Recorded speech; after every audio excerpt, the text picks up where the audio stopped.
Alrighty-dighty. I decided to give everyone about 10 minutes to get into the chat so that, you know, there was...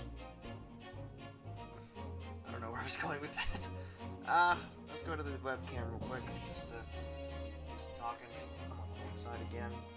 And my webcam's broken again. Wonderful. I love this. I need to get a new webcam. It's official. Hang on. No.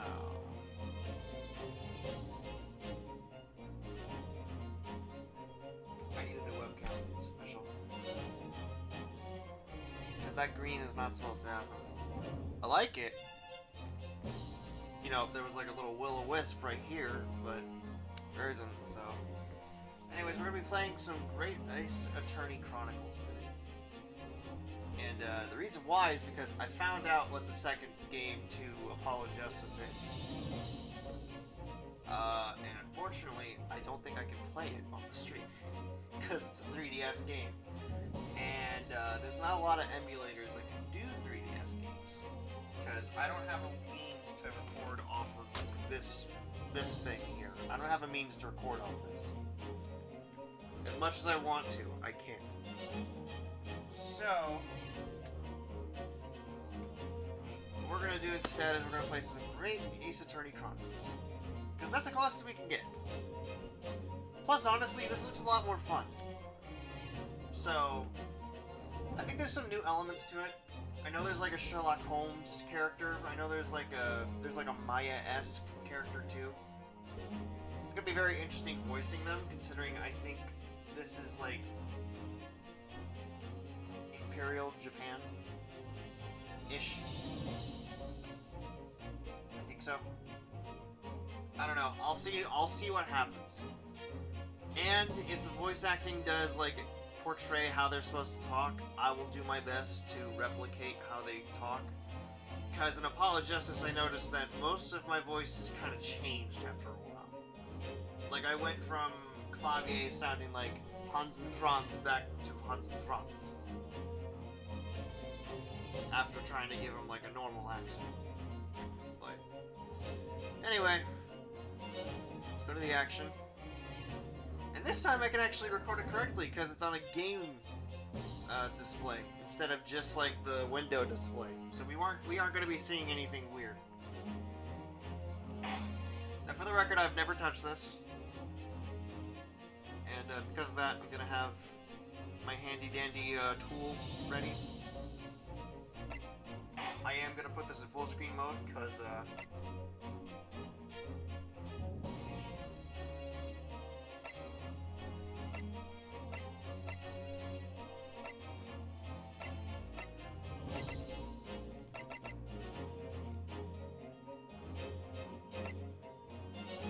we go.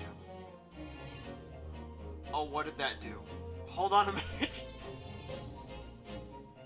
What did that do? Oh no. Oh no! What did it do? That's not supposed to happen.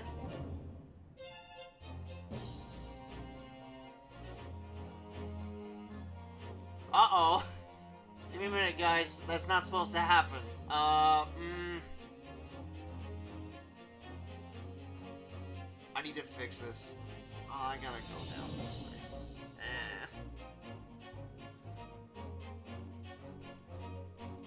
I gotta fix this again. There's gotta be a way to do this normally. Like, there's gotta be like a... Hang on. 89? No. 80? No.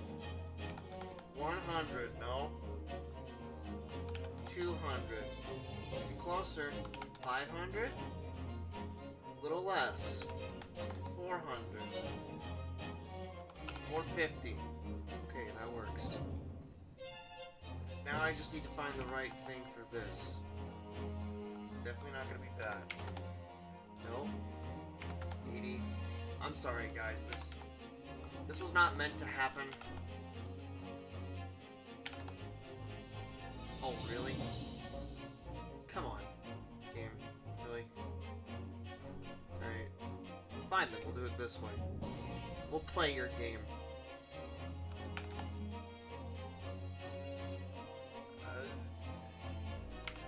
900. Will that work? Perfect. Okay.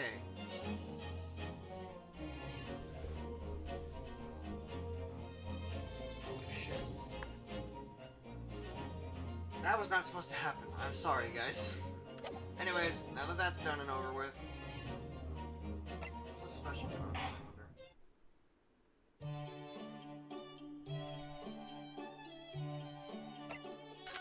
Taylor? There he is, a boy. Iris's homemade suit. Oh my god.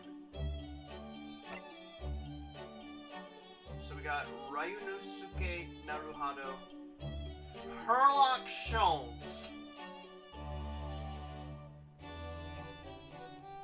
Oh yeah? Homemade dress? No. Honestly? I'll stick with the normal themes. I'll stick with that. Alright. We'll go to that later. I'll mess around with that later.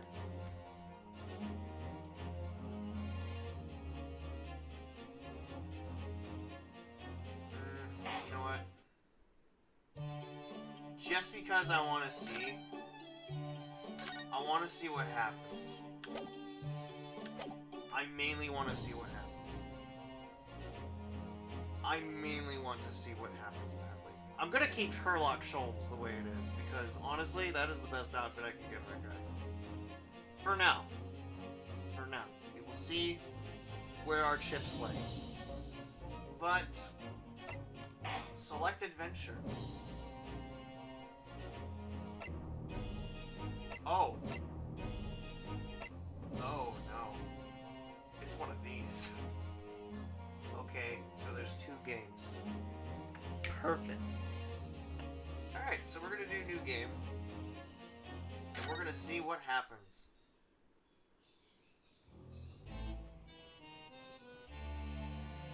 Ooh. The Empire of Japan. After opening its doors, a push for cultural transformation brought great waves of Western influence to this far eastern island nation. Got it. The revolution washed over the land, making life in the capital exciting and unsettling. It was a period of great change, and some was swept away by the tide. So when's a murder happen?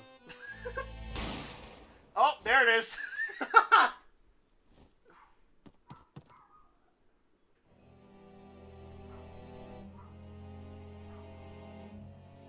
But for one man, the turbulence of that era was just the beginning of an extraordinary story. Wait, I'm the murderer? Wait a minute! Wait! Hold on a minute! The Adventure of the Great Departure. Guinevere Le Carnaval. What? 22nd of November, 8:43 a.m. Supreme Court of Judicature, Defendants Antechamber 5. History. Oh, that's gonna be helpful, actually. Do I not need a walkthrough for this one? I'm not. You know what? I'm not even gonna say. Hang on.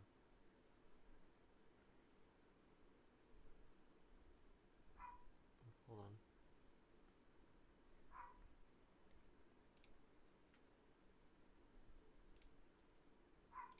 Okay, we're good now.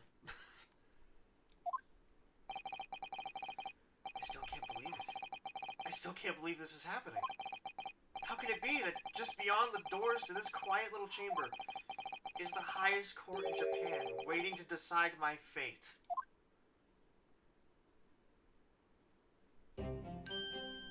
Hey. What? What? Oh, no, nothing. Save your glares, murderer. Sorry. name is Ryunosuke Naruhodo. Naruhodo. How am I doing? Am I doing good? I'm a second-year student at the Imperial Yume University. 3 days ago, I somehow found myself in the middle of a horrifying incident. And now, here I am, awaiting my trial. That's enough!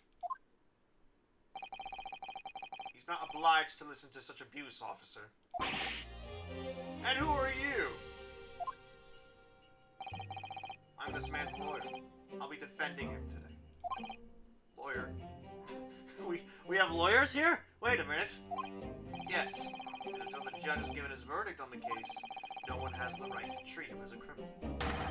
So you will hold your tongue. Technicalities. Look at you, you haven't even graduated yet. Yet I still seem to know better than you know how a court officer should behave. Ooh, this man's gonna die to the bailiff. Right, Ryunosuke? Oh, yes, of course. Sorry. What are you apologizing to me for? Oh, no, I suppose that wasn't my fault. But really, Kazuma, I never meant to drag you into this. I'm sorry. There you go again, apologizing. Just like always. Though I must say, you've been all over the newspapers these past few days. Yume University professor murdered in cold blood by student. Oh, yikes, it's a professor too? But obviously, you didn't actually do it, did you? Of course not! You have to believe me, I didn't do it! I could never murder someone. Then there's nothing to worry about. Straighten yourself up, hold your head high. You mean, I believe you. I know you're innocent, Ryunosuke, because I did it. I'm the one who killed him. Kazuma Asagi. Asogi? I'll just call him Kazuma. Kazuma, my best friend. Also in his second year at Yume University. But he's far more clever than I. A star student, in fact, he killed him. You can't tell me this guy didn't kill the professor. He's even a qualified lawyer. Impressive, considering he's still an undergraduate. It's not that impressive. The very concept of lawyers is only a few years old, here in Japan anyway. My qualifications don't mean much yet. You said exactly the same thing 3 days ago. Also, how is your ribbon flowing in the air when there's no air in this courthouse? We haven't invented air conditioning yet, Kazuma. How is this happening? You want to explain this to me? You got some sort of energy in your ribbons? But I'm proud to have a friend like you, Kazuma. Truly, he killed the professor. He did it. We're gonna find out he did it during this trial, aren't we? 3 days ago. Yes, that's when all this started. Congratulations, Kazuma. Looks like you're going to get to study abroad at last. No, I've been forever dreaming of this day. Finally, those government elites have acknowledged my academic achievements and success in court. Yeah, he did it. So you'll be representing Japan as you immerse yourself in the most sophisticated legal system in the world. I'm really happy for you, and proud as your friend. There's not a soul in the university who doesn't know Kazuma's name. He's a living legend. It's like there's some mysterious aura billowing around his temple. Oh yeah? I want to bring about change in our own legal system. That's why I have to cross the ocean to see the real thing with my own eyes. The heart of the British Empire. Oh, the heart of the British Empire. I wish I could see it too. Then come with me! We'd have a wild time tearing up the streets of Her Majesty's City of London together. Of Her Majesty's City of London together. Wow, I'm gonna have a fun time with this one, aren't I? I'm already getting all the countries confused. I'm so sorry on behalf of myself and my stupidity.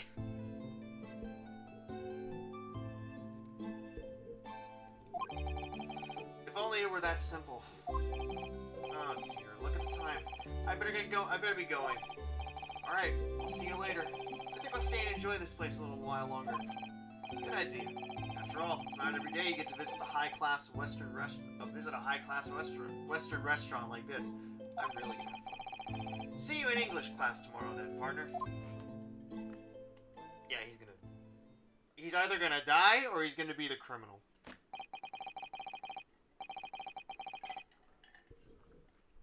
It was straight after that. That's when it happened. Sogi, may I have a word? Hi? Oh, hello. Professor! I didn't know you were coming. Well, this case has personal significance to me. But never mind that for now. Sogi, you should go immediately to the judge's chambers.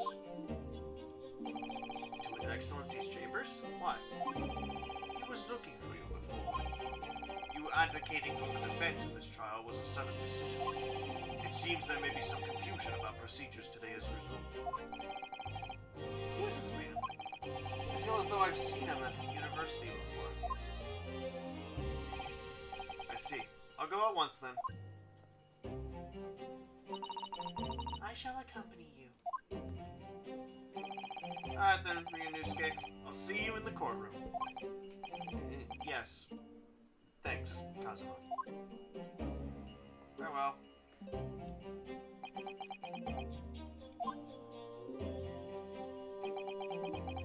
Hi.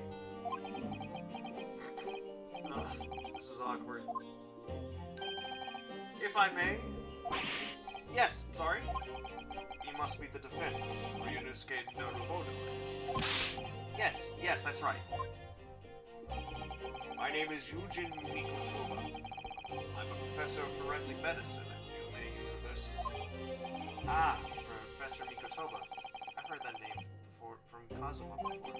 As I recall, he's been pushing to get the government to agree to Kazuma studying abroad. Sogi has told me about you. You and he are best friends, I understand. As such, I feel you should know. Know what? Well, as you've no doubt heard, Sogi has been granted permission to go and study in Great Britain. Yeah, I know, I was literally celebrating with him the day that he said it. However, if he should fail to defend you in today's trial, I'm afraid that permission will be revoked, and never granted again. What? As I suspected, you were unaware of this.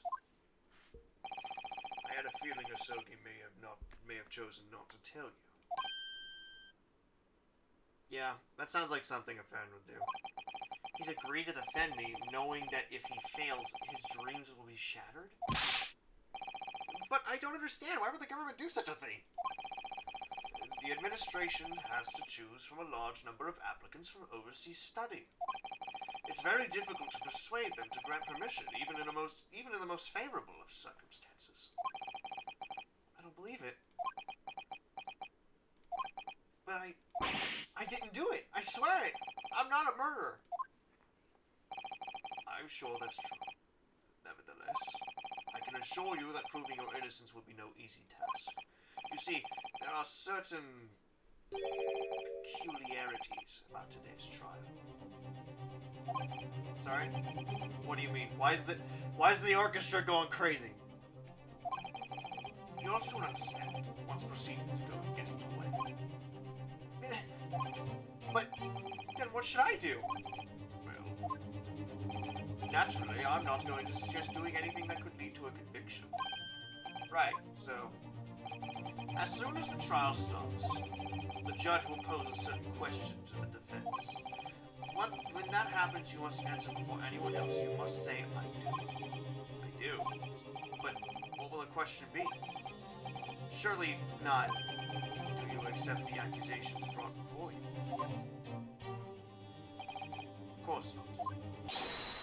Defendant! Court is about to begin. Proceed to the courtroom at once. It would seem our surreptitious discussions are to be cut short. So allow me to summarize.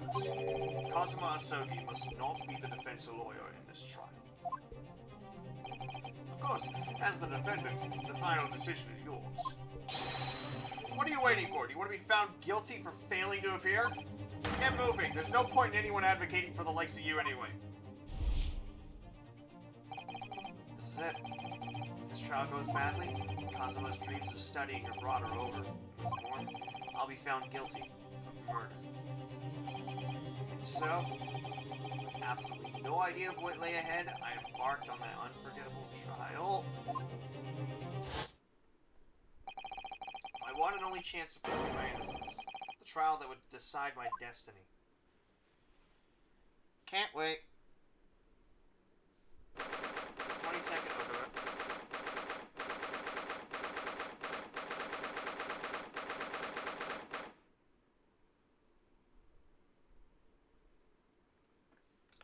Of November, 9 a.m., Supreme Court of Judicature, Courtroom 2.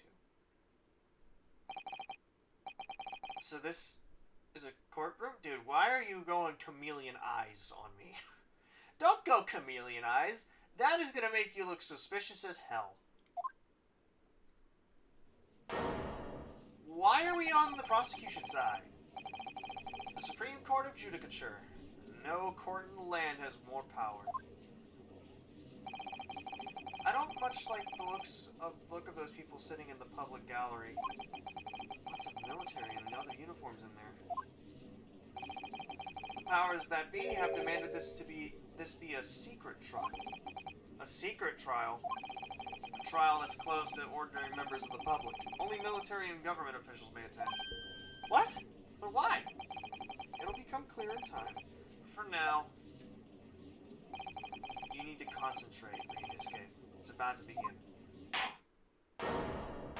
Shit! Oh, dang. The court will now hear the trial of Ryunosuke Naruhodo. The prosecution is ready, Your Excellency. As is the defense.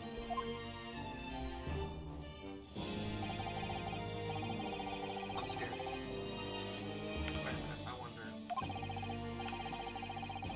Oops. Made a last-minute request for a change of advocate. I want to see... Okay, so this is what I think it is. Actually, now I can read what he said. Before we begin, there is one point of order I would like to confirm. That's correct, Your Excellency. I made the request myself. Normal procedure is for the defendant's advocacy to be decided 2 days prior to trial. As this is an unusual circumstance, I am obliged to ask for final confirmation. Who advocates for the defendant in this trial?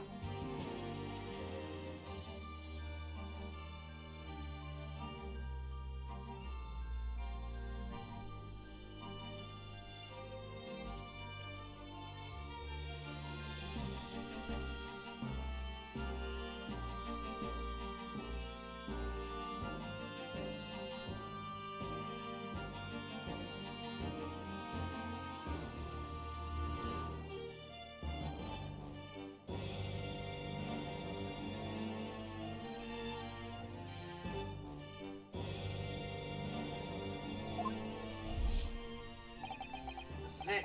This must be the question. Who's going to defend me? That's the question the professor meant.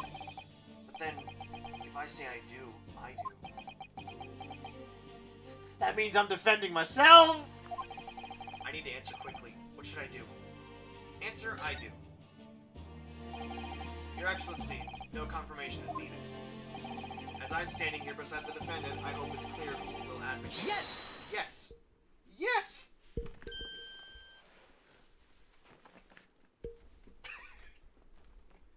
I do! What is the meaning of this unruly outburst? I would like to inform the court that I, Ryunosuke Naruhodo, will be defending myself. You'll be... What? Are you playing at Ryunosuke? Professor Mikotoba told me everything just now before the trial. He did what? said that your dreams of studying abroad would be dashed if you were to lose. Oh shit, he told him everything. How sad. It means you don't have faith in me. You think I won't be able to get you off? No, it's not that really. It's just that, on the off chance that things don't go well for me, I couldn't bear to be the reason that you... Yes. I knew that's how you'd feel, which is exactly why I decided not to tell you. Professor Nicotola should have stuck his nose in it. Very well. The court hereby recognizes the defendant's desire to advocate for himself in today's trial. Well, well. Does the accused admit defeat already, renouncing his own counsel, really? Objection! Make no mistake, counsel. This merely shows that the defendant's innocence is so apparent, he's confident he can speak for himself. Isn't that so, Naruhado-san? Oh, yes, exactly. Exactly what I wasn't thinking. I'm not confident at all. In fact, my mind's a complete blank. I realize you're in charge now, but still, try not to look so bewildered. Oof. Well, for a mere university student to be brought before the Supreme Court,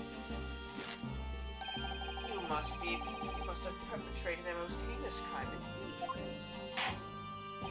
As you are no doubt aware, this is the Supreme Court of Judicature of Japan.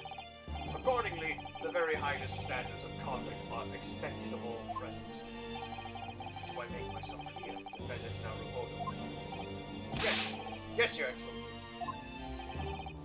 It is therefore my duty to assess your competence for the task you have undertaken.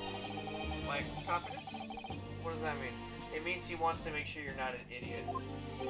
He's questioning your ability to do the job. Well, he can't be questioning it more than I am. So, let's start with the very simplest of questions. Oh, yes. Kindly state before the court the name of the victim in this case. Well, that's easy enough. I've heard his name more times than I'd care to remember. But, wait. Ugh, I'm so nervous I can't even remember that. What was it again? Ryunosuke. Let me guess. Your mind's gone blank. You know me so well. All the relevant information for this case can be found in the court record. Where's that? But I can't even find that. It's simple. You can access the court record with the press of E. If you ever find you've forgotten something, just consult that. It's all in there. I just have to press E for the court record? Alright, there's no time to lose. This is the list of evidence you've collected, so I got a university collar pin. Now try switching to people instead. You find details about the victim in here. John H. Wilson. The victim of this case, he was a visiting professor of medicine at Yume University from the British Empire. Suspect number 1, suspect number 2.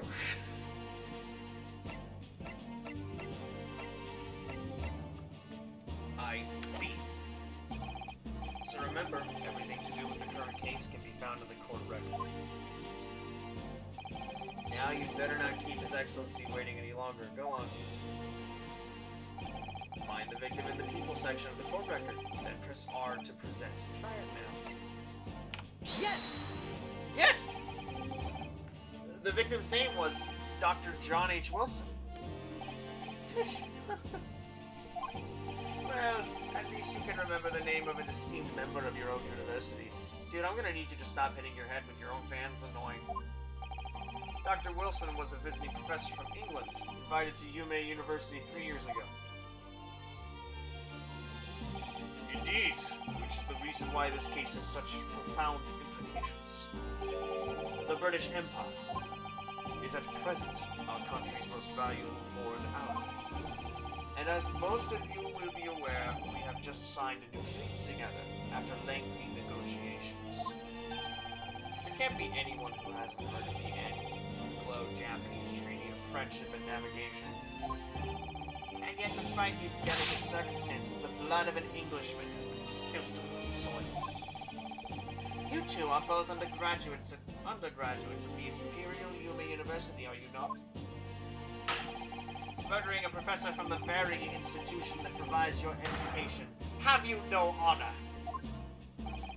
I didn't do it. This case is coming from under great scrutiny from our allies on the other side of the world. The court therefore wishes for a speedy resolution to this matter. In other words, our feeble government is scared of upsetting England's policymakers. And you're a convenient and expendable scapegoat to blame for this crime. So that's why this trial has these unusual peculiarities, is it? Exactly. Our government needs to convict someone as quickly as possible. All because the victim was an Englishman. Yep, yes, Dr. Wilson was an Englishman. But nationalities and treaties won't make any difference for me here. The fact is, I was there at the scene of the crime. Oh, dear, look at the time. I better be going. Alright, I'll see you later. I think I'll stay and enjoy this place a little longer. Good idea. After all, it's not every day you get to visit a high-class Western restaurant like this. See you in English class tomorrow, then, partner. The British Empire. Wow, it's incredible to think... Wait. I've seen that man at university. I'm sure he's a visiting professor from Great Britain. I don't know his name, but still, I should go and say hello. So I went over to the professor's table. Because, you know, I wanted to start a conversation like a normal human being. Oh, he looked so happy, and introduced myself to Dr. Wilson. Now then, let me pose my next question to you, Defendant Naruhodo. Yes, Your Excellency. How did this professor of medicine, Dr. John H. Wilson, lose his life? State before the court the cause of death. Me check that. Me check. Me check. Victim, John H. Wilson, male British. Time of death, 19th of November, shortly after 2 p.m. Cause of death, single bullet fired at close range. Fatal hemorrhage from pectoral ballistic trauma. No exit wound. Bullet did not pass through the body.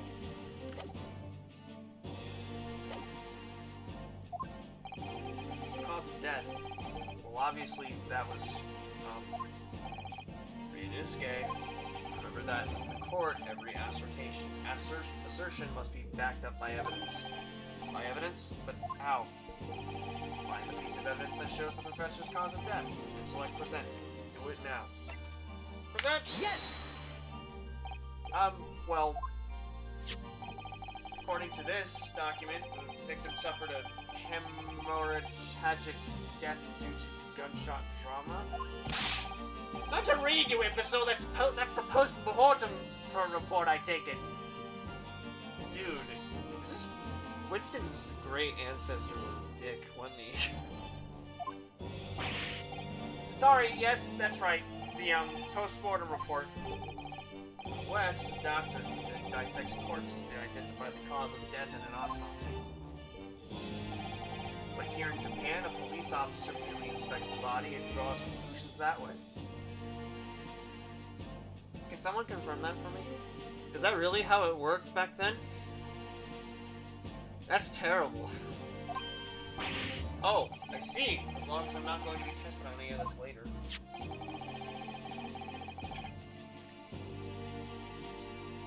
This is a so-called photographic print of the scene of the crime.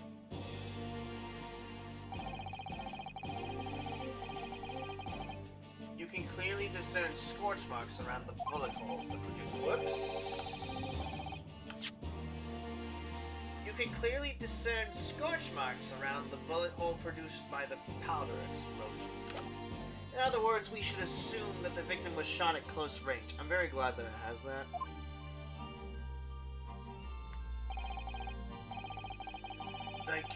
Counsel. Oops. Thank you, Counsel.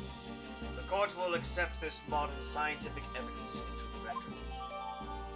The photographic print of the victim has been entered in the court record. So that's a photographic print. Well, that's something I've never seen before. Let's take a look at that photo again.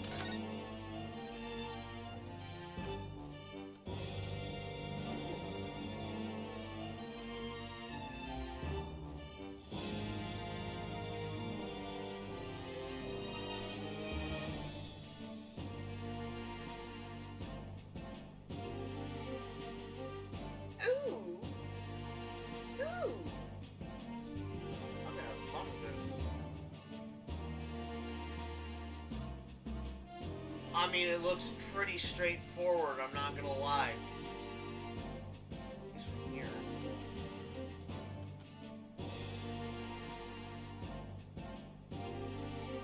Looks pretty straightforward, to be honest. I mean, how would you know that there was no exit wound? You didn't even... It's clearly superior to a drawing. The detail is incredible. Dude, calm down. Very well. I am satisfied with your answers. Let us start the trial. Certainly, Your Excellency. So, without further ado, in order to be able to appraise the court with the facts of the case, the prosecution hereby calls its first witness who was there at the scene of the crime when it happened. Ugh. This is it then. I think I may have worked out what the professor had in mind. The professor? You mean Dr. Mikotoga? Yes, clearly you're the defense lawyer today, not me. But that doesn't mean... Well, I can still act as your assistant. Ah, of course. When he was speaking with me before, he simply said, Kazuma Asogi must not be the defense lawyer in this trial. He really has been sticking his oar in, hasn't he? Maybe, but any help you can give me would be greatly appreciated, Kazuma. Well, my first piece of advice is rein in that crazy look of bewilderment and control the cold sweats. Only if you rein in that crazy headband and control the cold stares first.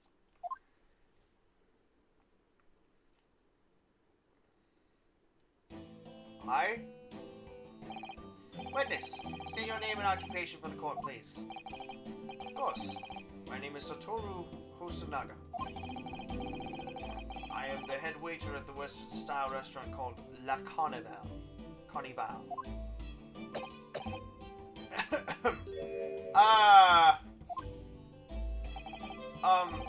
you alright? You seem to be coughing up some,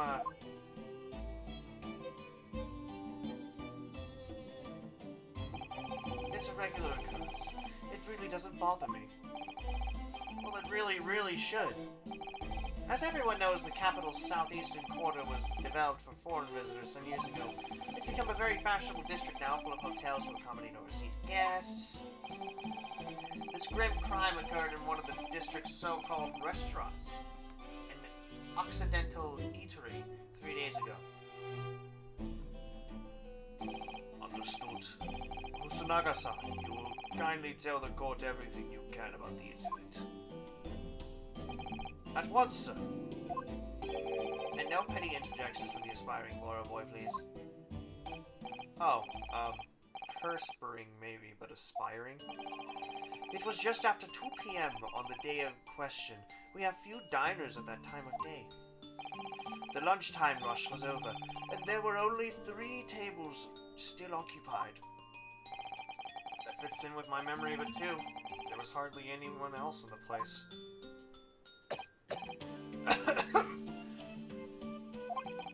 It was when I was in the kitchen putting away crockery and cutlery.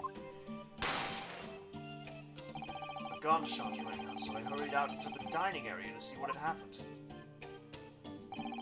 I found the victim, an English gentleman, slumped in his chair.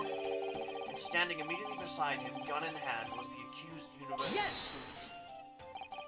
Hold on! Let me just clarify something here.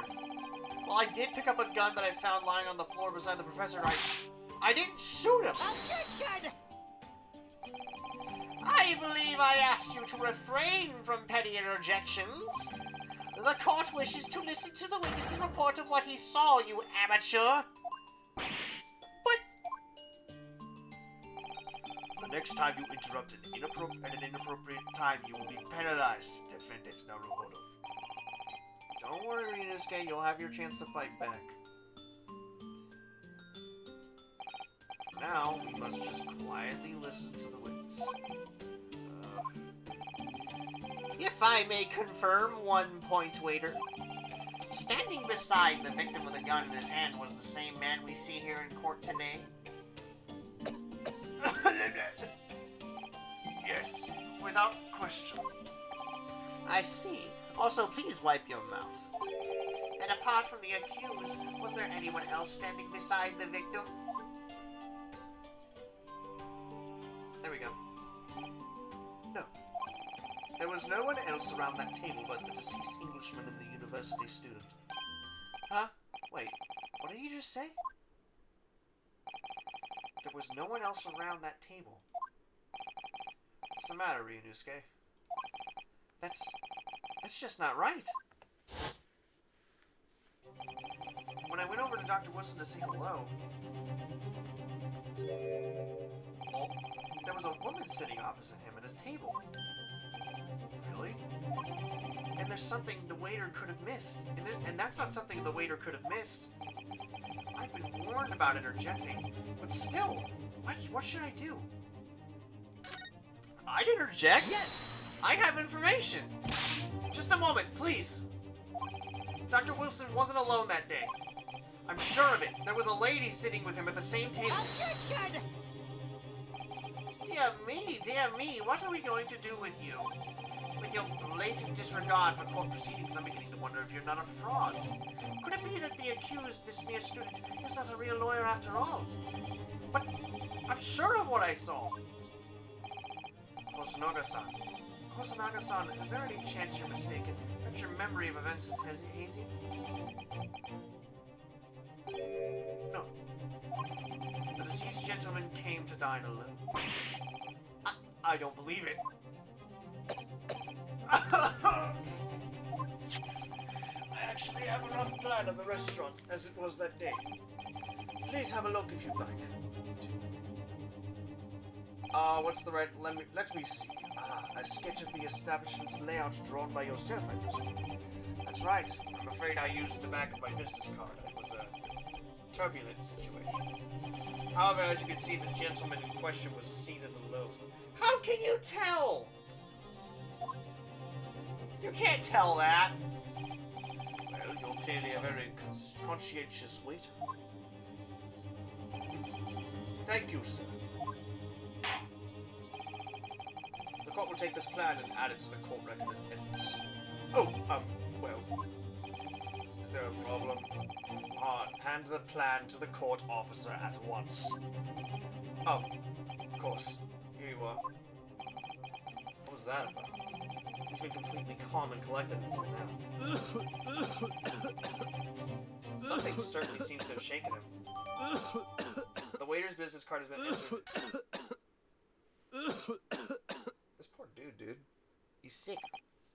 So, the court has now heard a process of the case. Yes, at the moment the gunshot was heard in the restaurant, the only person in close proximity to the victim was the defendant on trial today.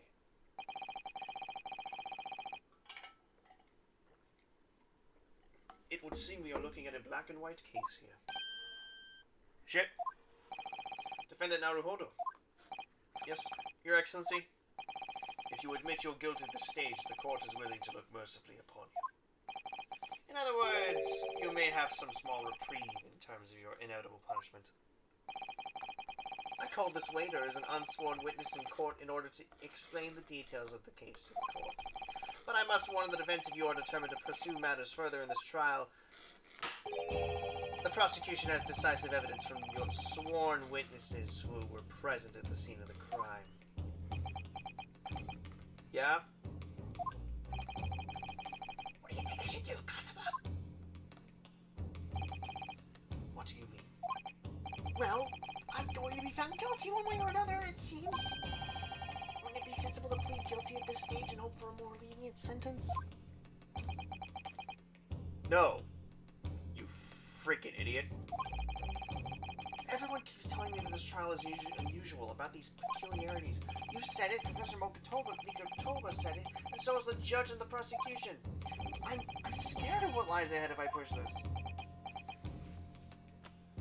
Why do you keep staring at me like that, Kazuma? As I said from the outset, I believe you're innocent. I trust you. And yet, despite knowing that, you're willing now to throw that trust back in my face. Is that it? What? If the accused is in fact innocent, then a defense lawyer is duty-bound to prove that innocent by whatever means necessary. Are you just going to abandon that duty? Are you going to give up on yourself? The battle hasn't even begun yet. Ryunosuke. Oh, damn. Ho! The defense pleads not guilty, Your Excellency. We invite the prosecution to stop making empty threats and bring out its witnesses. Then we'll see just how decisive this evidence really is. Oh, dip. Dip, indeed. Prosecutor Ochi, please continue with proceedings.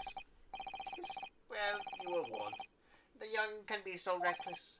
You know, many call me a saint, but I can be a devil when I want to be. Ugh. In a few short moments from now, that dumbstruck young mouth of yours will be silenced forever. The prosecution calls its next witness. Very well. Officer, bring forth the witness. I think I've changed his voice like 5 times now. It's because I don't know what he sounds like. Bring out the next witnesses. What? Witnesses, kindly state your names and occupations for the court. Yes, sir.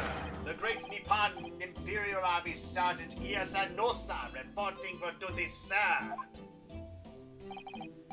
Myself, I find employed as a purveyor of fine articles of antiquity from the efflorescence of our nation, Nippon, and conduct my trade from Rasute, a humble premises in the 2nd District, Kurio Kurakuta, at your service. I'm gonna hate that.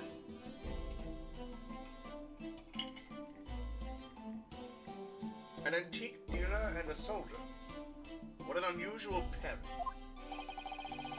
Both of these gentlemen were present at the restaurant on the day of question. They must be the diners at the other table that the waiter mentioned. Myself, I habitually take tea of the most exquisite aroma at the establishment in question. Always post-noon. And not infrequently converse with interesting parties regarding the curios which I make my business. I can't understand a word that old man is saying, and that is killer on my throat. Holy shit. That is murder in the throat area.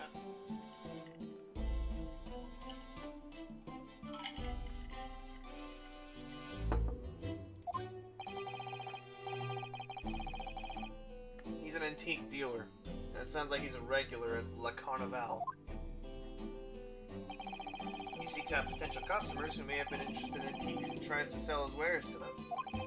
He obviously targets La Carnival because it's a high-class restaurant with rich clientele.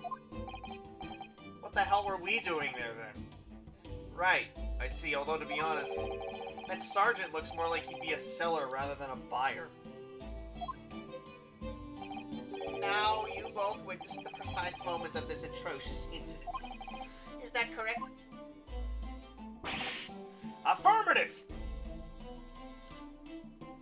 Actually, I think I have a perfect voice for this guy, because he looks like Jim Carrey. It looks like Jim Carrey when he went for Robotnik. Affirmative. The enemy unit was seen attacking the foreigner in what can only be described as an act of war, sir. It was that black uniformed rogue infantry over there. It was that black uniformed rogue infantryman over there who unloaded his firearms, sir. This man's as impossible to understand as the other. But I'm almost sure I heard a strange noise during that last thing he said. So, this is the decisive evidence the prosecution was threatening. The soldier is claiming that he actually saw the precise moment you shot the victim. Yes. Well, are you starting to feel uncomfortable? If I'm honest, I was feeling uncomfortable from the start. Now the court will hear your formal testimony, please. Oh God, please don't. You will state everything you saw at the precise moment that the incident occurred. Do I make myself clear? Oops. Sir, yes, sir! Standing by, ready to report, sir. Unsavory memories of a most acerbic afternoon. That's a little easier. I'll give him that voice instead. What the witnesses saw. I was ingesting a regulation beefsteak at the restaurant while having a tactical discussion with the old man. Myself, I was extolling the virtues of a particularly fine golden curio to the military gentleman. At that precise moment, a firearm was discharged. I observed the enemy's actions with my own eyes. Also, it sounds like there's a duck going off every single time I make that gesture. What the hell? The black uniformed varsity cadet fired on the English civilian, and from the back, the cowardly wee little weasel. I was on my hands and knees investigating the whereabouts of my mysteriously absconded precious curio. Well, so you, Sergeant Snosa, actually witnessed the vital moment. You saw the split second when the defendant fired the... Whoops!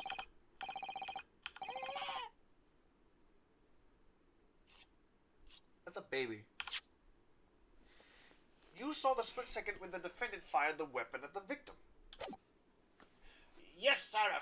Yes, sir. Affirmative, sir. The wicked university cadet, sir. The cruel and unforgivable enemy. Also, I think I have a baby strapped to my back.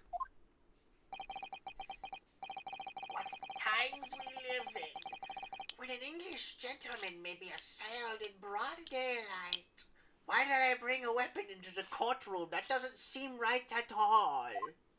But this is ridiculous. I didn't shoot anyone. Is that really true, Ryunosuke? Yes. All I did was pick up the gun that I saw lying on the floor. After I'd said hello to Dr. Wilson, I went back to my table and sat drinking some coffee. Then, when I finished, I got up from my seat to leave the restaurant. When I noticed an English-made gun next to the chair where the professor was sitting. I thought perhaps the professor had dropped it.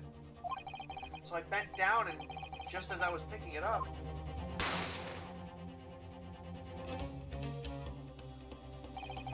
Well, if that's the truth, there was obviously a criminal on the scene somewhere. And somewhere in these two witnesses' testimonies, there's a clue as to who that criminal was. There is? Ryunosuke, you must exercise your right to cross-examine the witnesses. Cross-examine? Do it now! As we have heard, Your Excellency, there is no room for doubt in the testimonies of these witnesses. The defendant is clearly guilty. It is time to bring this despicable student to justice. Certainly, the testimony the court has just heard eliminates any vestige of doubt. Therefore, it is my grave duty to declare the verdict of the trial. Hi. What in the name of the Emperor is this meaning of this outburst? the defense demands its right to a cross-examination. What? Dear me, dear me. Let me guess, the Hachimaki headband boy next door told me to do it. How pathetic. Huh? How did he know?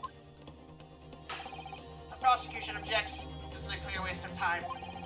The defendant obviously has no experience. How could he possibly carry out a cross-examination? Objection!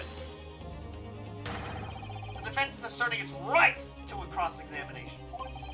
Whether or not you think he's capable of it is irrelevant. Oh! Kazuma is so commanding. Very well. Let the defense conduct a cross-examination of the witnesses. Alright, this is where the battle really begins, Ryunosuke. But I don't even know what I have to do in a cross-examination. Isn't it obvious? You have to expose the lies in the witness's testimony. How? You didn't fire the gun, which means what that soldier said has to be a lie. Well, yes, but it's just a case of proving it. And the key to doing that is evidence. Do I have evidence for that?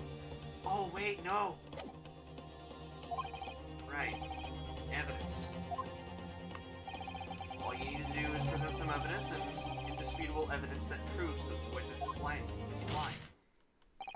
Now let's go, Ryunosuke! Don't let them beat you.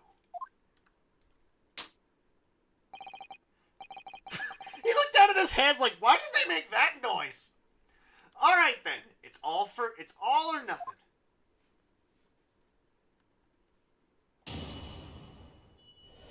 Begin what the witnesses saw. I was ingesting a regulation beefsteak at the restaurant. Myself, I was extolling the virtues of particularly.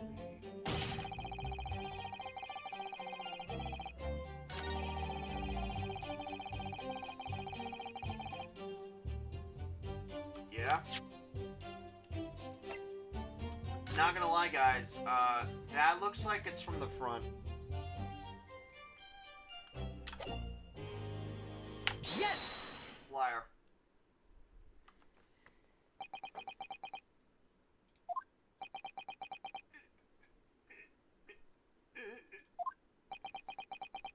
Mm-hmm. Well, someone speak. What are you playing at, cadet? What's the meaning of this subordination? First, take some photographic print in my mustache. Inconsistency, sir. I mean, yes. There's a clear inconsistency here. What nonsense. What can this print possibly tell us that we don't already know? I don't know, Achi, you're the one who presented it. What do you think? Well, obviously, that, I know what I want to say, but the words just won't come out of my mouth. I think this proves beyond any doubt, Your Excellency, that there is no place for an amateur student here in this grand courtroom. Shut up! I'm gonna take that fan and tear it apart. Ah, this is so frustrating. Oh, please. Surely this doesn't require an explanation. It couldn't be more plain. To spell it out would be an insult to the court. Kazuma, what? What are you talking about? What are you talking about? It's apparent from a single glance at the photographic print presented by the defense that there's a clear discrepancy here with the sergeant's statement. What? Sergeant Iesanosa. Yes, sir. What, sir? The statement you just made was this. The black uniformed varsity cadet fired on the English civilian and fired from the back. The cowardly little weasel. Yes, sir. Affirmative, sir. I witnessed the crime with my own military-grade eyes, sir. You must have the worst eyesight in the military, then. You are clearly not an air pilot. Yes! But no! That just can't be. And why not, cadet? Because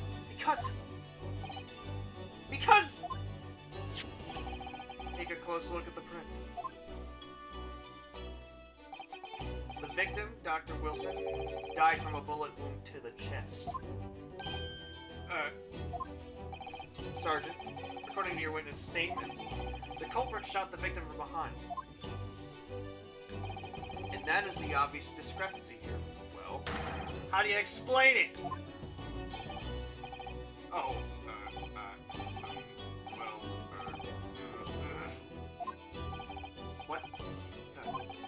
What was that? Something just popped up from behind his back, but he pushed it down again. Certainly, this is a clear discrepancy with the facts here. Would you not agree, Sergeant Nosa? Yes, sir. At this juncture, that would appear to be indisputable. Until the moment I heard the firearm discharge, my eyes were firmly fixed on the delicious Le Carnival steaks, sir. What?! The last testimony the court heard has proven one thing beyond all reasonable doubt. This witness, Sergeant Iesa Nosa, did not see the defendant firing a gun at all. That's absurd. I think the conclusion we must draw is simple. There is no place for an amateur prosecutor here in this grand courtroom.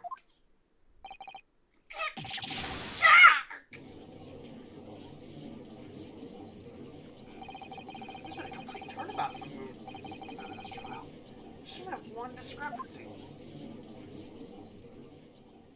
So this is what being an ace attorney is all about. But I definitely saw him. That university cadet there, he was pointing the firearm directly at the victim's back. Also, speaking of backs, there's a baby on mine. Yes! But I never fired the gun. All I did was pick it up off the floor. I'm going to keep saying this. And you, old man, you didn't see the moment the victim was shot either? Myself, I have already been quite clear. The gunshot interested me not. I was far too busy on the floor. Too busy on the floor? Sorry, what were you doing? Hunting for treasure. Treasure? Indeed, the Hoyara Koban, my prized coin. On each occasion when I visit that restaurant, it is my habit to place in my bosom pocket a particular trinket of interest from my shop, Rasute. That's a rough voice. Old men are not easy to do, guys. Let me be clear on that. In the hope of meeting a rich diner who might like to buy it from you? On the day under scrutiny, it was to the military men that I proffered my Hoy treasure. Believe that he would purchase such a rare find, I did not. But I was presented with little alternative. And then, after averting my eyes for the briefest of moments, was there no more. It simply vanished. It was there no more. It simply vanished. The Coben vanished? Hunting around under the table I was, in case it had fallen there. And then it happened. You heard the gunshot, you mean? Indeed I did, but I heeded it not, for I was concerned only with finding my absconded Hoy treasure. Nothing could distract me! Out of interest, did you find the coin in the end? No! No! No, I did not! I see. That lamentable day, the precious Holy Koban was lost to me. No doubt, some unscrupulous scoundrel pocketed the prize coin for himself. Eh, Sergeant?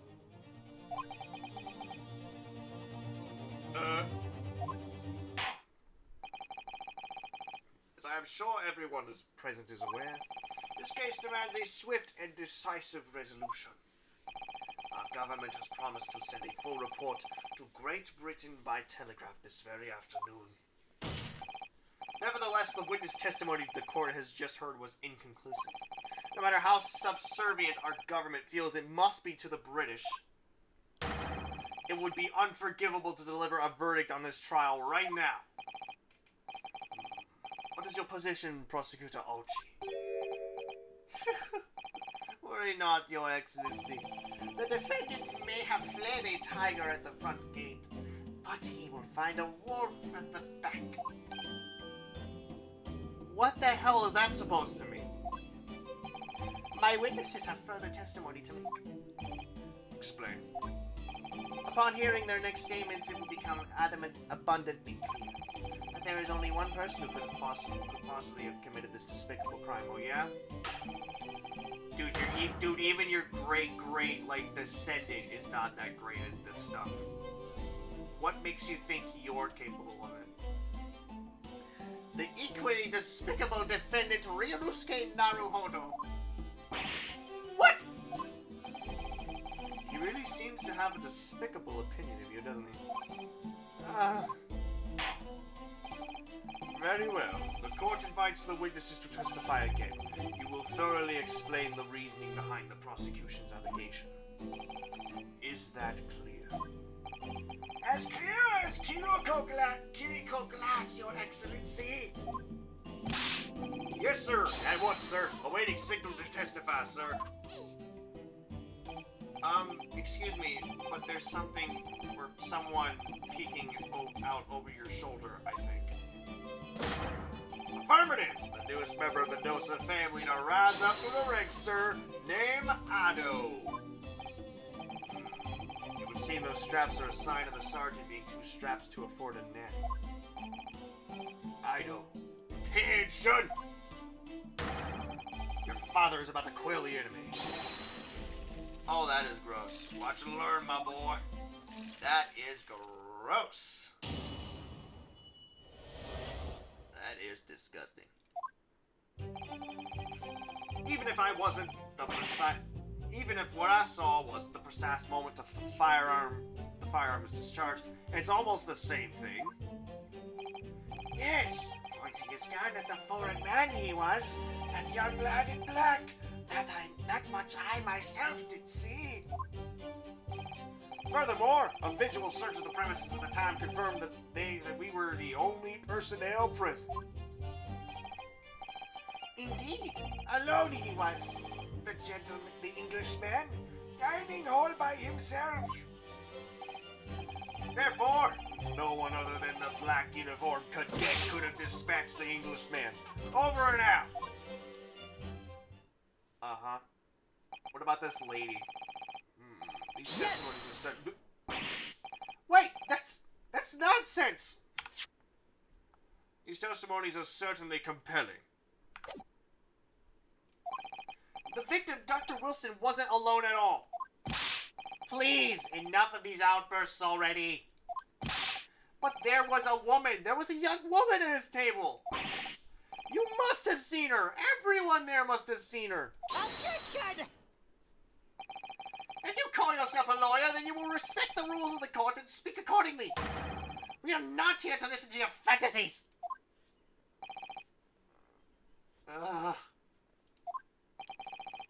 It is evident beyond all reasonable doubt that the victim was alone at the time of the incident. The prosecution has photographic evidence of this fact. Is this a photographic print of the scene of the crime, counsel?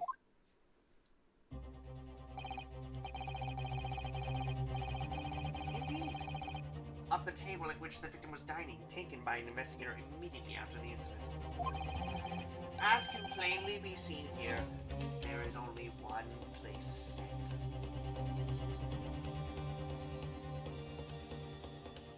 Huh.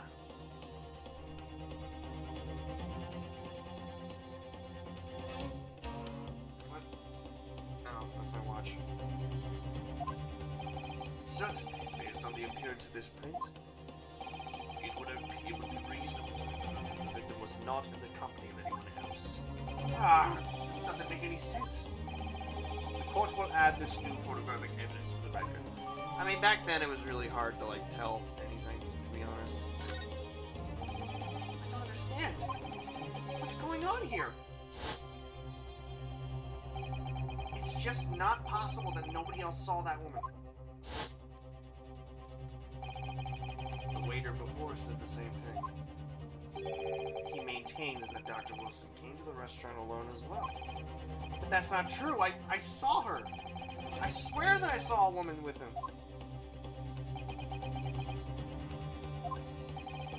It would seem that we'll be able to telegraph the reports a great bit on time after all. The witness testimonies leave to certainly no further room for doubt. These are very sensitive political times, as we all know. The ink is still fresh on the treaty with Great Britain. To think that I, Teketsuchi Auchi, will have contributed to the amity of these two great empires is an honor. Oh, he is like losing it. How can this be happening?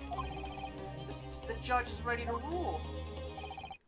Stand tall, Ryunosuke. It's not over yet. What? If what you say is true, then there's something going on here behind the scenes. And now is your chance to expose it, to draw out the truth in your cross-examination. I don't know, Kazuma. The defense is entitled to cross-examine the witnesses, but make it quick. Understood? Rulers can be so unbending at times.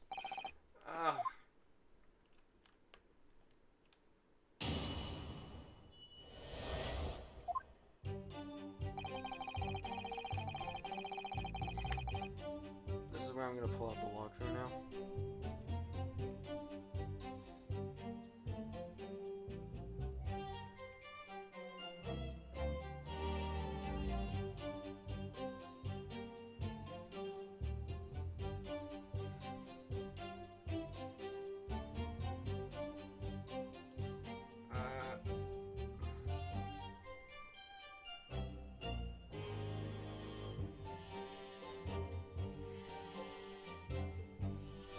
So,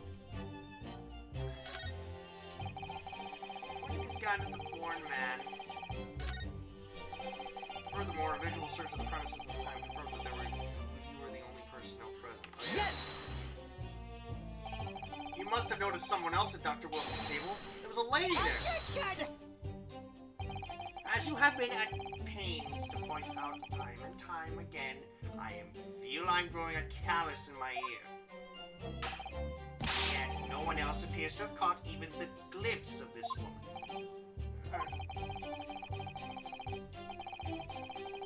Only there'd been more people dining here there at the time. Then someone else would have noticed her. Unfortunately, it was already past 2 p.m. when it happened. The quiet time between lunch and dinner in the restaurant. I know. Of course, the place was almost empty. It's what you'd expect. Certainly, 2 p.m. is neither here nor there in terms of a time to eat. I wonder if there was a reason why the victim was eating at that time of day and why he was alone. Yes, Your Excellency, there was indeed a reason. There was? This was found in the victim's jacket pocket. What is that, Counsel? It is a medical report card, Your Excellency. It would seem that the victim had an appointment at the clinic prior to visiting the restaurant. Hota Clinic? Yes, there would indeed appear to be an entry for the date in question. Oh, no. Please. 19th November, noon to past 1 p.m. The very day of the incident. So the victim went for a late lunch following his appointment. The explanation could be more simple. The prosecution felt no need to submit this evidence before, as it really has no bearing on the case. I wonder... What do you think, Ryunosuke? Huh? Well, it is hard to see how it could be related, really. Remember, you can request for it to be entered into the court as evidence if you think it could be useful. Should I ask for Dr. Wilson's medical report card to be submitted to evidence? Yeah, we're gonna ask it. I want to see it. Yes! If I may, I'd like to ask for that medical report card to be submitted as evidence, Your Excellency. On what grounds? The court has already heard conclusive witness testimony. Additional evidence would be extraneous. Not to mention that the victim's movements prior to his arrival at the restaurant are of no Objection! Whether or not they are of concern is up to us to decide. We have a right to explore all possible avenues. I beg your pardon? You have no authority to refuse a perfectly valid request for the submission of evidence. Very well. The court will grant the defense's request. Youngsters these days are forever asserting their rights. It's a most disturbing trend. Officer, kindly add the victim's medical report to the court record. Alright. What we need right now is new clues.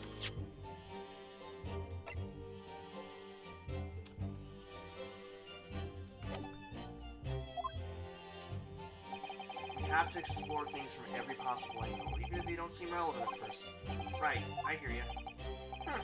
You can conspire to prolong this trial as much as you like, but it's the day after the festival already for you two. Or perhaps you'd forgotten that these witnesses' testimonies leave no room for doubt. Feel free to reiterate for the accused, Korikuta-san.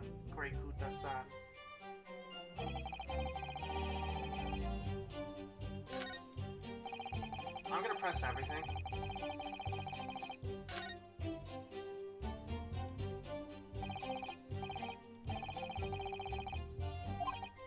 Well, yes, but I don't feel like it changes much. Oops, I did forget to read that. Excellent work for you, Newsky. We've gleaned some new information now. I can't see that it brings any real discrepancies to light. I wouldn't be so sure. Let me see that medical report card you got before. Oh, you mean this? Yes.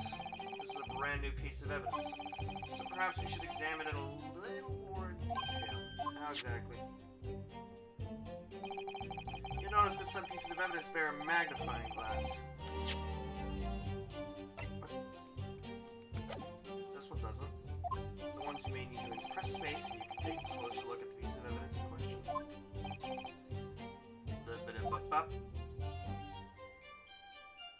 Okay. To rotate the evidence in all directions and examine it from all angles. By using WASD, we can move a cursor around. Okay.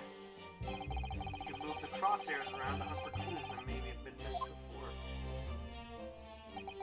The crosshairs start to pulsate. Press space to investigate further. So, partner, I think you should take a closer look at this medical report card. See if there isn't something new to be learned by examining it in more detail. Alright, I'll see what I can do. Use that, and that, to inspect any areas of the best evidence that looks suspicious. Name Mr. John Wilson Hunter Clinic. Medical report card required for every visit.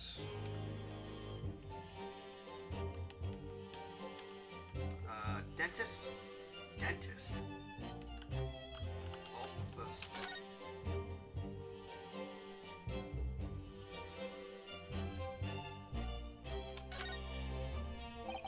Let's have a look. This is some kind of medical history. Ah, and there's an entry for the day the professor was killed. Extraction of molar with topical anesthesia. Extraction of molar? You mean he had a tooth taken out? It would seem so. Just before the incident, he had a bad tooth removed.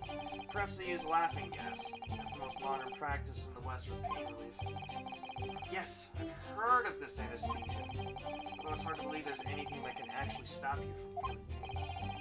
Ah, there's a cautionary note from the medical practitioner as well. Strictly no food or drink besides water for 3 hours post-procedure until anesthetic effects have passed.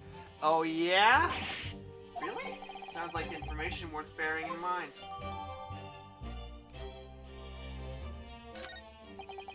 With this new information, the meaning of that one particular statement totally changes. So I think it's time we listen to the testimony again, don't you? Definitely.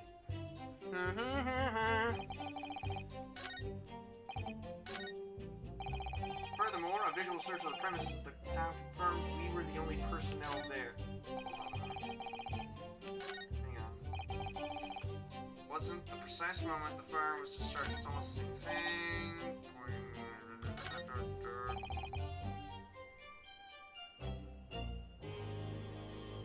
Yeah. It's this one, isn't it?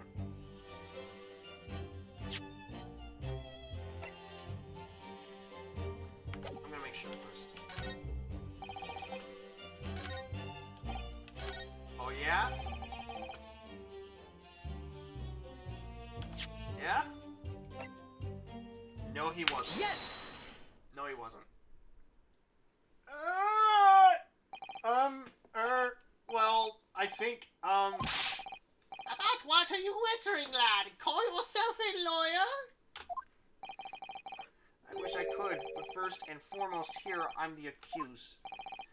Ryunosuke. Everyone stumbles on their words occasionally. Under the circumstances, I wouldn't worry about it. Thanks, Kazuma.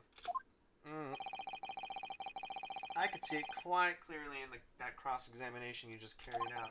When you raised your hand straight up like that, so purposefully. You knew exactly what it was you wanted to say. Don't feel like you have to choose your words carefully. Just say what you're thinking. Alright, and thanks for the advice. Whew! Alright. Korokuta-san, this is a medical report card belonging to the victim. Ah, I see. And I don't... Oh, right. And I don't see... What of it, boy? Comparing what was written on this report card with your witness statement? Something clearly doesn't add up. Objection! What is this? Dear me, have you forgotten my words so soon, young amateur? Sorry, what? You are not to interrupt court proceedings with your amateurish drivel.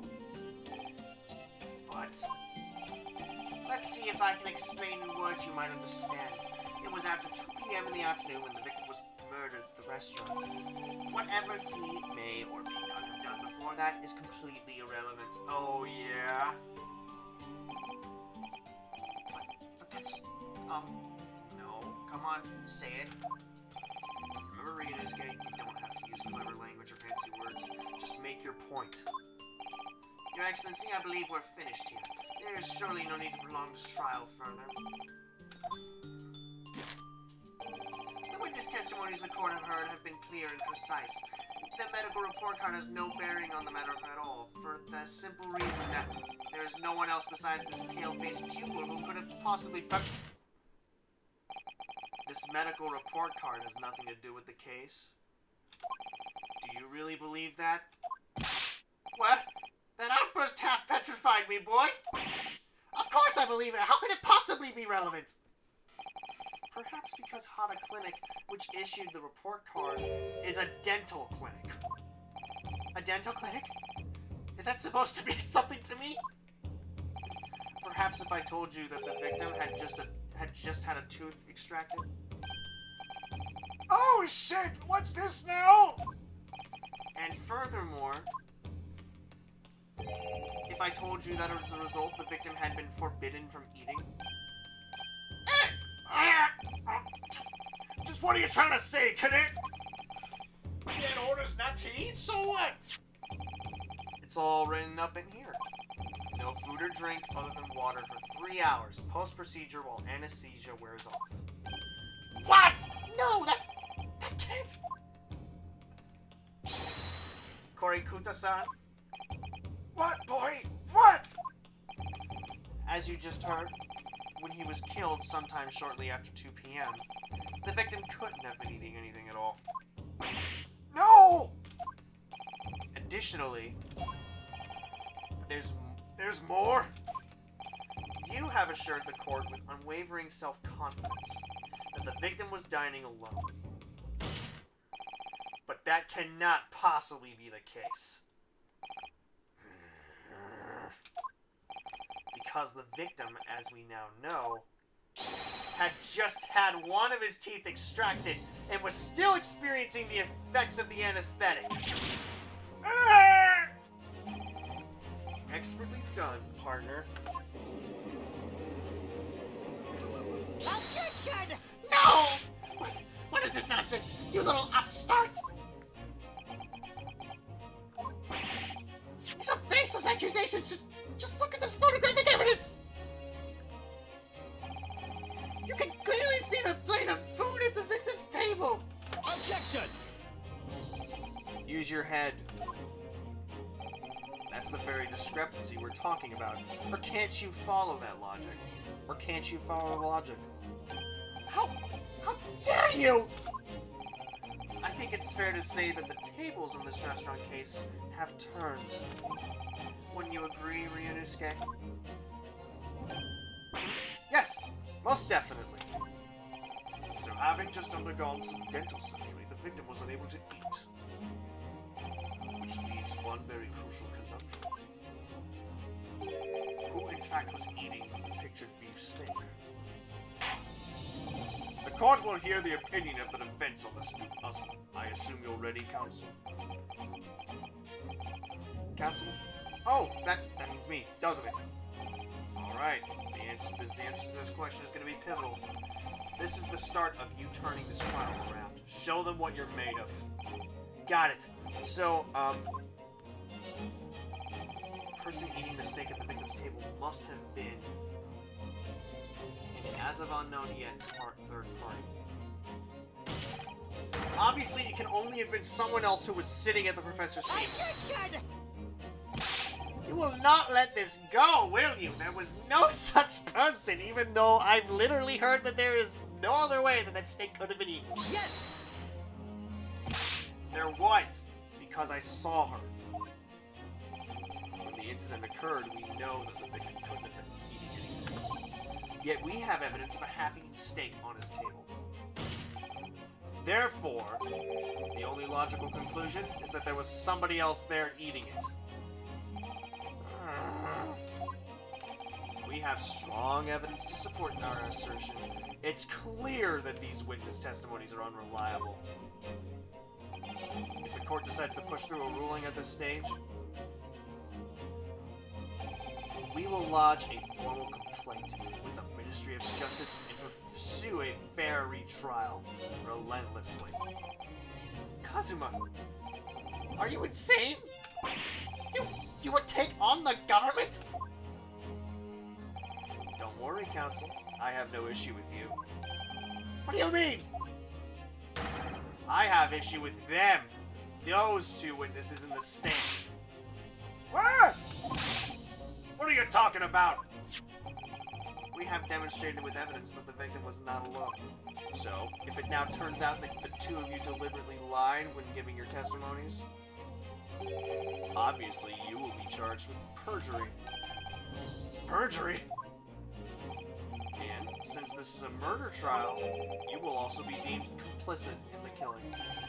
Complicit in murder? No!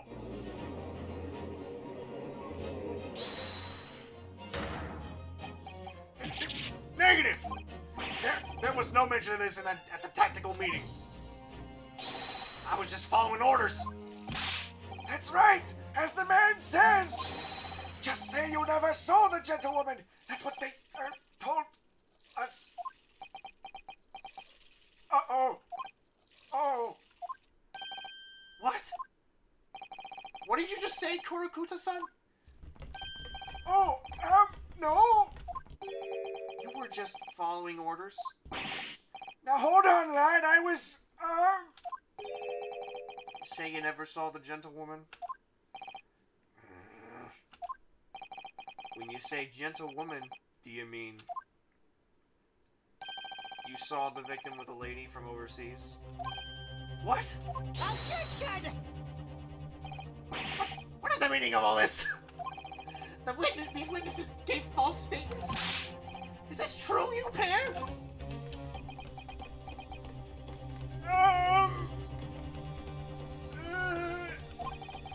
Just one simple slip of the tongue.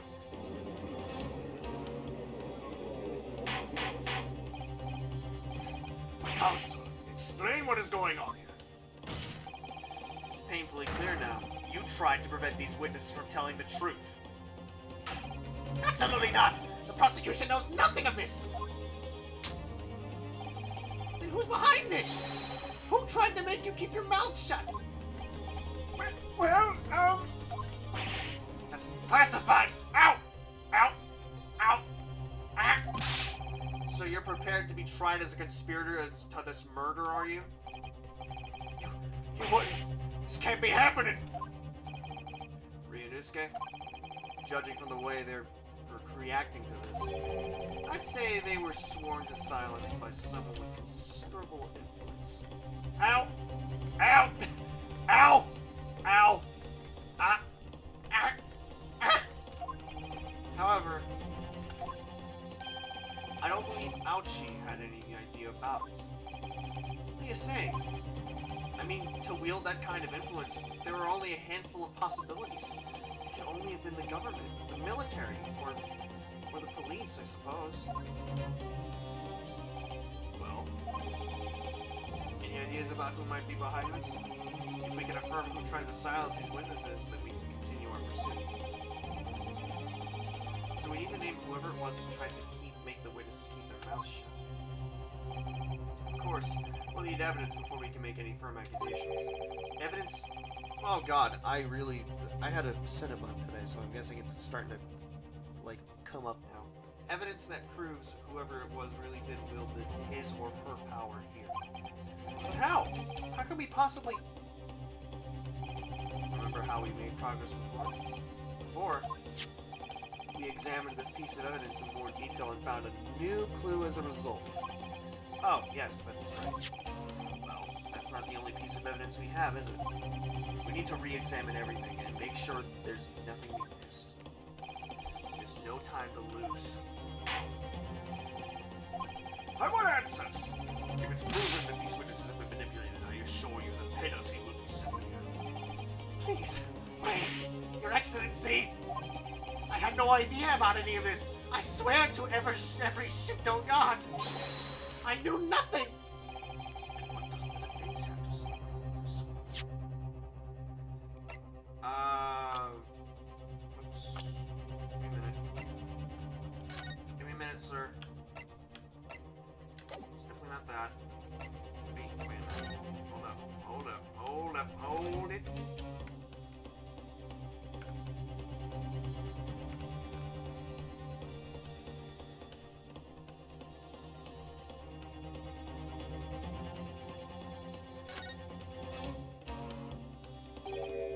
Wow, that's unexpected. What is? Look, do you see it says the witness's name here? Satoru Hosonaga. Well, yes, business cards do tend to show the person's name, that's sort of the point. It's not the name that's unexpected, it's his job title. His job. Oh! Chief Inspector Satoru Hosonaga, Primary Criminal Investigation Division, Imperial Police Bureau. Inspector? What on earth? I have no idea. But let's face it, the police have a lot of power and influence if they're wielding it somehow here. Uh-oh. Spaghetti-o.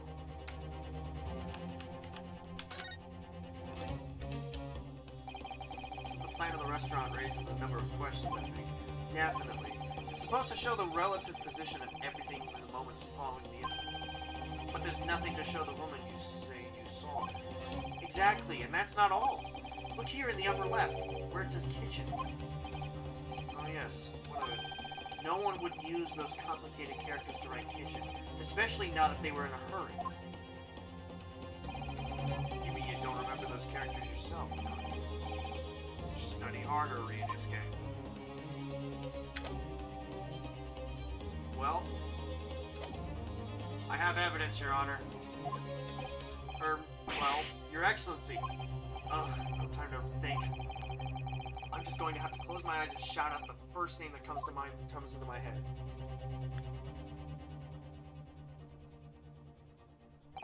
Besides the prosecution, the only person with the necessary influence to manipulate the witnesses. You. You're 29. You are disgraceful. Yes!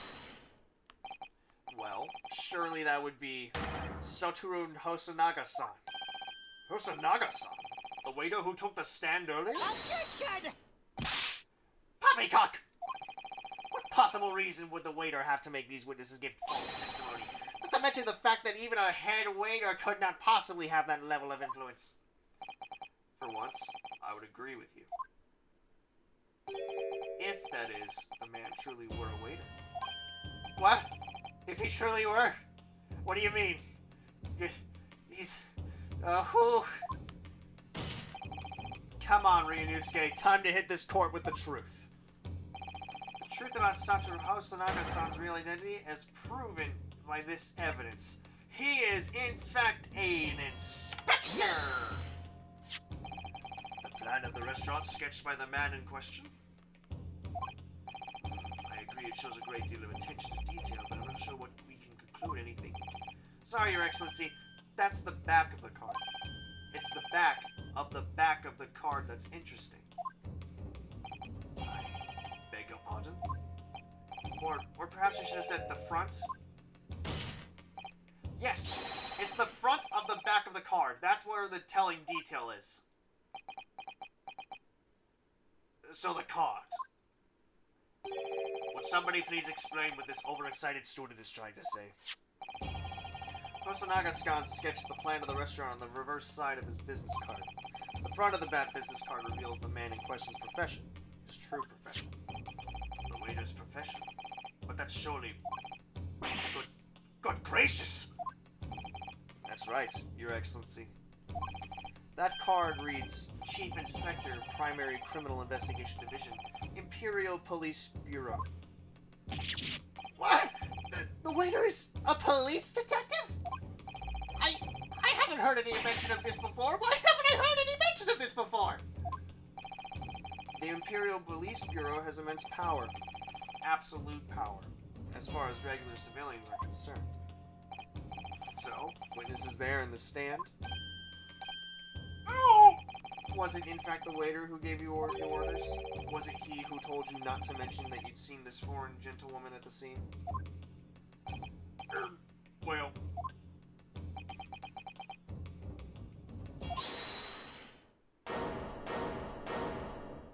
Who is it? It's him! Inspector Hosonaga! Inspector Hosonaga! I was worried something like this may happen. The moment you asked me to submit my sketch as evidence, I realized it was a possibility. The court will take this plan and add it to the court record as evidence. Oh, well... Is there a problem? Hand the plan to the court officer at once. Of course. Here you are. Yes, I remember now. Did act strangely when the judge asked him to hand over his business card.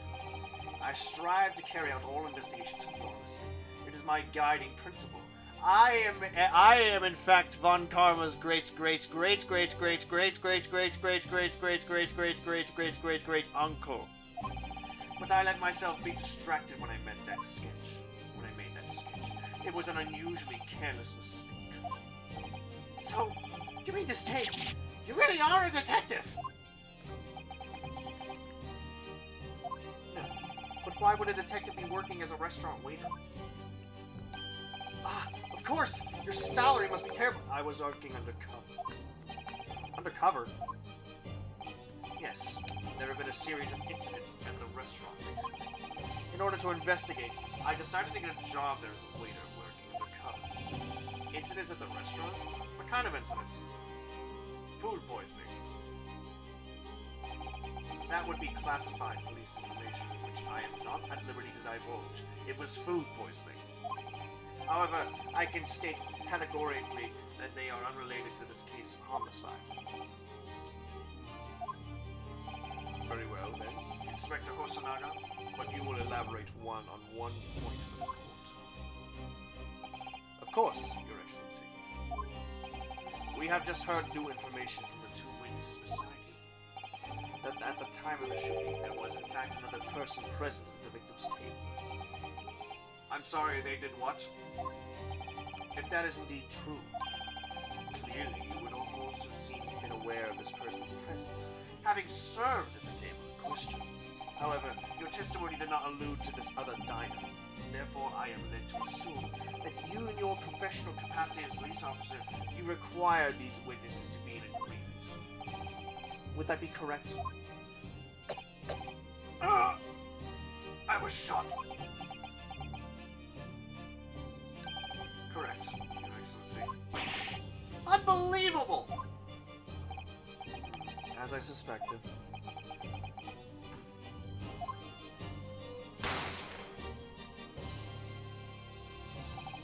As soon as I heard that gunshot, I ran out of the kitchen to see what had happened. The victim sat slumped in his chair, and beside him, gun in hand, stood the accused student.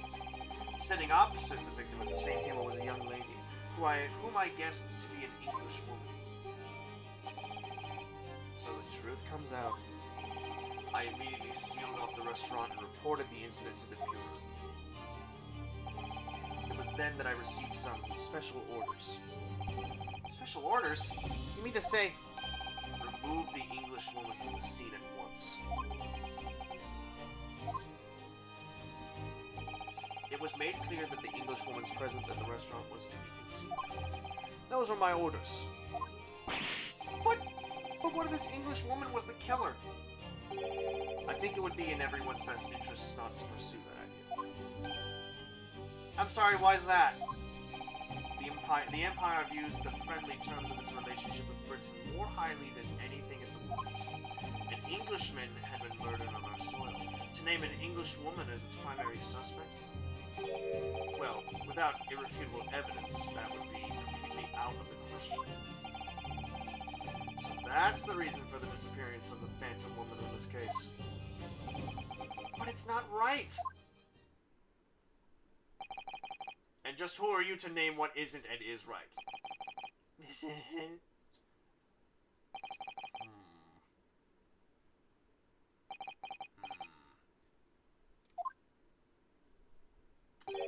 One possibility does spring to mind. What do you mean, Kazuma? Yume University is currently hosting a number of exchange students from Great Britain.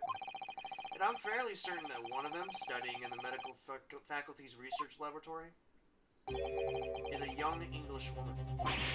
What? You're a shrewd man. They're shaking again. They're just like, oh no! I can see why you're the chosen candidate for the overseas study tour. You mean, when I removed the woman from the scene of the crime, I thought it prudent to check her identity first. And the court demands that you name the lady in question at once, Inspector. The English woman sitting at the university professor's table was a certain Miss Giselle Brett. She is indeed a foreign student studying in the research laboratory of Yume University's medical faculty. What is happening here? I admit that under orders from the police bureau, I erased all evidence of this lady's presence at once, and ordered these witnesses to make no mention of her in their testimonies. It must now be up to Your Excellency to decide how to deal with the situation. Very well. My thoughts on the matter are as follows. Thus far, the case presented to the court has been underpinned by a particularly critical premise. Namely, that the victim was dining alone. However, as we have now discovered that this premise is false, it would be a desecration of our justice system to ignore the truth and give a ruling at this point. Objection! But, Your Excellency! That would mean missing the noon deadline of a ruling in order to send the telegraphic report to Great Britain. Our own government will surely be very displeased by such actions. Calm yourself, Counsel. I will not allow the government of our country or any other to influence the proceedings of my courtroom. Inspector Hosonaga. Yes, sir? You will locate this Giselle Brett and escort her to the courtroom with the utmost urgency. At once, Your Excellency. But that means you were going against the special orders you were given from the police bureau. As I said before, it is my guiding principle to carry out all investigations flawlessly. So, it won't be a problem?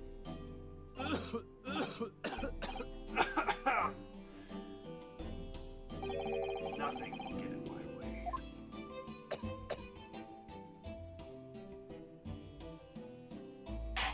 He just falls dead right there. Corporal John, briefly. The prosecution must call the English student Giselle Brett to the witness stand. Do I make myself clear? Yes! Your Excellency! Good. Then we will have a 30-minute recess before reconvening. Holy shit!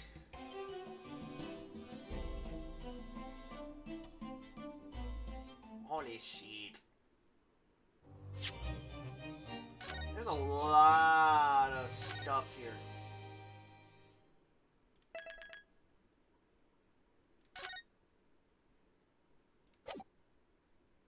There's a lot of stuff. 22nd November, 11:38 a.m. Supreme Court. Picture defendants in Chapter 5. Excellent work, Ryunosuke. That was superb. Oh, my heart was in my mouth the entire time. It was almost unbelievable. I mean, looking at you in there. You were drenched in sweat, your eyes popping, your knees knocking, and you were grinding your teeth. It was a grim sight, but before I knew it, you'd started finding inconsistencies in the testimonies. I think you might have a natural talent for being a lawyer. Forget it, it's terrifying. If I get through this, I don't ever want to see the inside of a courtroom again. Anyway, it looks like we've exposed your phantom lady at last. Miss Giselle Brett, student from the Great Britain, is she? That's what I was trying to tell everyone from the start. Dr. Wilson wasn't alone. There was a young woman with him, like I've been saying all along. Yes, you have, haven't you? I might not be overly confident in the courtroom, but my powers of observation are the one thing I am sure of. Yeah, I can see that. So, about this young gentleman. Thanks to our detective friend, she was hastily escorted away from the scene, it seems. Did you see what happened with that? No, I didn't see any of it.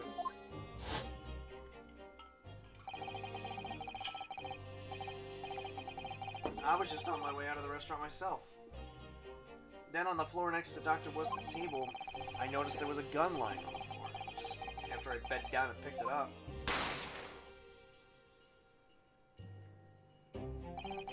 I didn't have time to think about where the sound of the gunshot had come from. The waiter ran over to me looking as white as a sheet. And he bundled me into some sort of small pantry next to the kitchen. Fast thinking by the detective. He apprehended his suspect without a moment's delay. Yes, and because I was shut in the pantry, I have no idea what happened outside in the dining area.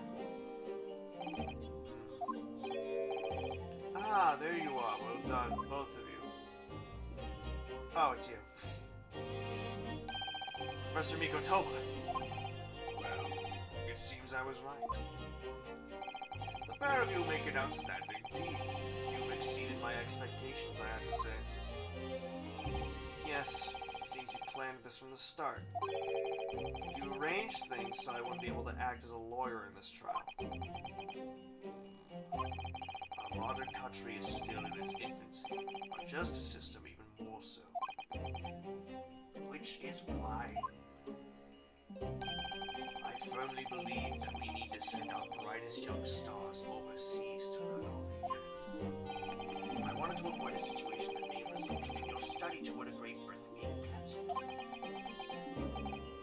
Got something, sorry. Well, it makes no difference. Lawyer or otherwise, if I'm the kind of man who can't help his best friend avert the worst kind of crisis of his life, I shouldn't waste everyone's time by going to study overseas. What? What are you saying, Kazuma? So that's your stance. I was afraid you'd feel that way. Kazuma! Well then, it looks like it all comes down to you, young man. To me? Yes, you need to prove your innocence and uncover what really took place in that restaurant. I must say, I very much want to know the truth. After all, I have a personal connection to this case. Come to think of it, he said the same thing earlier this morning, didn't he? If you don't mind me asking, Professor, did you know the victim? Yes, I did. As you're probably aware, Dr. John H. Wilson was a visiting professor at VOD, and it was I who invited him. Oh, I see. I didn't know that before. Anyway, you're about to go into battle. The victim was a university professor in Great Britain, and a well-known one. Naturally, our government is looking to identify and punish the culprit as quickly as possible. But let's not forget who we're going up against. A gentleman who was involved in our police bureau went to extraordinary lengths to help. Yes, and I'm sure the prosecution will be using every tool at their disposal to quash the case. But I've no doubt that you can put up a good fight. Right to the last.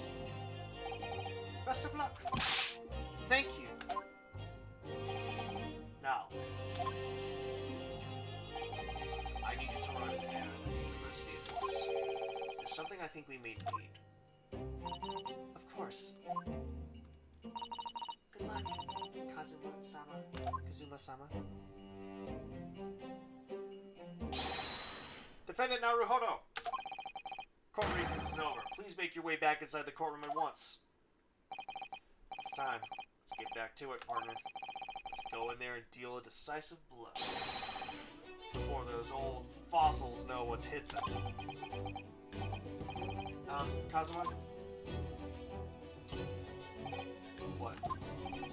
Thank you. Really. What for? Well, if you hadn't said you believed me, then I'm fairly sure I'd already have been found guilty by now.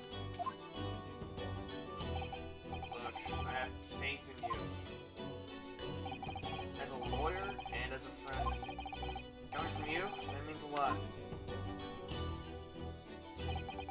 If I'm found guilty in this trial, he's really going to give up on his dream of studying abroad. That's the kind of true friend he is.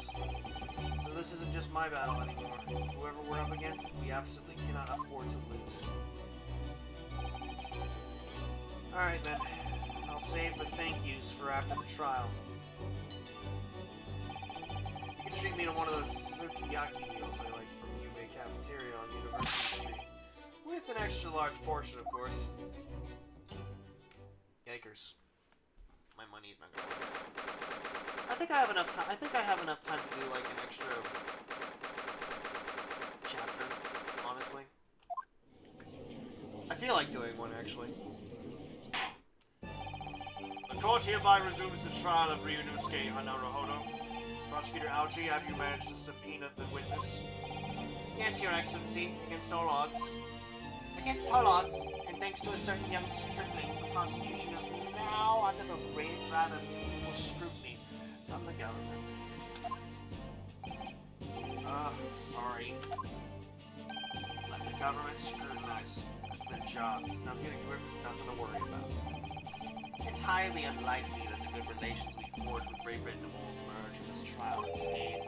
Will you still think it's nothing to worry about when the new treaty breaks down and our nation founders? Flounders, maybe, is what he probably actually said. No, he said founders. Again, terribly sorry. If the friendship between our nations is really so fragile, then the treaty isn't worth the paper it's written on. You really have nothing to worry about, Ryunosuke. What do you mean? A secret trial, anxiety over some foreign government's opinions, a bungled investigation, missing witnesses. Is this what our nation's justice system is? Is this the Supreme Court of Japan or of England? Shut up! Shut up, you shut up, rookie boy! You and your friend know nothing. Nothing of the situation our nation finds itself in. By aligning ourselves with this great world power, we'll become strong. Diplomacy has never been more critical.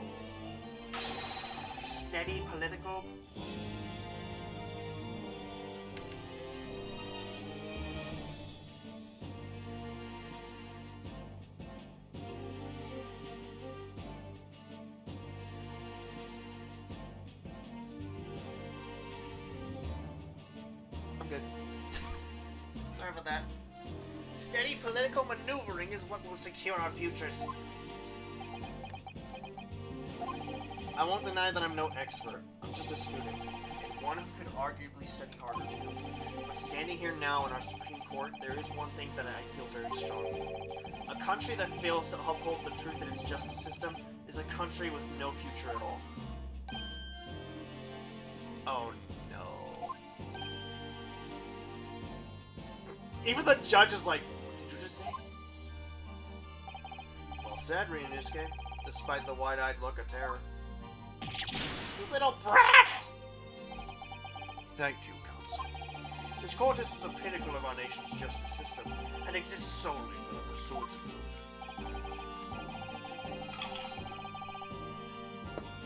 With that in mind, this trial will now resume, with the next witness taking the stand.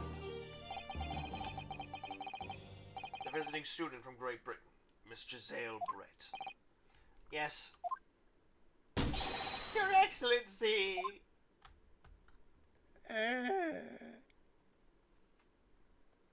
That is a big hat. And a big old tail. Hi. Well, what a delight it is to welcome such a fine gentlewoman to Japan, and from such a distant land. Tea! Someone bring English tea. In England, no discussions take place without tea. Is that true? No idea. So, could we possibly trouble you to state your name and occupation for the court? Of course. Of course. My name is Satoru Hosanaga. I have been working undercover as the head waiter at La Carnival. Yes, we know all about you already. Inspector Hosanaga, where are your manners? In England, it's always ladies first. Is that true? No idea. More importantly, a little earlier today you said something to me. You said your powers of observation are the one thing you're sure of. Oh yes, I think I did, didn't I? Yet your description for this amazing sight was simply a woman. Sorry, Ryunosuke, but powers of observation aside, your powers of description are sorely lacking. Guilty. So, dear lady, once again, if we may trouble you for your name and occupation, please.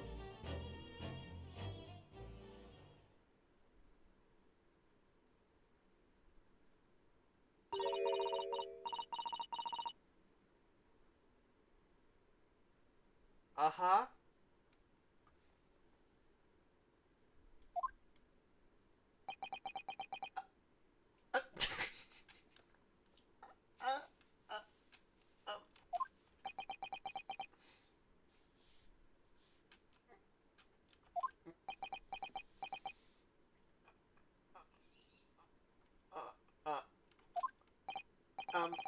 I'm terribly sorry, dear lady, but... What? They don't speak English, you fucking idiots!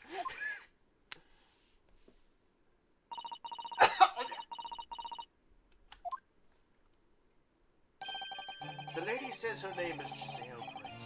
She comes from London, England.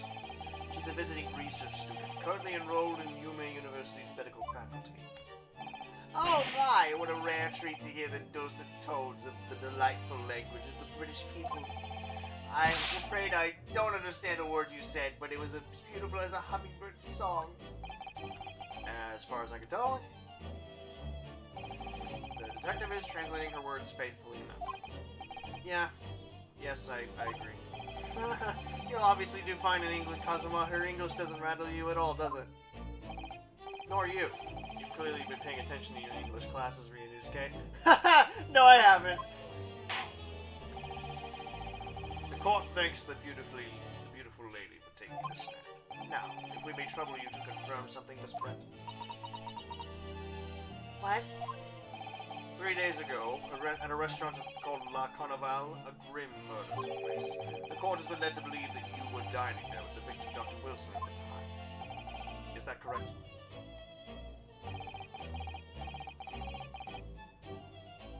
Were you dining with Mr. Wilson? I sure was. She says, yes. This could take some time. So even though she's studying here in Japan, she can't speak any Japanese.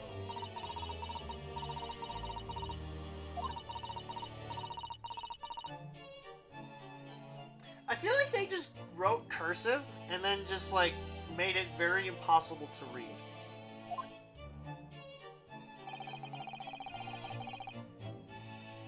She'd like to apologize for disappearing from the scenes. Yeah, what's her reading? She says that she was due to make a presentation at the university, so she had to leave immediately. Interesting.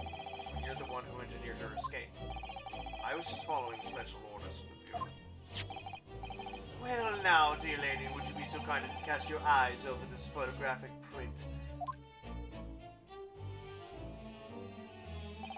Seeing as you were so unfortunately present at the scene of the crime, could it be that your resplendent eyes caught sight of the wicked perpetrator, perhaps?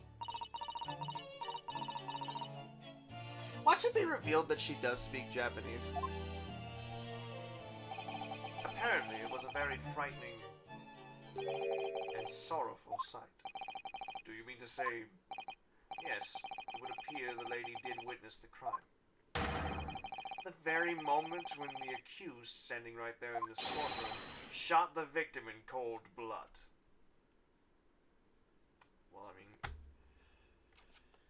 I mean... He's translating faithfully. That doesn't mean that she's gonna be faithfully telling the truth. I will say her dress is very, very loud. Order in court. Did you hear that, Your Excellency? Here we have an absolutely conclusive witness statement. You just want this to be conclusive because it agrees with your mind. Shut up. Or I will cut your hair. Well, looks like it's clear now. Clear who our real enemy is. Unfortunately, I will have to ask you to formally testify, if you please. Kindly tell the court the exact nature of this frightening and sorrowful sight you described. Please learn some Japanese. No.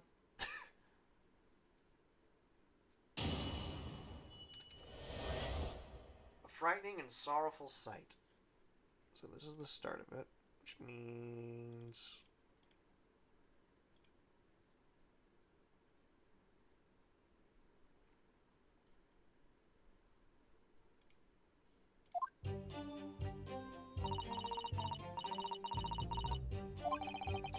I had arranged to meet for a slightly late luncheon with Dr. Wilson. The professor was unable to eat, so I ordered for myself only a beef steak. What did you say? After a while, the accused came over to greet the professor, and they got into a fierce argument. Then, not long afterwards, the accused took the professor's gun and shot him right before my eyes.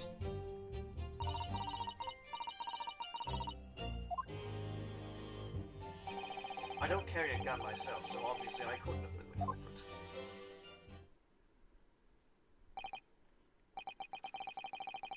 Yes!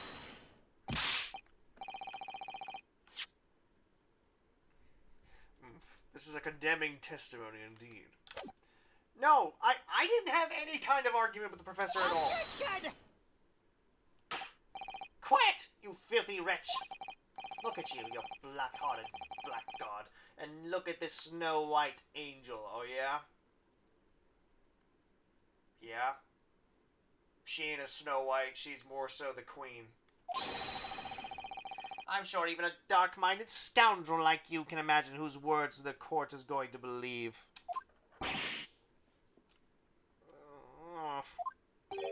You're still making the same mistakes, Ryunosuke. You mustn't blurt out when you're goaded like that. That's a lesson you need to learn. Oh, but he's so annoying. Of course, I was at the scene as well. I took statements from this lady and the two witnesses who testified before, and reported it back to the Bureau. It was decided that Miss Brett was not involved, so we let her go. The testimonies of the last two witnesses were completely worthless, however...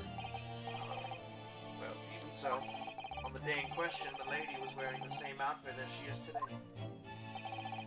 As you can see, there is nowhere about her appearance where she could conceal a firearm. I would think she could hide a gun almost anywhere in that outfit if she wanted to. Unless and until the precise location where the witness is to have hidden the weapon can be shown, this is moot. There are no pockets in my outfit. I have nowhere to hide a gun. Those are the witness's own words on the map. Ah, that's ridiculous! If only I was allowed to lift up her dress, I could prove it. Don't think about doing anything rash, Ryunosuke. But I didn't fire the gun I picked up. There must have been another gun there that day. You're right about that. Which means this lady was hiding a gun somewhere. Yes, that's what we have to prove now. And to do so, we will need to pull her testimony apart. She's just like, I welcome it. The defense may now cross-examine the witness. Oh, yes, Your Excellency.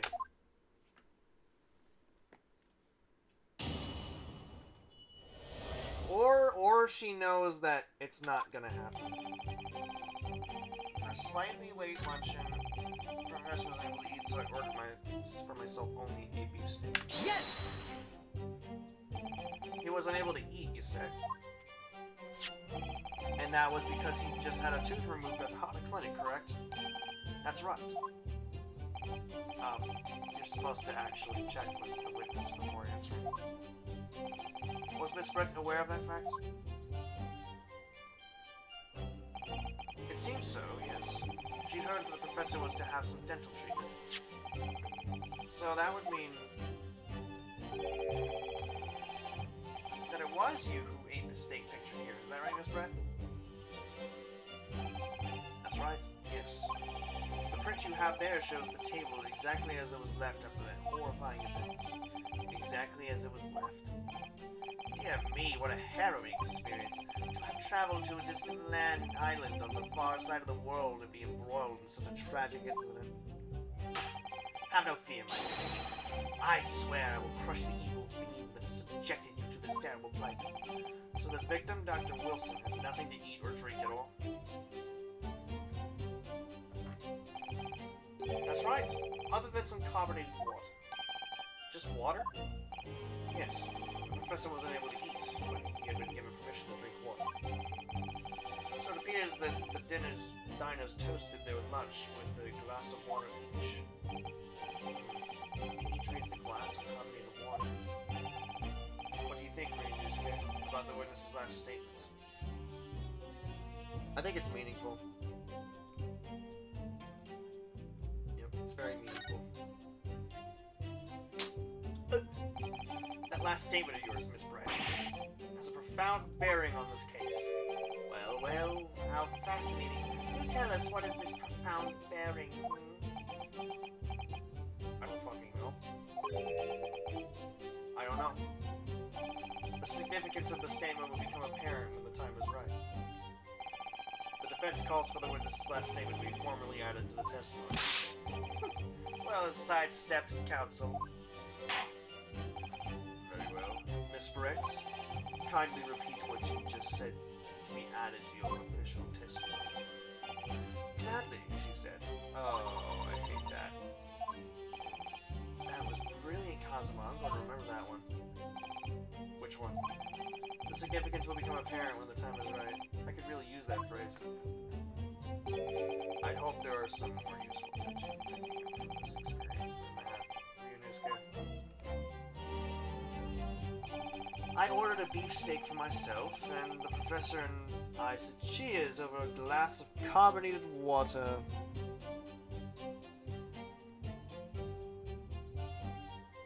That's the new statement, too. So now... Well, actually, let me check why I would present that. Oh. Where's the other glass?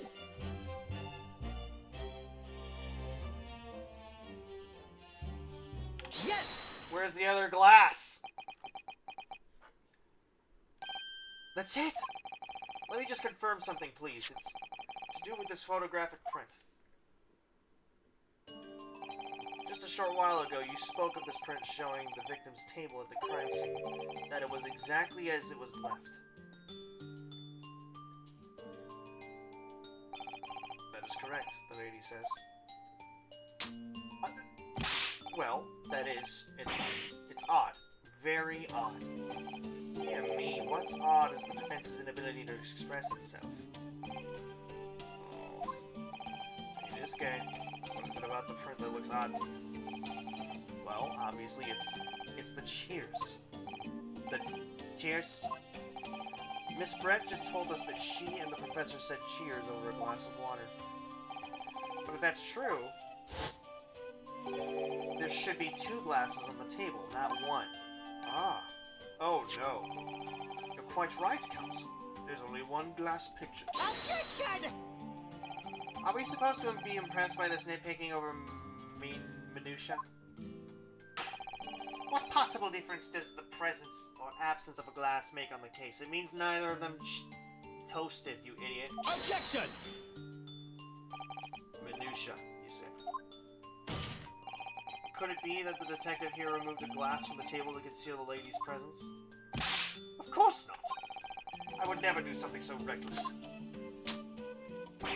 But there should have been 2 glasses on the table. Or are you going to try to tell me you can clink with only 1?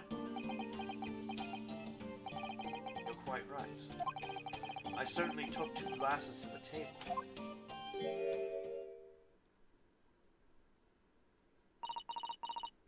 Don't listen to this man, he's a liar. Inspector, what did the lady say? It would seem that it was Miss Brett who took the glass from the table. What? It was also terrifying, everything that happened. I panicked and thought I should try to hide the fact that I'd been there at all, she said. Good gracious. Will you believe a woman such as myself? Sorry. There, as I assured the court before, this is of no consequence at all. Oh, please. We must remember that this student had just murdered this lady's luncheon companion before our very eyes. Who could blame her for concealing a glass or 2 in her state of disarray? Me? And everyone else in the courtroom? That's absurd! Oh, really? Oh, really? So do we take it that you are now going to accuse this vulnerable young woman and beautiful woman of mischief? What? No, this can't be put down to mischief. I'd like to know exactly how the lady took the glass from the scene. You spoke 1 bit of English! Or 1 bit of Japanese, come on. It would seem that she slipped it into a small handbag she was carrying.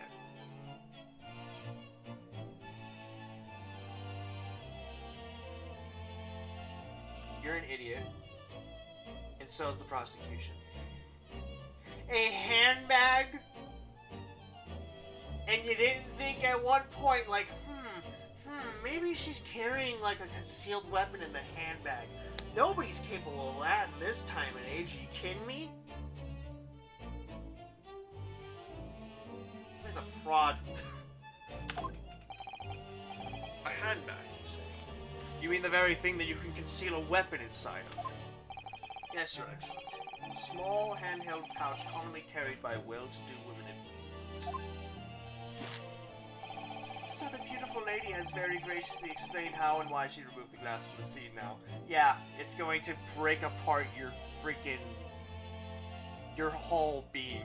That is what's going to happen here. However, the fact remains that this glass has absolutely no bearing on the case. Yes, it does. Mrs. Snowden has been trying to confuse the court with logical reasoning, but in the end it comes to nothing. You mean... something a courtroom should have? You idiot! Why do you work here? You're not a good prosecutor. Go home. Go home to your wife and kid. Now. You're fired.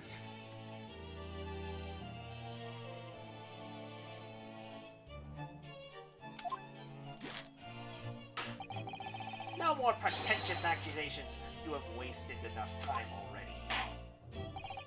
Indeed, the lady has offered a satisfactory explanation as to why she removed this glass. I think henceforth we can consider the matter to have no bearing on the case. Counsel for the defense, are you in agreement? Well, I don't know really. If you want to pursue this matter further, you're going to need to show that it has some deeper significance. Yes, you're right. So she took the glass away in her handbag. There's a deeper significance there. It's the handbag. Wait, the lady put the glass in her handbag, you said? Yes. Do you try to keep up? It's already been explained to the court that all English gentlewomen carry handbags for small items. Let me see. A little while ago, Miss Brett stated the following. There are no pockets in my outfit. I have nowhere to hide a gun. But what she forgot to mention was her handbag. Ow. In which it would be very perfectly possible to conceal a gun. You're right. Well done, partner. I had a feeling you'd pick up on that too. What are you insinuating, you vile blackguard? That she hid a gun in her handbag. Keep up, Ouchie. It's very simple, you idiot. The gunshot was heard when the defendant picked up the gun from the restaurant floor. As he didn't fire that gun, we can deduce there must have been another firearm at the scene. The true murder weapon, if you will. You can't seriously be suggesting... Inspector Hasanaga? Yes. Did you or did you not search Miss Giselle Brett's handbag on the day of the murder? I could not. No, sir. I did not. As I thought. In other words, another gun, the one that was actually used to kill the professor, could have been hidden in Miss Brett's handbag. No!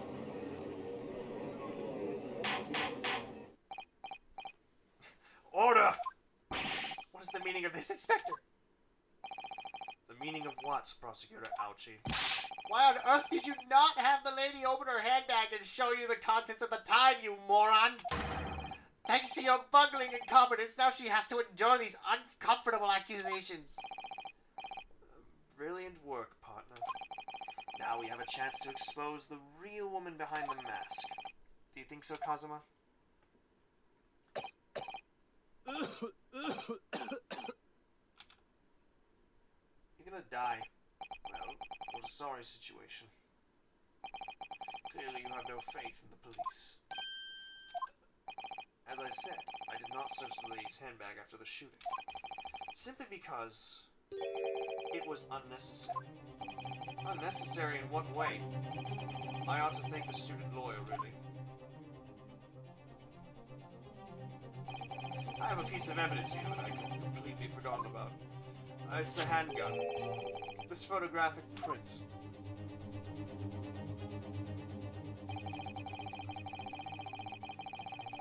What do you mean it's see-through? Hey, wait, what is that? This print is of a photograph that I thought would be prudent to take immediately after the shooting. As you can see, it clearly shows Miss Brett's handbag. Well, I never. You can see right through to what's inside. That's right. Apparently, meshwork bags like these are the height of fashion in London at the moment. That's a terrible handbag! That's terrible! That's not going to contain anything! So the contents are clearly visible. Exactly. So there was no need to search the lady's handbag. If there had been a gun inside, it would have been immediately obvious. As you can see, there's nothing to imply Miss Brett's guilt here. Thank you for helping to prove that, Naruhodo-san. I've been shot. I'm dead. Order! Inspector Hasanaga, you will submit the print as evidence at once. Certainly, Your Excellency.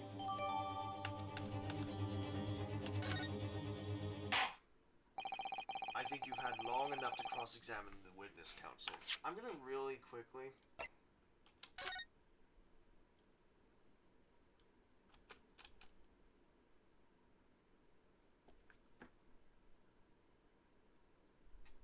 So let's assume this is the professor.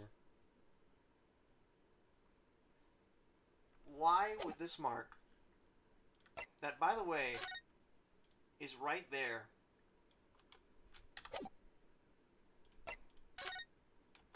be on a man who is not supposed to eat?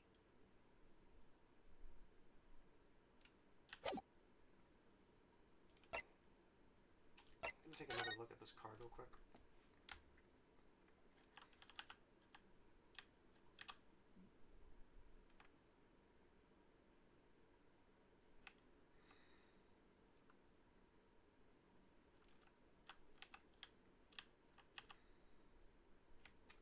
What if he's the doctor?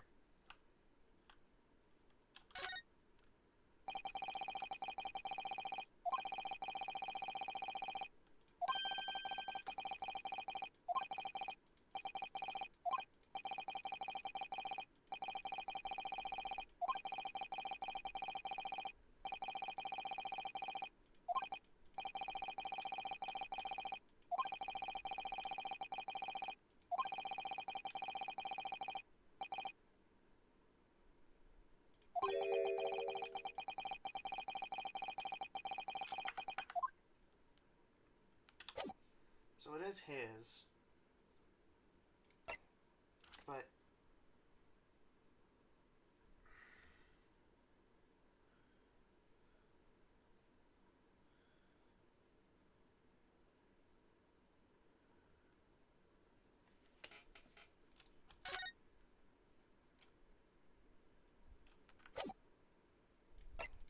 I'm checking like every freaking detail.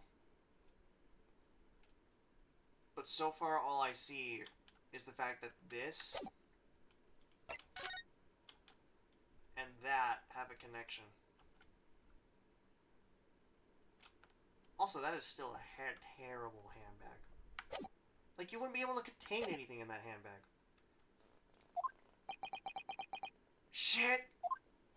The court has now been shown considerable evidence.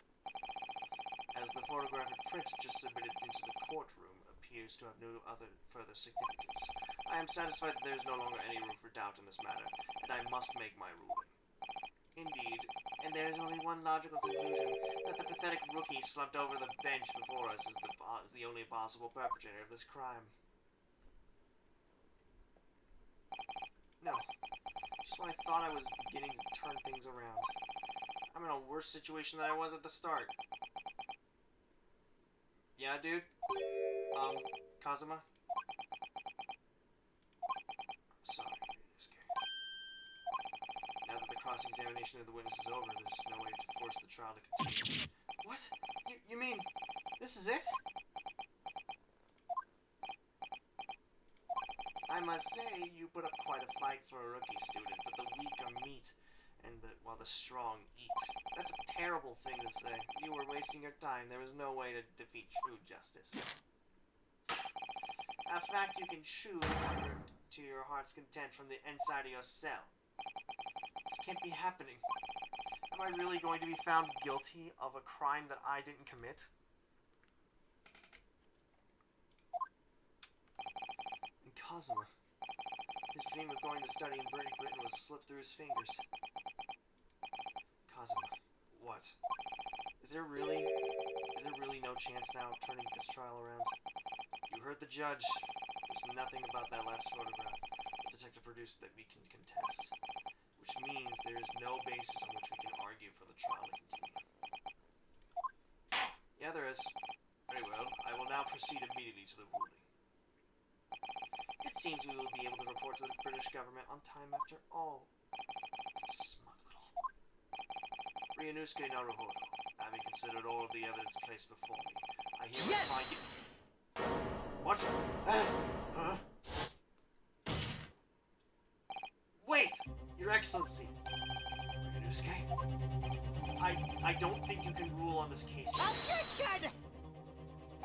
This amateurishness is getting tedious. When His Excellency deems that the trial is over, he gives his ruling. That is the most basic protocol of the courtroom. I'm trying to stretch so that I don't yawn again, because honestly, it's going to be terrible. Yes!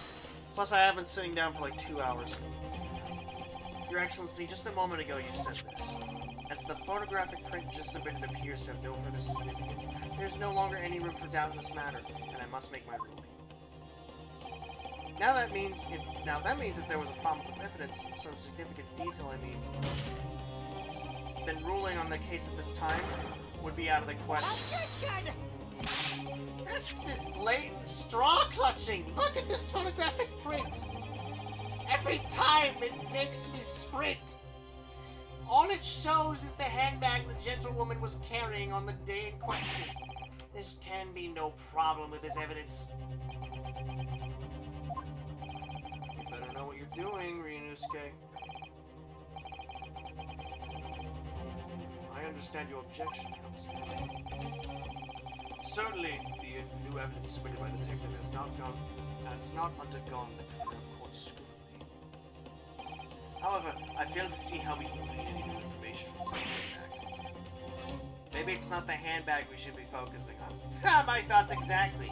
Really, the prosecution is becoming tired of this rookie's desperate wheezes. Yes, I am desperate, but this isn't a wheeze. There's something about this photograph which just doesn't seem right. I'll like put my finger on it. Pretty well. I will grant the defense one final opportunity. What? But be warned that if I am unsatisfied by your response here, the trial will be over with immediate effect, and I will bash this hammer over your head. Do I make myself clear? Yes, Your Excellency. So, take another look at the photographic print Inspector Hosonaga submitted before. You will identify for the court where in this print we see the significant detail to which you alluded. The only suspicious thing I can find is this.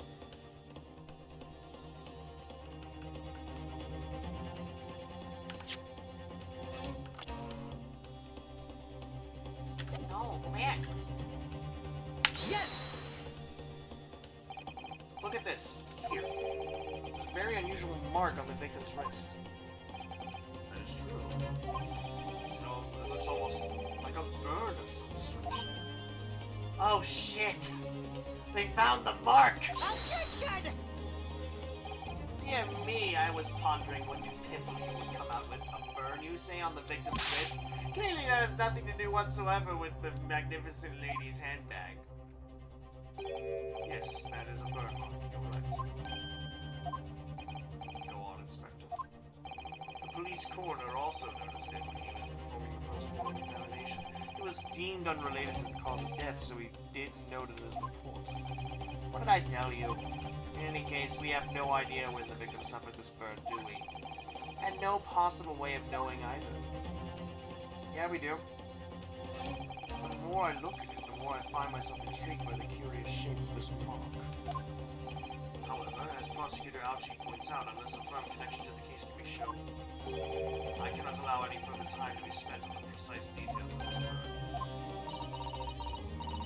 It may have been a brand. Excuse me, Your Excellency. It would seem Miss Brett has a lunch appointment with the Dean and the other university staff. She would like to know if she may be excused from the stand. Oh, of course, dear lady. We shan't hold you any longer. I'm quite sure His Excellency is about to give his final ruling anyway. What you're thinking of this, Ryunosuke? Do you believe this burn does have something to do with this case? To be honest, I'm not really sure. But if I don't keep pushing, it's all over. So I was thinking I should keep digging and digging in hope that I might uncover something useful. Yes, you're right. I am? If we could just link that burn to the case, if we could do that, we might be able to prise this shutting door back open again. Just give up, Counsel. You can't possibly hope to do that. Indeed, I'm afraid that without evidence, I can't allow you to pursue what is little more than conjecture. But if we had evidence that irrefutably linked linked the burn on the victim's wrist to the case, then you would allow it? I would, yes. To tell the truth, I hadn't noticed that burn. But as soon as you pointed it out, what I did notice was the color draining from Miss Brett's face. Really? I have to find some link between that burn and the case. Because it's the steak plate. This is the moment of truth. It's time to find some evidence that proves what that burn really means. So then, the defense will now present its evidence to the court. The evidence that demonstrates an inextricable connection between the burn victim's hand is this. Yes! What's this, counsel? You have the print? Yes, Your Excellency. I believe photographic prints are an amazing invention. When we humans look at the scene, we miss things. But in a photograph, things we may have overlooked at the time are recorded forevermore. Do hurry up, Rookie. What are you trying to say? To inconvenience this poor lady any further would be quite inexcusable. Actually, we may need you to stay with us a little longer if you don't mind, Miss Brett. You see, it's very clearly visible in this other photograph. How did the victim come to have that unusually shaped burn on his wrist? The reason is recorded here forevermore. What? How? Objection! You can't fool me with your little bluffs, boy. If that's your game, then let's see how it plays out. Show the court exactly what you mean. What is it in this photograph that explains the reason for this victim's burn? Prepare to feel like an idiot. Yes! The beefsteak? Actually, the point is the metal plate the steak was served on. The plate. Oh! Your Excellency, are you alright? As you can see, there's an emblem on the plate. I would guess it's some sort of trademark of La Carnival. Oh! This emblem on the plate and the victim's burn are exactly the same shape. Ah! Ryunosuke, you're genius. You're spot on. Which means that the victim must have suffered this burn while he was present at the restaurant. Objection! But even if this is the case, we can't know if it happened on the day in question or not. It could have been the day before, or the day before that. It's most likely happened at some other unrelated time. Well, Objection! sadly, Prosecutor Ouchie, the chances of that are extremely slim. Thanks. Why? The outline of the burn is clearly discernible. Such a serious injury would have caused quite a commotion in the restaurant. Would you agree, Inspector Hasanaga?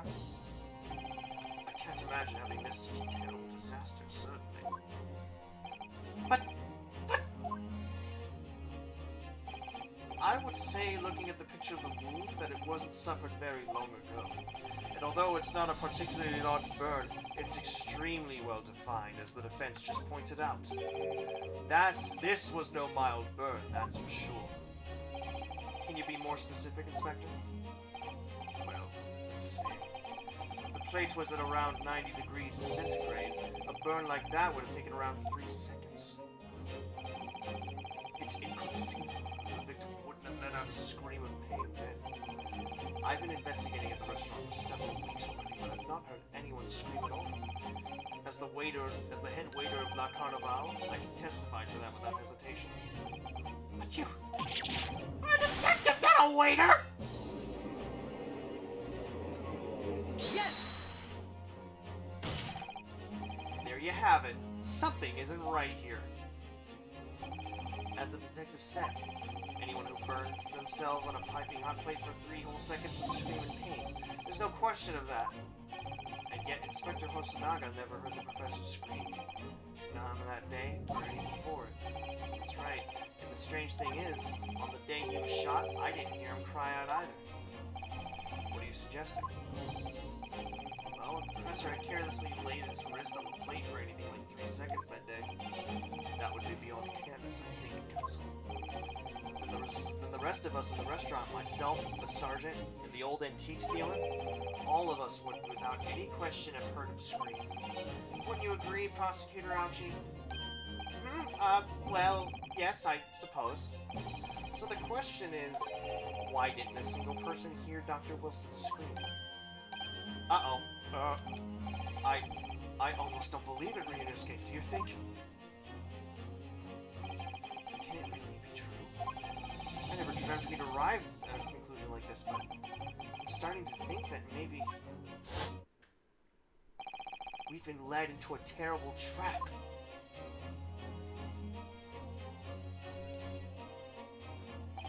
There's only one explanation I can think of to make sense of this apparent impossibility. On the day in question, when he suffered the burn to his wrist, Dr. Wilson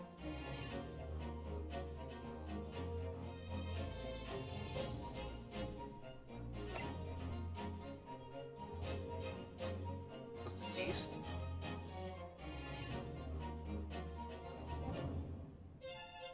Yep. No man could remain silent while his wrist was burning on a piping hot plate for 3 whole seconds. That's clearly impossible. Apart from in one particular situation. Counsel, are you suggesting? Yes, it's only possible. If the man was already dead. Already dead? Uh-oh. Knowing what we know now, it's the only possible explanation. When the beefsteak was brought to Dr. Wilson's table that day, the professor was already dead. That's madness!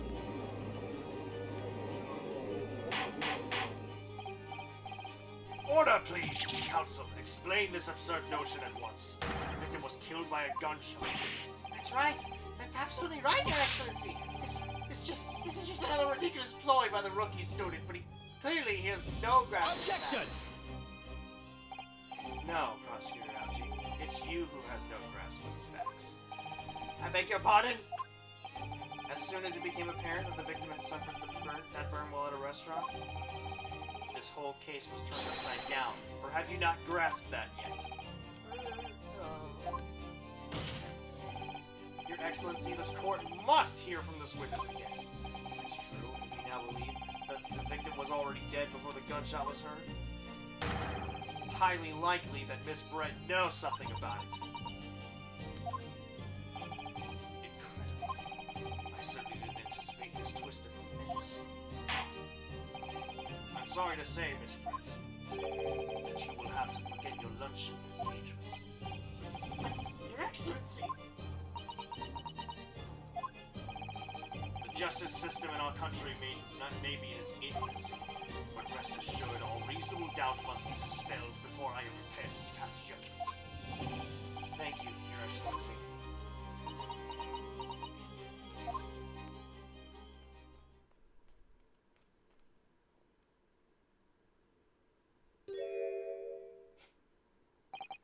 What was that smile? Yes, of course. I mean, I'd be delighted to help. Especially if it helps relations between my country and yours. Miss Brett, you speak Japanese?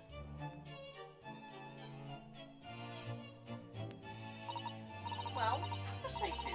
I am studying your country after all. But why have you been speaking through an interpreter until now? My mother tongue, the Queen's English, is the most refined and elegant language in the world. As a gentle woman, I try to avoid speaking your vulgar tones as much as possible. Uh-huh. Well, I feel rather offended. But it seems the men of this land possess none of the chivalrous virtues of English gentlemen. So I can see that I shall have to lower myself to communicating with you all on your own level. Oh, well, are the epitome of a true English gentlewoman. We are truly honored by this lavish consideration you so graciously afford us. Ouchie, shut up. I see. In that case, Miss Britt, I will now ask you to testify in your own words about the events leading up to the death of the victim, Dr. Wilson. Of course. So, we're finally going to hear her own words on the matter. Things are getting interesting, Ryunosuke. I have no idea if I'm saying his name right, by the way. I'm just guessing at this point. Unfortunately, I have no idea when the poor man burst his wrist like that. When the waiter brought my steak, the professor and I raised our glasses in a toast. As far as I've heard, the post-mortem report showed no other possible causes of death besides the gunshot. If there's some other way a man's life can be taken without leaving a trace, please do show me. You mean like poison? But of course, this country's inferior investigative techniques probably wouldn't pick up on it anyway. You mean like poison? I feel offended by this. That most captivating and beautiful testimony will go down in the Supreme Court's history. Thank you. Easy does it. I hope that is the last time I'll have to sully my lips with the coarse tones of your unbecoming tone. Oh, forgive me. I do hope I haven't insulted anyone. No, you've insulted everyone. Not at all, not at all. It's a delight merely to hear your speak, dear lady. And it seems very clear from your testimony that this is boorish talk of the victim's burn is utterly irrelevant. I will be speaking to your country's Minister of Justice about what has happened here today. Minister of Justice? May that irritating little bully of a student be given the harshest punishment possible. Amen. Huh? Thanks. Was that a prayer then? Well, you'll have to forgive the irritation, Miss Brett, and put up with a cross-examination now. Oh, crap. I expect you've noticed that this little bully of a student, as you put it, doesn't miss much.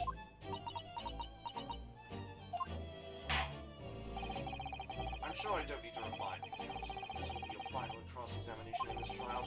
If you fail to demonstrate any problems with this witness's testimony, I will be ruling on the case. Is that clear?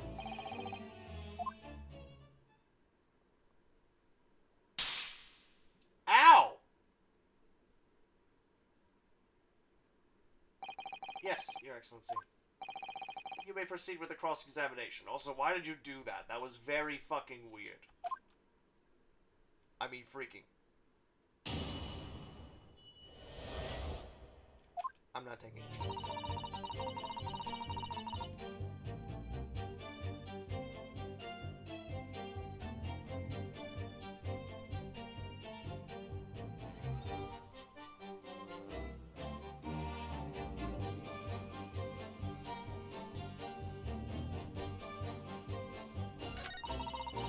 I need statement 5. Which one is that? 1, 2, 3, 4, 5. The last one.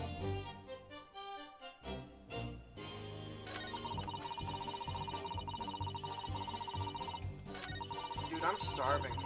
My stomach is like straight up growling at me. Yes! Inferior? Why? What do you mean by that? In the lands of the Great British Empire, the police store everything found at a crime scene for later examination. But in this country, you investigate once, and that's the end of it. Isn't that so? Quite right. La Carnival is open for business as usual today, just days after the incident. Exactly. Which means that even if the investigation takes a different direction, vital evidence may be lost.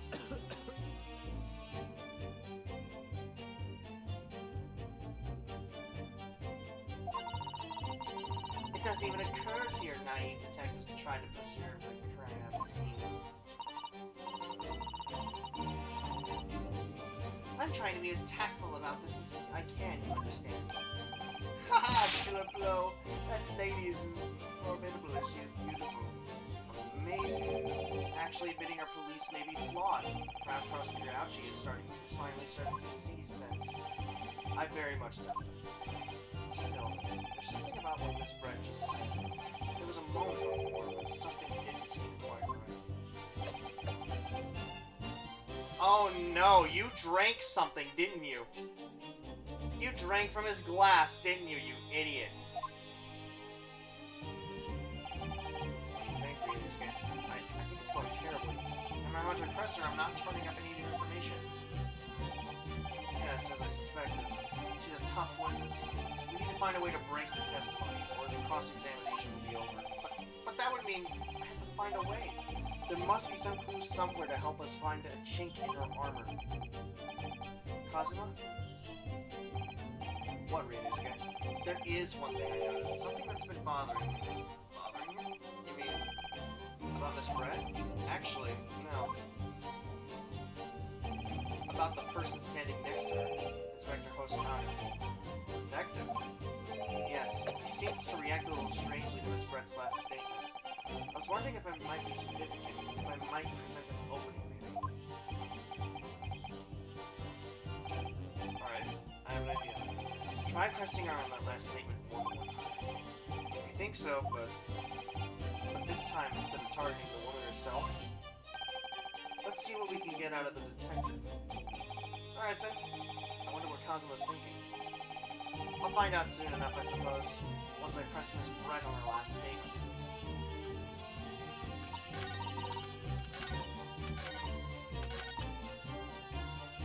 Yes! Inferior? What do you mean by that?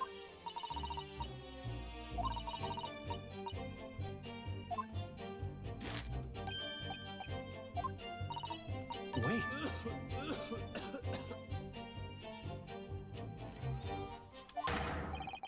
Yes, there it is again. The detective's reaction is just the same as before. Why? Up until now, the detective has been in the stand with Miss Brett as her interpreter. But things are very different now. For this testimony, the detective is just listening to what the Englishwoman has to say. This could be a golden opportunity. What do you mean?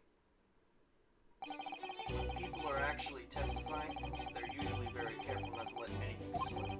However, when they're listening to someone else speak, you'll find they often let their guard down. You're right, look at him! He's lost his own thoughts. It's time to pursue the man in his train of thought. Sorry? Pursue? I'll explain how to do it now, Ryunosuke. It's all to do with the witness marker. What marker? At the moment, we're focused on Miss Brett. Who's the person actually making the current statement? By moving the marker left and right with A and E, you can turn your attention to other people on the stand. While you're looking at the other witnesses, you'll be able to pursue them with space. If you catch the person at just the right time, you might uncover some new information to pursue. If you ever notice a strange atmosphere amongst the people on the stand, take a good look around. Alright then, so first I should move the marker across, pursue him, and see what's on his mind. Here we go. Exactly, which means that even if the investigation takes a different direction, by the way, it's lost.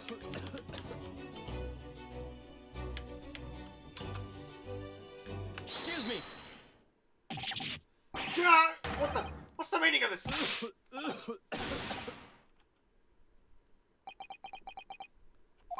I'm so sorry. I didn't mean to shock you.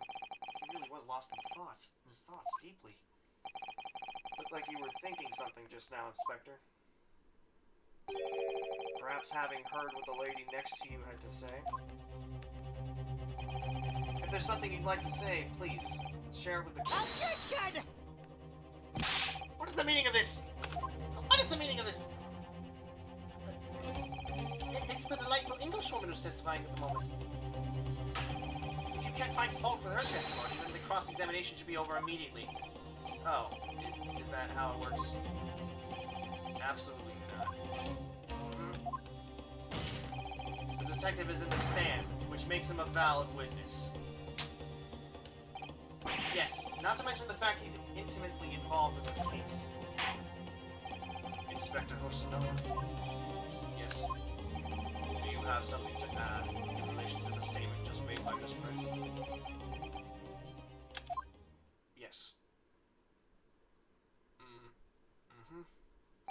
Well, yes, if you don't mind. I would like to speak. What are you doing?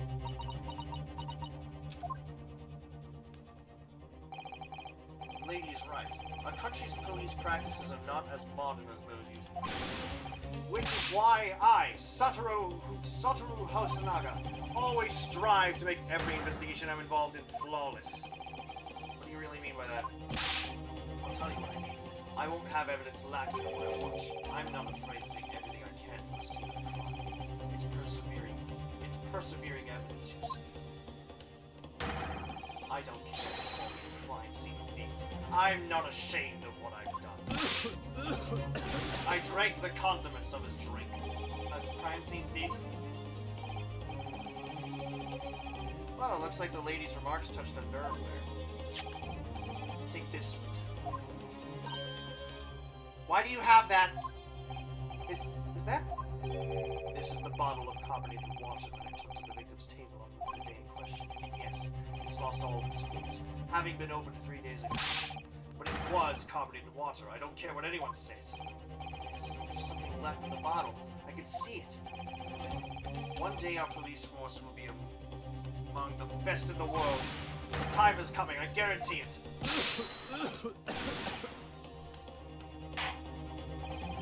I can't say I condone his actions, but I do understand the sentiment.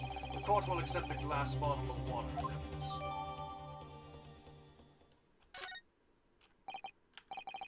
Miss Brett. We're gonna investigate that bottle real quick. No, go back to the evidence. Okay, now what's weird about it? The label is written in a foreign language that I don't recognize. Do you know what it says, Kazuma? I think it's French. This must be very expensive water. Yes, but what does it say? That's what I was asking. Then go to France and ask. You could just say that you don't know.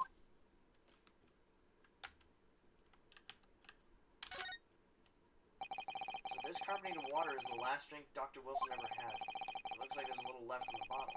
Although it's just plain water now. You know, I've been sweating so much, I'm absolutely parched. I'll just have a sip of this to keep me going. No, Ryunosuke, you can't do that. For one thing, that's evidence. You can't go drinking evidence. Oh, no, you're right. We don't know what might be inside, do we? You never cease to amaze me, Ryunosuke. In more ways than one. I wonder, could there be anything in this water? What's the matter? You've gone quiet all of a sudden. I think I might have just worked something out. An interesting possibility. Hmm?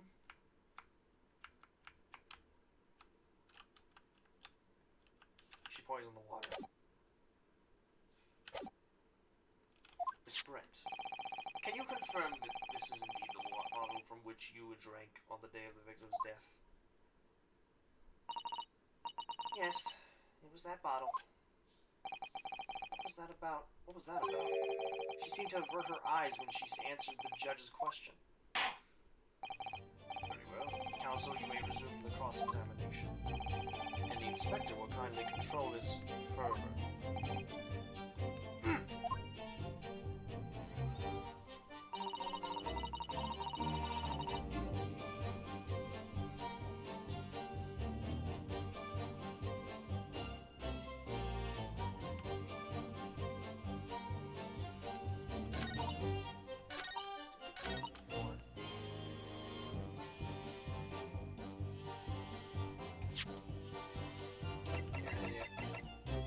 Yes! What is this? The bottle of water? Actually, there is one method of killing a man without leaving a trace that comes to mind. Poison!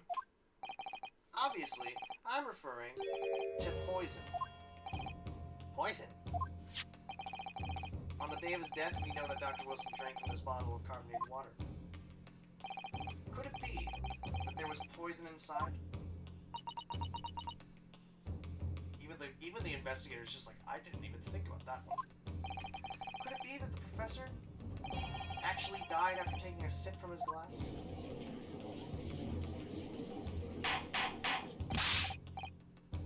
Order!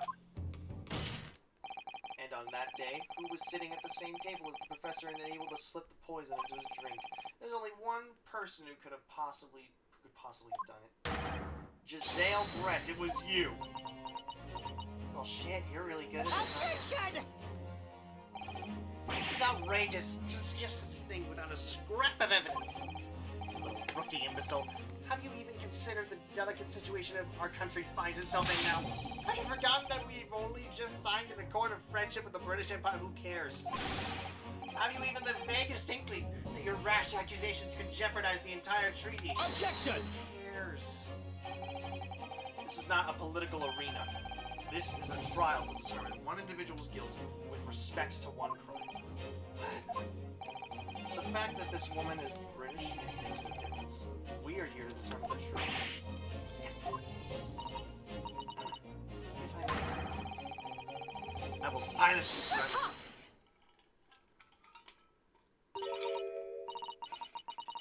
It is you who should be silent. Of course. What was he gonna say? I will silence you forever for this disgraceful attack on... Give me a minute, guys.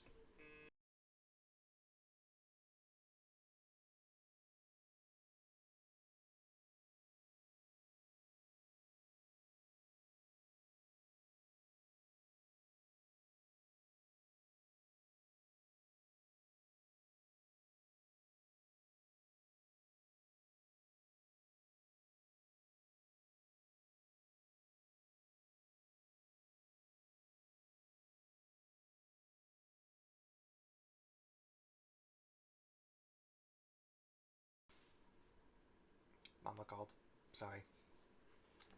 I will silence you forever for this disgraceful attack on the lovely young... And then Brett just literally said, shut up. Of course. Dear lady! Where did that come from? She just snapped? I'm afraid I may have spoken unfairly before. I offer my most humble apologies. I'm sorry, my lady. To what are you referring? I described your police force as inferior, but no matter how inferior they may be, you still investigated this particular point thoroughly, I believe. The bottle, I mean, Inspector, and whether it contained poison or not. You drank from the bottle, didn't you, you idiot? Of course. You did? Have you forgotten what my guiding principle is already? I drank from the bottle and I'm gonna die any minute right now. I will die in front of this courtroom a great man! I strive for a flawless investigation every time. I don't believe it. Naturally, we tested the inside of the bottle and its contents. And by tested, I mean I drank it myself. I'm slowly dying. That's why I keep coughing up blood. I'm slowly dying as I'm on this witness stand. Someone get me to a hospital, please. What did you find, Inspector? I ordered tests for every toxin that's available in this country at the present time. Mainly to find a cure. You could find no trace of poison of any description in the bottle of carbonated water, Your Excellency. That's because she probably put it in the glass. Yeah, dummy. What? Are you sure? The tests were meticulously carried out by the chief coroner himself. No!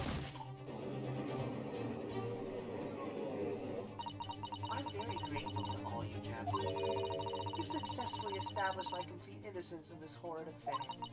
Thank you. But of course, dear lady, the pleasure was all ours. I was so sure. This can't be right. Everything falls into place if he was poisoned. Thank you, counsel. I think that cross-examination has clarified everything. As the prosecution have asserted, a shot to the chest from this gun is the only conceivable cause of death. Furthermore, the accused who, by his own admission, told this weapon is the only possible culprit. I'm done for. The court wishes to apologize for the great inconvenience this has caused you, Miss Brent. Oh no, I'm just glad the matter is resolved. Before proceeding, I must ask the counsel for defense. Do you have any further new evidence to present the court at this point? Do I, Kazuma? Yes. I'm sorry. Excuse me. I have nothing. Well, if you'll excuse me now, I really must be leaving.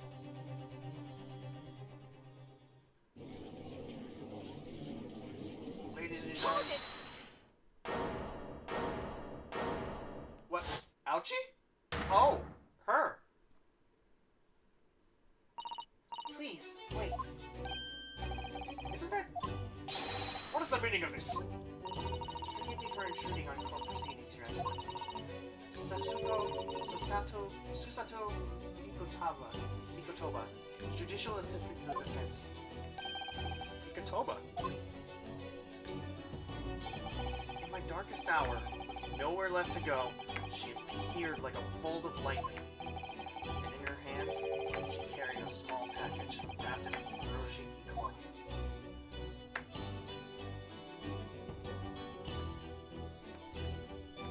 Okay, so I'm gonna take a quick old break. I will be right back. I mainly need to make sure that my stomach is not growling. So I'm going to quickly prepare myself something. And then quickly scarf it down. So I shall return.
Okay. I have filled myself with steak. I have a dog in my lap. And I have water. Today's gonna be a good day. Here we go.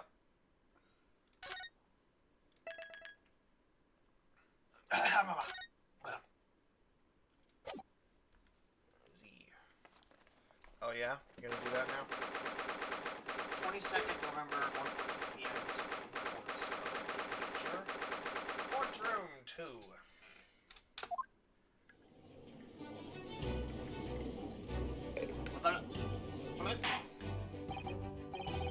Well, I understand you are the judicial assistant to the defense.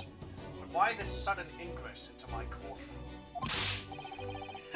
A judicial assistant? And a woman, no less. Wow, where was the respect earlier, Algie? The rules state that females are not permitted into this court of law other than to testify. Yes, I fully understand. I ask only for 5 minutes of time. I have some vital evidence that I must hand over to the defense. You are too late, little girl. This trial has already been concluded. 5 minutes. I will not allow a moment. But, Your Excellency! I am most grateful.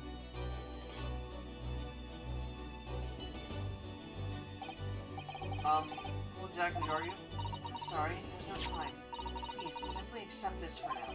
What is it? A report about something? Written in English. It's Giselle Brett's research. The English woman's?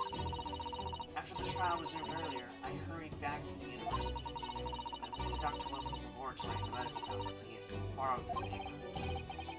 Oh yes, that's right. Miss Brett was studying under the professor, wasn't she?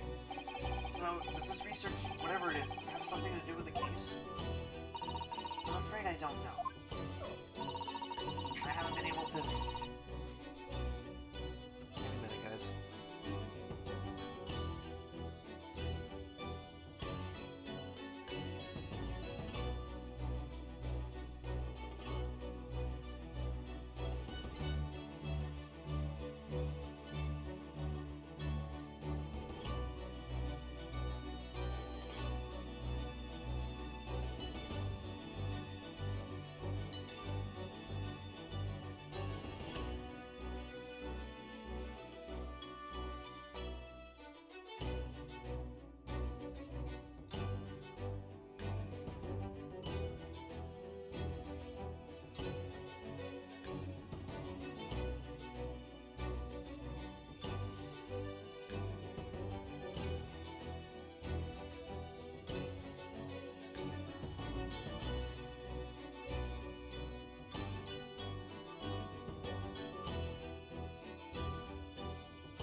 Okay, new investment.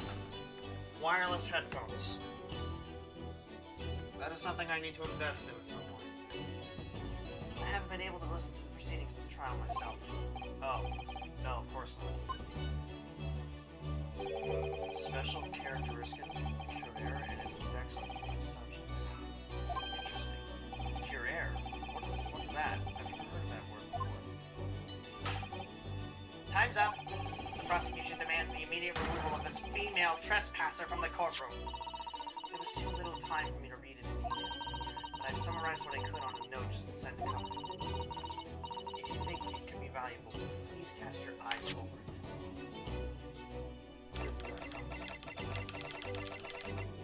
Okay, I can.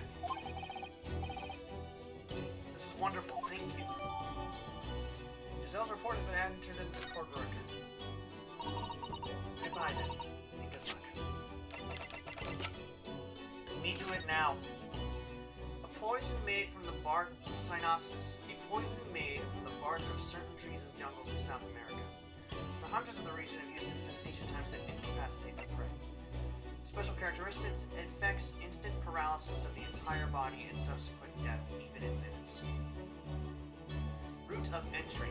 The above-mentioned effects occur when the poison enters the body through a wound, such as that inflicted by a blow by a dart. Practical applications. Due to its ability to render the human body paralytic, it's believed that the toxin could have application as an anesthetic. However, a solution for the respiratory arrest caused as a result of the full body paralysis must be found first, or patients would die of suffocation.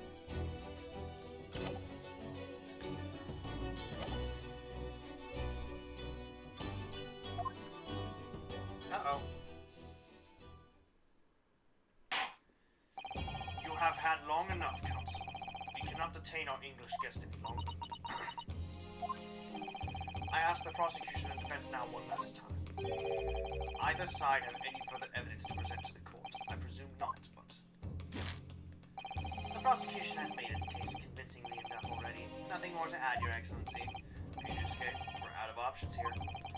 This really is our last chance. Yes, I know. Your Excellency, the defense does have new evidence.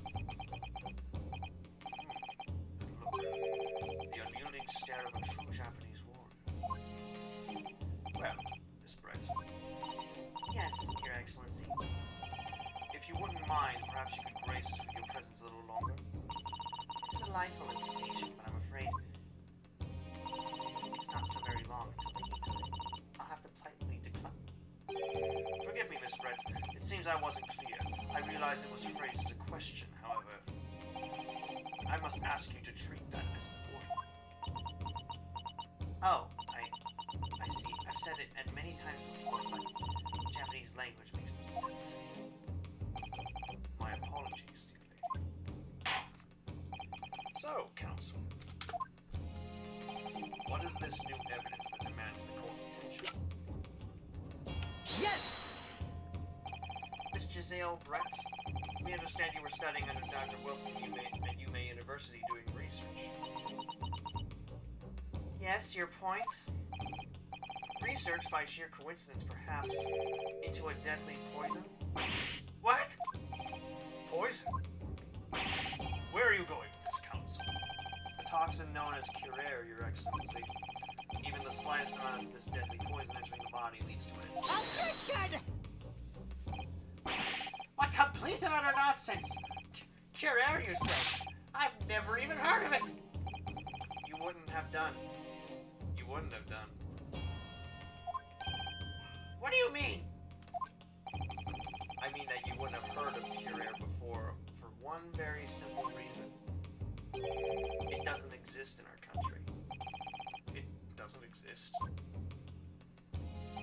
Correct. Which means, no matter what tests the police can do for toxins, they never identify Curare. Why? Because there is no test available here that can identify the presence of this highly deadly poison. What? No! Impossible! Order. Counsel, does this deadly poison truly exist? According to this report, authored by the visiting research student from England, Curare has long been used by the tribespeople of South America as a poison to lace their arrows. It seems that it's reasonably well known among European doctors and scientists. To lace their arrows? The report states that it's produced from the extract of a tree that grows deep in the Amazonian jungle, and it was first brought back to Europe at the turn of the century by explorers. It claims that animals shot by arrows laced with Curare suffer instant death. Doesn't matter about sum it up, Miss Brett. Oh crap, they figured me out. Objection! Trumpery! These aspersions are utter trumpery! To start with, if the victim had been administered some of this so-called deadly poison, he would have been squirming and writhing in pain. The other diners would have surely noticed. That's true. What do you say to that, Inspector? Obviously, I wouldn't have noticed a disturbance like that. I don't remember anything like that either. I didn't notice the professor being in any kind of pain, because he was paralyzed. According to this, however, it's the other way around. What do you mean, the other way around? The very fact that the victim didn't show any visible signs of distress is evidence that Curea was used. Explain yourself, Counsel. The moment this toxin enters a person's system, it causes instant paralysis. In other words, afflicted victims lose all strength and are completely unable to move. Even if they were in total agony, there would be no visible signs of pain at all. How terrible. Obviously, if a man lost all strength in his muscles, he'd collapse on the floor. But with a chair under him for support, as Dr. Wilson did, the effects could go largely unnoticed. But I don't follow, Kazuma. That's just paralysis. I thought the poison caused instant death. The full explanation is extremely unpleasant. The poison causes immediate paralysis, as I said, leaving the victim unable to move. But after a short time, the paralysis is so severe, it causes the muscles that control respiration to fail. Respiration? In other words, the actual cause of death is suffocation. And all the while, the victim is conscious and aware, just unable to move. That's hideous! To the observer, it would look almost like the victim was slipping peacefully into rhythmless sleep.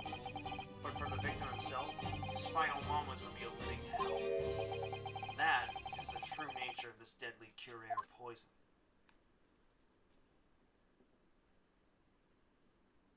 And everyone goes silent. And you're suggesting that this bottle, Counsel, actually contains this terrifying poison? Objection! This is all very convenient, isn't it? A hitherto unknown poison for which there is no means of testing? What a happy tale for the defense. Ahem, if I may. All these facts, you think you're so clever, but you must be taught to It is you who must be taught. Of course. Dear lady!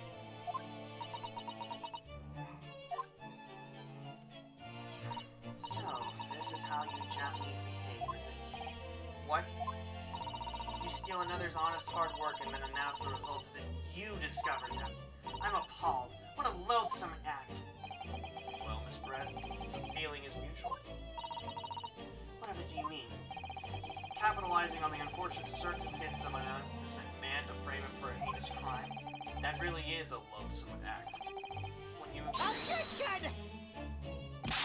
Enough of this! I, for one, refuse to accept it. You, for one, need to shut your mouth and accept what you've been hearing. The idea of some poison that doesn't even exist in the great empire of Japan is breaking the rules. What's so funny? Oh, excuse me, Your Excellency. Yes, Miss Brett? May I borrow that bottle for a moment, please? Oh, well, yes, I don't see no. Why not? She's gonna drink it in front of everyone, isn't she?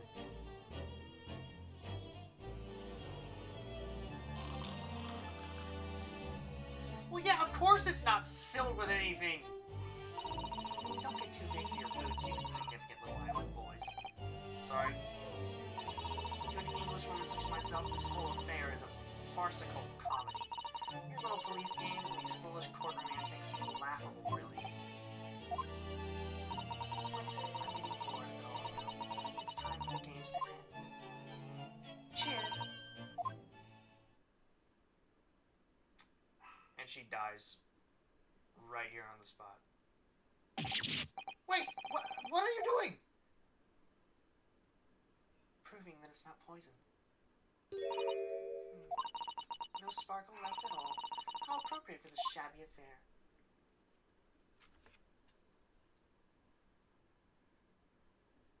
Well, it's either going to be the guy... You could have put it in the steak, too.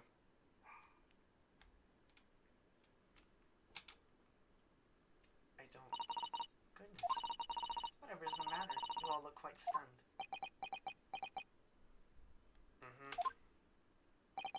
So, no Curare. The bottle was clean. Is that what you're saying? You look quite incredulous, little boy. But of course, that's the simple truth. Thank you for presenting the findings of my research so concisely here in this grand venue, most kind. Thank you, waiter. Now then, your excellency. Yes, Miss Blunt. I should like to be excused now, please. I think I've given more than enough of my time for the furtherance of friendship between our countries. Ah, yes, dear lady. We are most gratified with all the assistance you have given. Jesus! This doesn't make sense. There had to have been poison in that bottle. So how did she swallow a whole glass and live to tell the tale? I don't understand it. Well, I suppose if nothing else, this little Far Eastern charade will make for a more interesting conversation at the next party I attend in London. There has to have been poison in that bottle.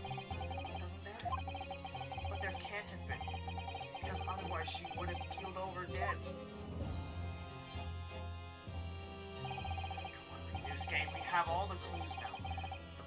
That bottle of water. Let me read this again.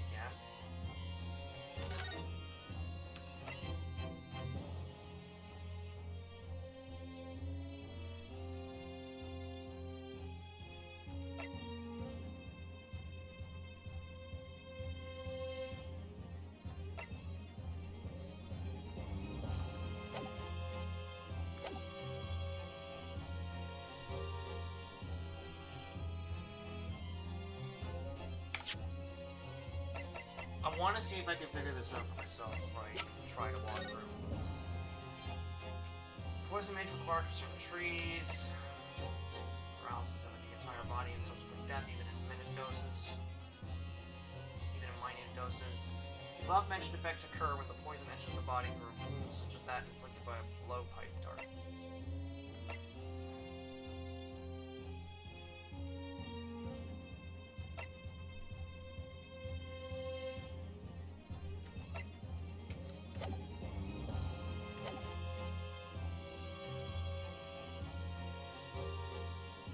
He had a tooth removed.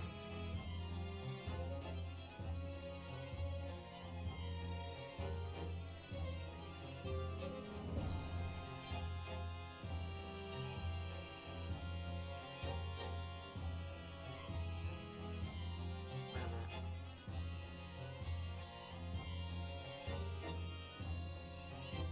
Yeah. Yeah. The culprit did put Curare poison into Dr. Wilson's carbonated water. The defense refuses to change its position. You're serious? Objection! Fool, are you blind? There's no possible way that bottle could contain poison. I mean, we just saw Misbred drinking the water from it. That's right, which rather complicates your argument, I think. And I believe that complication can be explained. How, exactly? I need to think through all the things that don't quite happen here, one by one. I'm sure the answer is in the evidence we have in the court records somewhere. It has to be. Very well. If the defense truly intends to assert this claim, then I must ask you to support the assertion with evidence.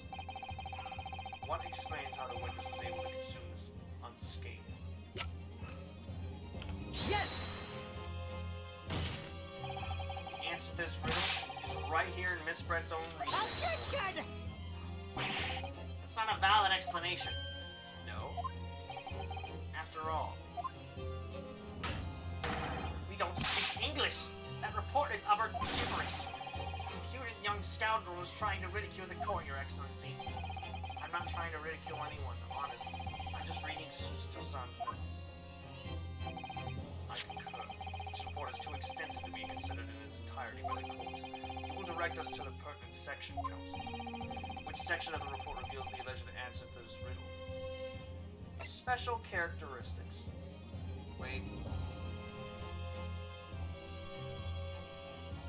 Yep.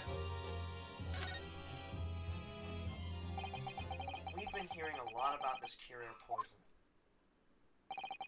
And it's left me curious about something. Oh, Council? Well, it sounds as though indigenous hunters have been using this poison for years and years, to lace the heads of arrows that they shoot at whatever prey they're hunting. So we've been led to believe, yes. And the poison of hunting is to catch prey to eat. Get to the point, please! But, if they were used to use these laced arrows, doesn't that mean there would be traces of poison left in the prey the hunters were going to eat? Yes, good point. So surely the hunters wouldn't want to eat their prey, would they? Because then they'd be eating poison. Good gracious, Council. No, that would be madness. But I actually found the answer to that conundrum in this research paper here. Under special characteristics, it says this. The poison starts to work after entering the body through a wound. Through a wound, you say? I see, that makes sense. Yes, the mention of that particular detail seemed a little strange to me, though. Because he got a tooth pulled. But it all makes sense when you interpret what's written like this. When Curia enters the poison through an open wound, it has terrifying poisonous effects. However, when it enters the body via the mouth, it has no poisonous effects whatsoever. What? Miss Brett, you authored this research. You knew Curia's special characteristics. And you knew that you could make a spectacle of drinking that water without any danger to yourself. You meddling little rapscallion! The bird is alive. Marinuska, it turns out. You're an even better lawyer than I thought you'd be. Really? Me? A lawyer. Objection! All this poison talk is fascinating, I'm sure, but I fail to see how it's possible. So, the ill-bred little puppy has a new toy to play with. Some facts he read in a book. But I'm afraid knowledge doesn't suit you, little boy. It only makes you look silly. What are you trying to say? Your schoolboyish logic is a fatal flaw. Schoolboyish? Flaw? As even your brain has managed to deduce, Curia is safe to ingest. It seems likely that its effects are neutralized by the acidic nature of the gastric succus. Oh, yes, well, of course. Gastric suckers? What are they? So this is poison is completely harmless when drunk. The professor wouldn't have died when he swallowed it, would he? That's right. Good gracious.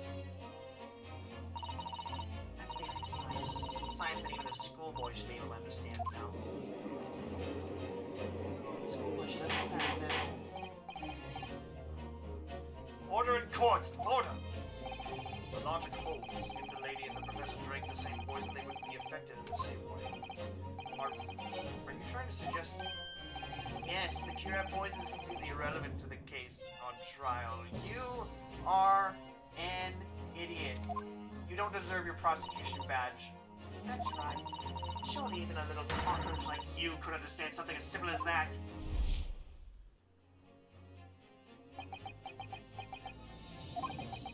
What is this welling up inside me? I've never felt like this before. It's a sort of conviction to break down all the discrepancies. It's so intense, almost rage-like. More than anything else, it's an animalistic desire to take down my prey. Objection! Objection! Shit! I don't think so, Miss Giselle Brett. How dare you use that tone with me? You know very well there is no fatal flaw here. You know exactly why, even though both you and the victim swallowed the same poison. You are alive, but Dr. Wilson is dead. Also, I'm sure I don't need to remind you, you must provide compelling evidence, as we now know that this poison is completely harmless when ingested. Why would Dr. Whistle alone have been killed by the cure? Because of his medical report. Take that! Take that! As Miss Brett so readily pointed out, she drank the same water as the professor. However, there was a fundamental and fatal difference between the two diners. A fatal difference. Oh no! He remembered! The toxic effects of Cure Air are only felt when the poison enters the body through an open wound. So for a healthy person with no injuries, drinking it is completely harmless. But what if there was a wound inside the mouth of the person drinking the poisoned water? Inside? Yes, like the wound you might have if you had just been to the dentist and had a tooth extracted, for example.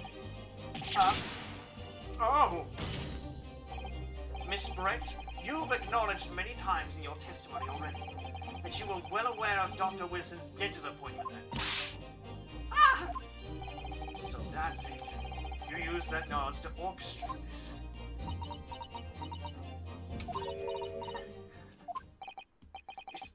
Is she laughing? I don't like to repeat myself, but honestly, I can't resist. These childish courtroom games and your half-baked arguments are so puerile. What do you mean? Don't worry, little schoolboy. You'll find out soon enough.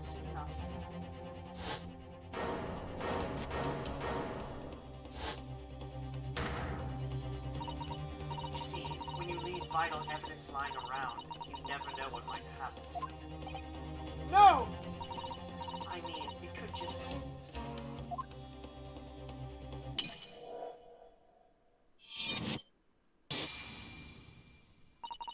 Oh dear, how careless of me. I'm afraid some crucial evidence may have just been tragically destroyed. No! What is it? What just happened? It's the English woman. She just smashed her head. And in the Supreme Court, what a terrible blunder. Officer, what are you waiting for? Collect up as much of the water from that broken bottle as possible. At once! You're wasting your time. This delightful confidant of my rug and my fever was a gift from the British Empire. I assure you it will soak up the water beautifully. You have neither the technology nor the presence of mind to recover it. How could you? You won't get away with this! You can thump the bench and shout as much as you like. But I'm afraid we'll never know now, will we? If there really was a poison in that bottle or not. You...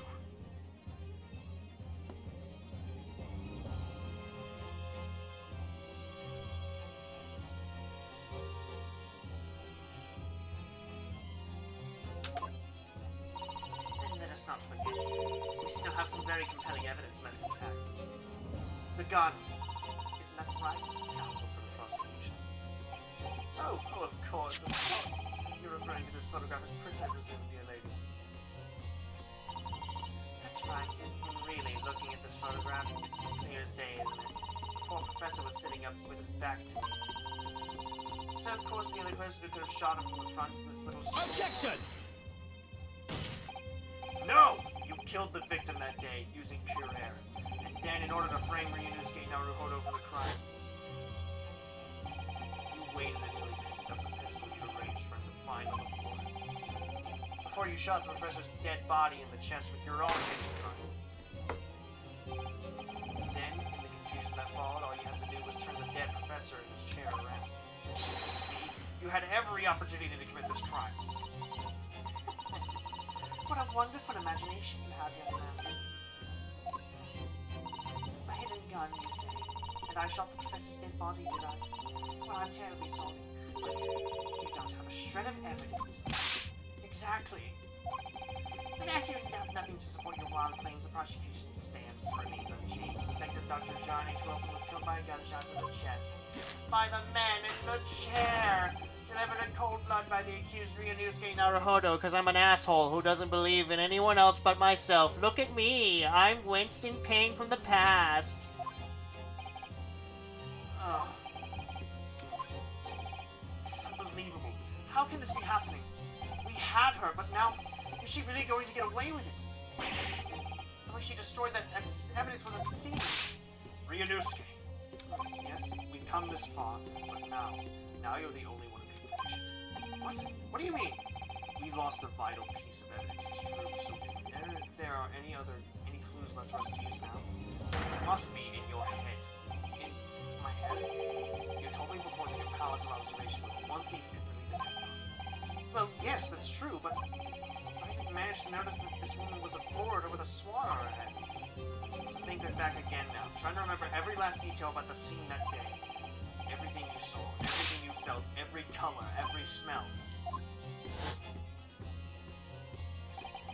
What I saw, what I felt. Every color.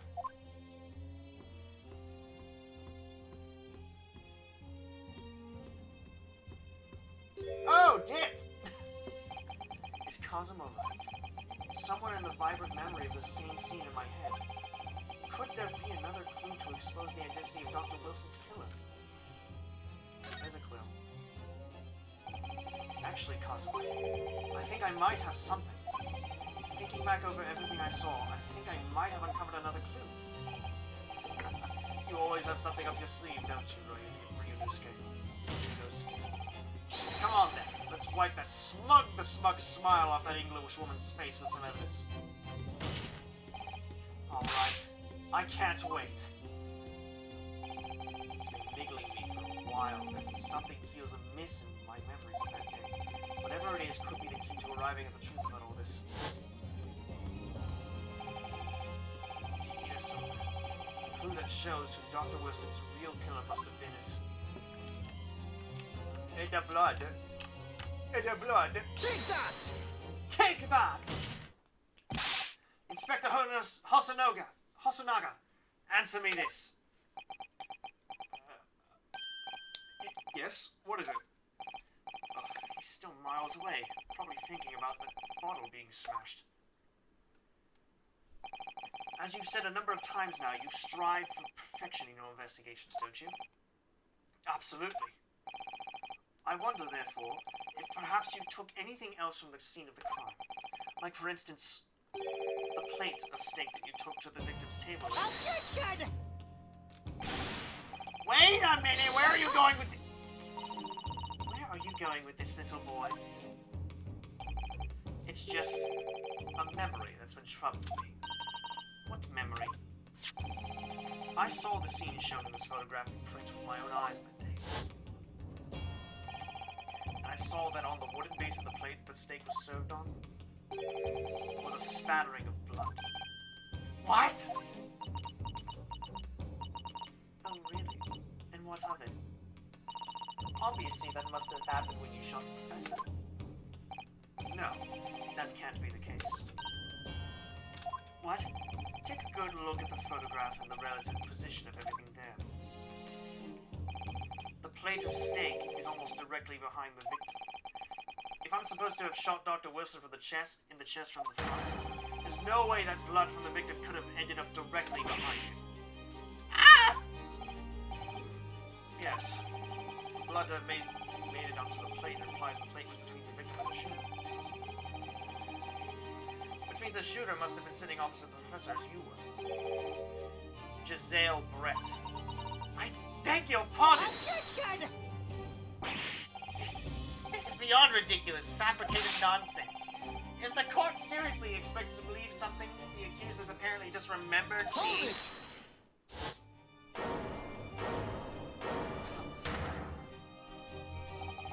This could be the moment the entire career of the police force is leading to. Inspector, do you mean... Yes, I took the plate. In the interest of persevering the evidence from the scene of the crime, I took it. Meat and all! And I don't care if they call me a crime scene thief because of it! You did what? I took the steak that you had been eating, Miss Brett. I took the steak that the sergeant had been eating. And I did it all in the name of justice! Then we can find out for sure whether or not there's a bloodstain on Miss Brett's plate. We must examine it now!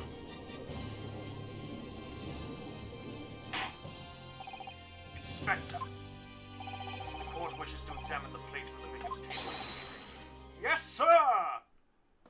He dies. Here it is. Sorry for the delay. Here is what you ordered. The steak. Well, what about the blood? Is there blood on it? Of course there isn't! Quickly, Inspector, the blood man! Show the court! Of course. Examine the plate as your leisure.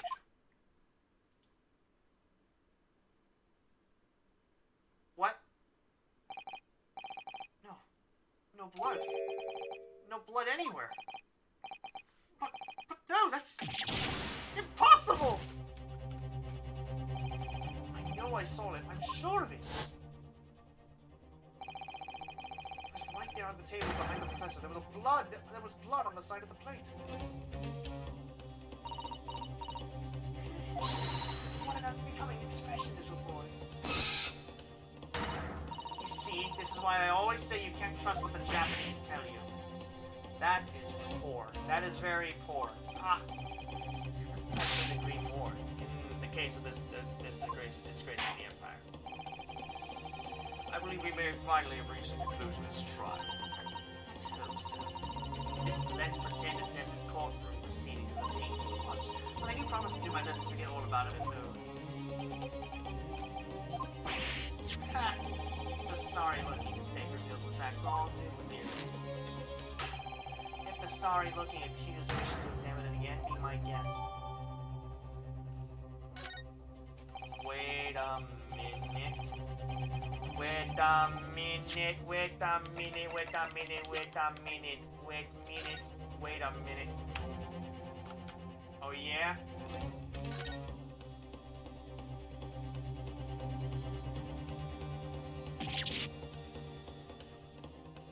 That wasn't a steak, you idiot! What the world is this? I think it's a Koban coin. And the hallmark is from the Hoei era. No, I don't mean what is it. I mean, what's it doing there? Wait, did you say it was a Hoei Koban? Yes, apart from the meat juices, it looks to be in good condition. I imagine it's very good. This isn't the first time today there's been talk of a Hoei Koban. I've heard of pearls before swine, but I've never heard of bullion and bullion. And I don't think you ever will again. This is extraordinary, you know. This means that this isn't his steak.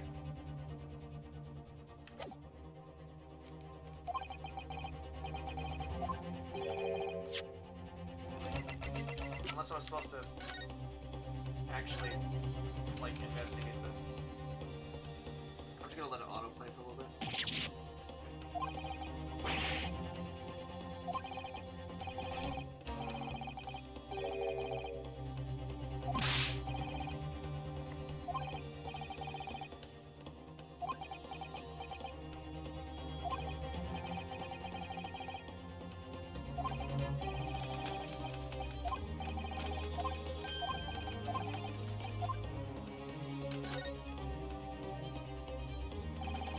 I certainly never expected to find a precious coin underneath this thick of cut meat.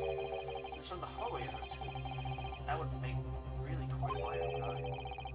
It's well marinated and the juices as well. Look. What, are you thinking of eating it? No. But the next time I order a steak in an expensive restaurant, one thing's for sure. My heart's going to be racing as I lift up the meat and peer underneath it for a prize. I think you might have the wrong end of the stick about this reader's game. A Koban coin underneath this steak. There's only one logical explanation. This isn't his. This emblem on the side of the plate. Is it a cat? It's a cow, obviously. Most likely because the restaurant's signature dish is beef steak. It seems a lot of different restaurants have their own unique tableware. So this is the symbol of La Carnival, is it? Yeah, this isn't his steak. It's not over yet. Not until the final gap. Huh? Never stop believing in yourself. Keep looking forward no matter what. Yes, of course. Believe in myself. Really?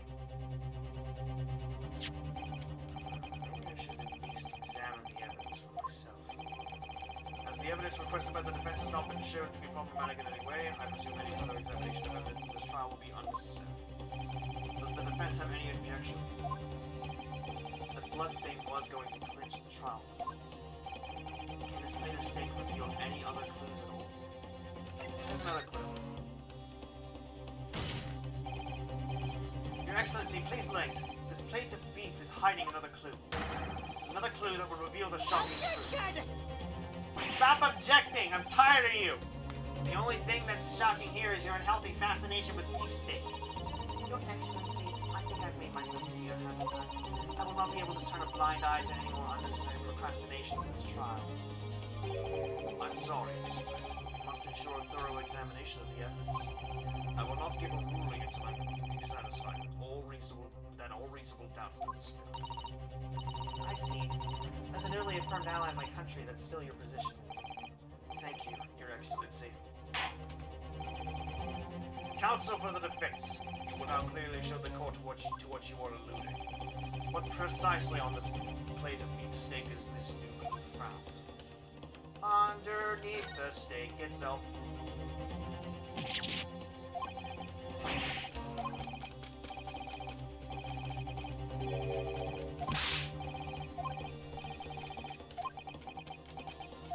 Wait, did you say it was a Hohe Koban? Yes. Apart from beaches, it looks to be in good condition. I imagine it's very valuable. This is the first time today there's been talk of the Hohe Koban. It goes more swine, but I've never heard of bullion and bullion.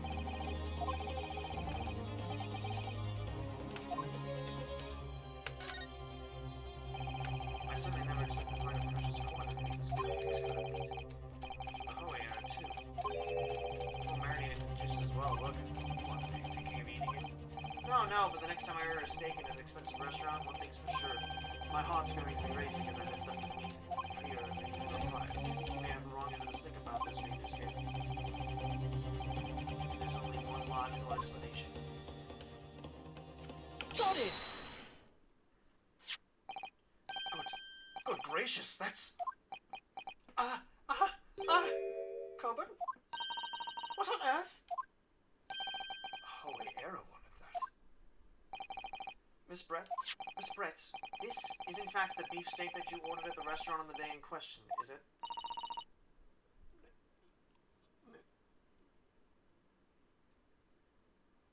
She so badly wants to say no. Well, she so badly wants to say yes, but it's like she's compelled to say no. Tell me, why is there an old coin seemingly hidden underneath the meat? Shut up! What a ridiculous question! How should I know? I've never seen that thing before in my life. I don't know what this is, but I want no part of it. Objection! I fail to see how this is relevant. A coin under the meat. That could simply have been a careless mistake by the chef in a moment of distraction. Nope! Don't be absurd. We're supposed to believe that this happened by accident in the kitchen. A rare Hohe Koban just happens to be hidden underneath that piece of steak. If this turns out to be irrelevant to the case, I'll rip up my ticket to Great Britain right now. He's right. It can't be a coincidence. Your Excellency? Yes, Counsel. A rare Hohe Koban just happens to be hidden underneath that piece of steak. If this turns out to be irrelevant to the case, I'll give up my lawyer job right now. Objection! By all means, don't let us stop you. No one invited you anyway. Shut up! Perhaps, little boy, you should realize that it is you who is irrelevant. Even though I'm the one on trial here. The point is, it's essential that we ask the owner of this coin if he can explain what it's doing under that steak. The owner? Yes, it's obvious. There's only one person it can belong to. The owner of the Coburn that was found underneath the beefsteak is none other than the old man. Take that! Obviously, it can only be the antiques dealer and owner of Rasute, Curio Kurakute-san. Curie, as in Mr. Cucumber-san. Honestly, these ridiculous Japanese names are quite fun. Ah, yes. The old man who testified earlier alongside the military sergeant, correct? Yes, Your Excellency. I remember him saying that he was up to something with his Koban core at exactly the moment the gun was fired. The gunshot interested me not. I was far too busy on the floor. Too busy on the floor? Sorry, what were you doing? Hunting for treasure. Indeed, the Holy Erakoban, my prized coin. And this Holy Erakoban. Do you mean to tell me? Attention! No, please, why would Korakutasan's Koban be sandwiched between the victim's beefsteak and its plate? It makes no sense, yeah, because it's not a steak, you idiot. Yes! Which is why I'm asking to bring Korakute-san back to the witness stand so we can ask him. Officer, bring both witnesses that testified earlier back in here, without a moment's delay.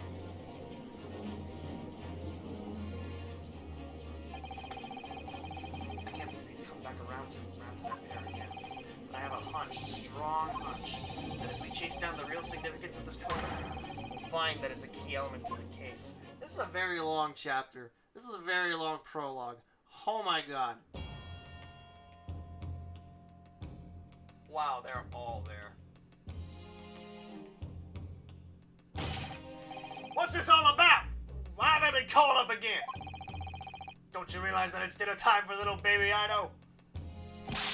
My son's belly is empty. He's fiercer than a pack of wolves. Exploited by the police we were, like miserable dogs forced to bear false witness. And when cast from this courtroom myself, I became a ruined man in the trice, a worthless, withered antique. Nothing more have I to say.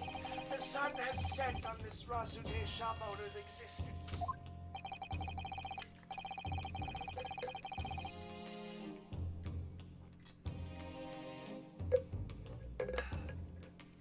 Be that as it may, Korekuta-san, something has come to light that requires your clarification. As far as your Rasute memory serves, have you ever seen this Koba? Ah! Yes, that's it! The one! The very exact one! The resplendent, splendiferous holy treasure that my rusty bones managed to misplace that fateful day! It can't be. As I thought. Young man! Enlighten this decrepit old fool! Put me out of my misery! Where was my treasure? Where was it dropped? Oh, I'm not sure if it was dropped anywhere. We found your coin sandwiched between a beefsteak and its plate, soaking in the seasoned meat juices. Sandwiched? Soaking? Seriously? Clearly, it couldn't have fallen there by accident, which means somebody must have hidden it there on purpose. Somebody concealed my holy treasure between a slab of meat and a metal plate. Who could do such a thing? Such an unconscionable thing! Maybe the guy you're trying to sell it to? Excuse me. Could I say something? Yes, of course. Proceed, Inspector Hosonaga. I mentioned this earlier on the trial. I was working undercover in the restaurant in order to investigate another case. Ah, yes, that's right. The secret undercover operation. La Carnival is a high-class Western cuisine restaurant. It attracts wealthy diners, including many foreigners. Recently, there's been a run of similarly executed thefts targeting the restaurant's rich clientele. A number of such incidents had been reported to the police bureau. Wicked crimes indeed. We wanted to nip the case in the bud quickly, especially with so many foreigners being affected. So that's why you were sent in undercover, is it? Yes. I took on the job of the waiter at the restaurant in order to flush out the crime. It seems likely that this Koban incident is the work of the same thief. So unbeknownst to us, there was a master thief at work in the restaurant on a regular basis. The place was already the scene of several crimes, it seems. I don't know about the master thief part, but the identity of the person who stole Kurekuta-san's koban is all too clear. What? What? I think the court would like to hear the defense's view on this matter. Tell us, who is the despicable scoundrel that stole Kurekuta-san's koban and hid it under the stake? The guy who's sitting with him. Obviously, it can only be you, Sergeant Iesanosa. What? How? How dare you? You monster! Monster? I stole that koban, did I? And I'm the master thief of La Carnival, am I? You're seriously accusing me of these crimes, Cadet? But it wasn't me, it was Otto! Otto is the mastermind behind all this! Yeah? Uh-huh. You would push the blame for your crimes onto your own son, an innocent little baby? It's you who's the monster, Sergeant Nosa.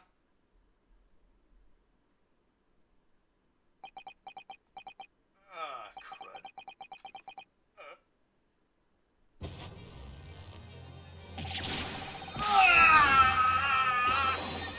Clippity clop, clippity clop, clippity clop, clippity clop, clippity clop, clippity clop. God!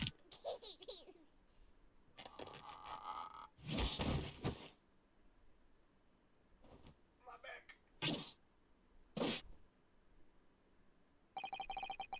Nippon Imperial Army. Sergeant Iesanosa. Preparing to stand down in the Supreme Court, sir.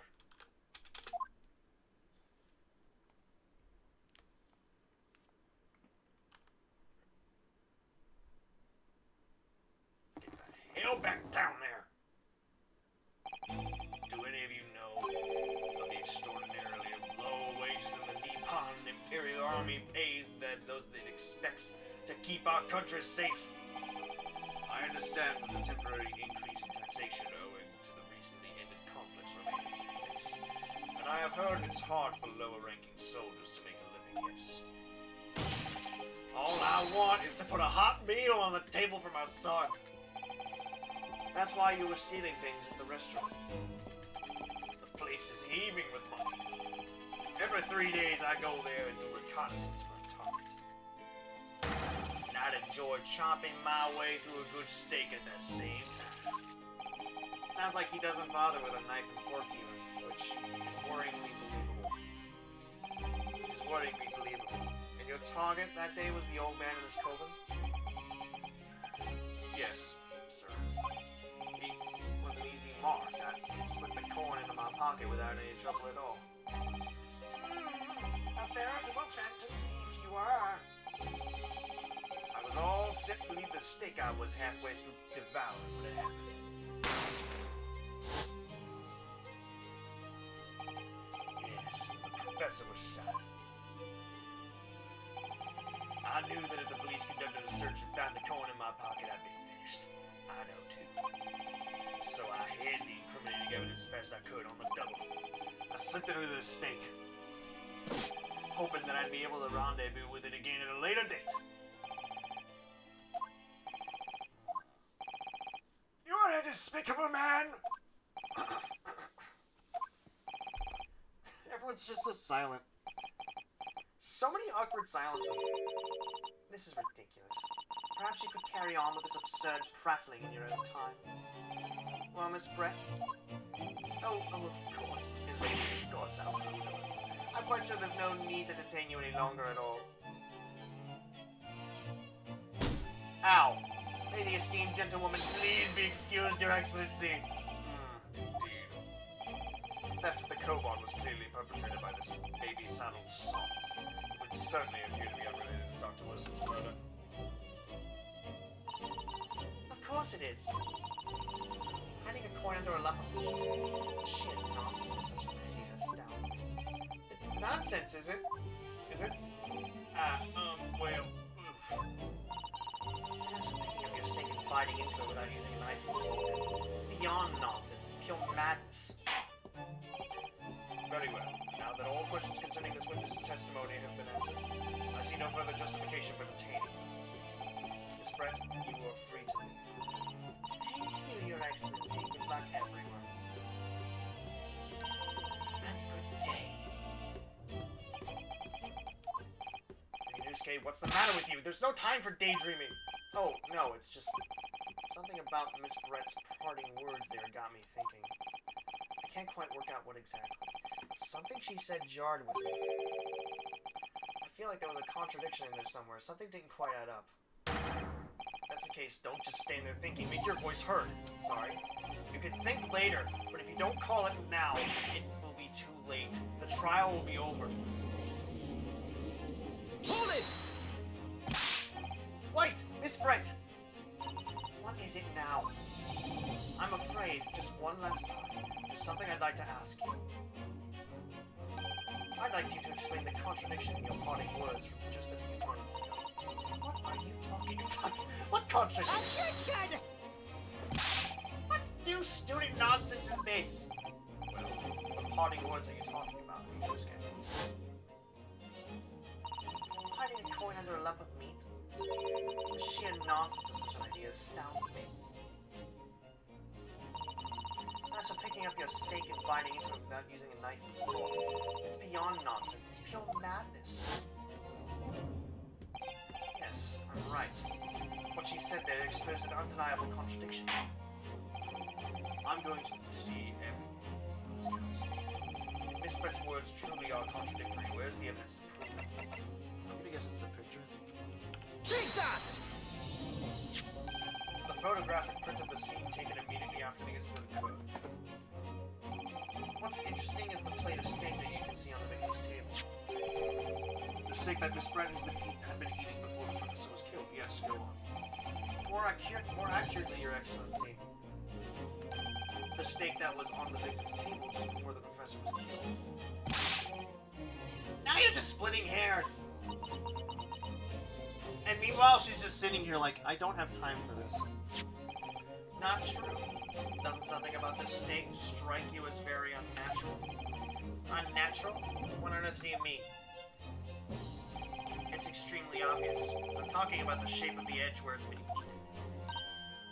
Oh no! I see you've noticed it too, Miss Brett. Noticed what exactly, Counsel? Just a few moments ago, Miss Brett claimed no Englishman could even contemplate picking up a steak and biting into it without using a knife and fork. Of course she did. She's a refined English gentlewoman herself. Then take a good look at this steak, in particular the edge where it's been eaten. As you can see, there are clearly defined barbaric teeth marks there. Oh no. Ah! It looks like Miss Brett has realized something. So, if the witness, as she claims, wouldn't contemplate eating anything without using a knife and fork, there shouldn't be teeth marks in the steak at all. Attention! But what is your actual point? The fact that it's not her steak. Keep up. Shut up! Perhaps the delightful Miss Brett was ravenously hungry and couldn't help her. Oh, whatever you say, dear lady. As I said, I really must be leaving now. Afternoon tea with the Minister of Justice cannot possibly wait any longer. Of course. This will all be over in the blink of an eye. Rest assured I'm about to put this rookie in his place. I've heard enough. Irritating little spectacled samurai relic. Of course. Dear lady! What's the matter, Miss Brett? Have we ruffled your feathers? Clearly, the witness knows what this means. She's realized the catastrophic implications these teeth marks on the steak have for her. Ryunosuke, do you know where you're going with this? Yes. Now at last it's all come together. Has it? You've been saying that for the past, 4 hours! The mysterious teeth marks on a steak that had allegedly been eaten with cutlery? The reason why the bloodstain I know I saw somehow seems to have disappeared. And most importantly, the evidence that proves once and for all who shot Dr. Wilson that day. I accept these teeth marks on the stake are a little unnatural, as you put it, so. But what exactly are you suggesting that tells us? Everything, Your Excellency. Everything? Yes, I believe that these barbaric teeth marks on the stake here amount to conclusive evidence in this case. Evidence that will prove beyond any doubt who shot Dr. Wilson. You shut up. Conclusive evidence? How many times have I heard that today? A lot of times. You wouldn't know the meaning of the phrase, typical Japanese empty threats. How can you be so sure? Oh, it's quite simple. If you really had such conclusive evidence, you would have presented it to the court long ago. Actually, the evidence I'm talking about hasn't been brought before the court yet. Hasn't been... What?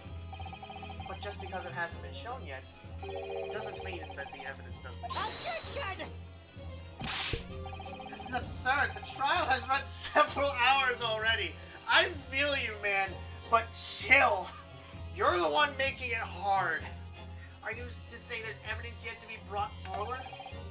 That can't be. I don't believe you haven't. I don't.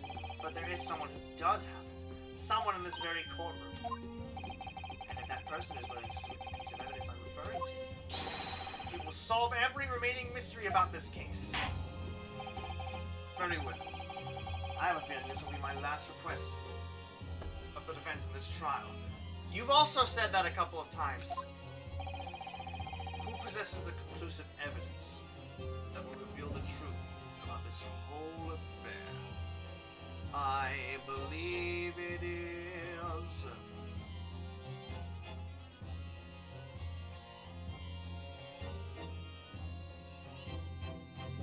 the bellboy. Take that! I gotta drink a water.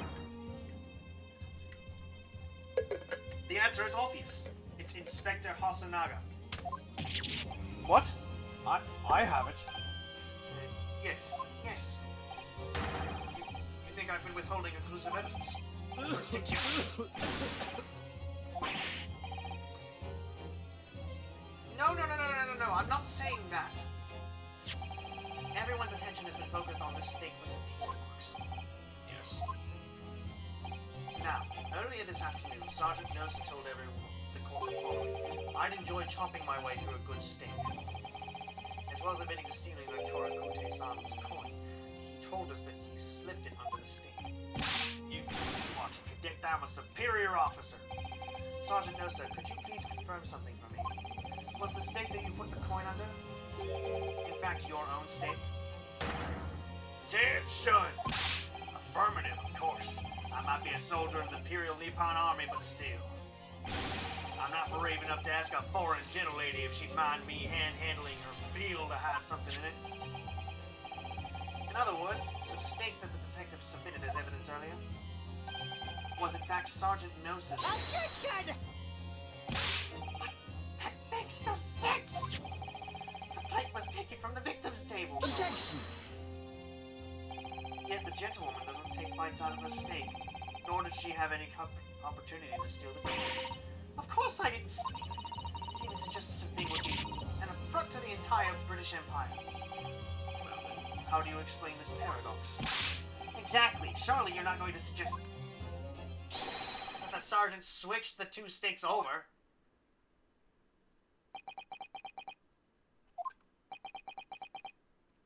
You're going to suggest that, aren't you? Wait, you actually did it? Wait, you actually did that!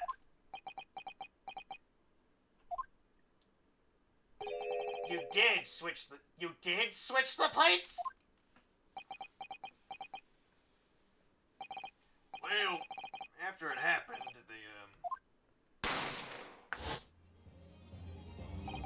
when I saw the civilian had been murdered in front of my eyes like that, I panicked. As I said, I immediately lifted my steak and hit the coin underneath it. But then when the waiter announced he was an undercover policeman, I thought I'd had it. If he decided to investigate my slab of meat, that'd be it. I'd be getting my marching orders. So when the cadet there here was arrested and taken off to the kitchen, I seized my chance. Damn! With military precision and timing, I switched my stake with the one foreign lady. What?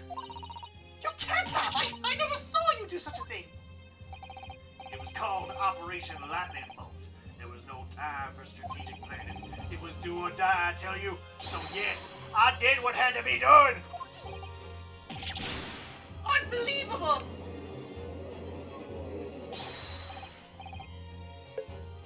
However, fear not, Prosecutor Sand. What now?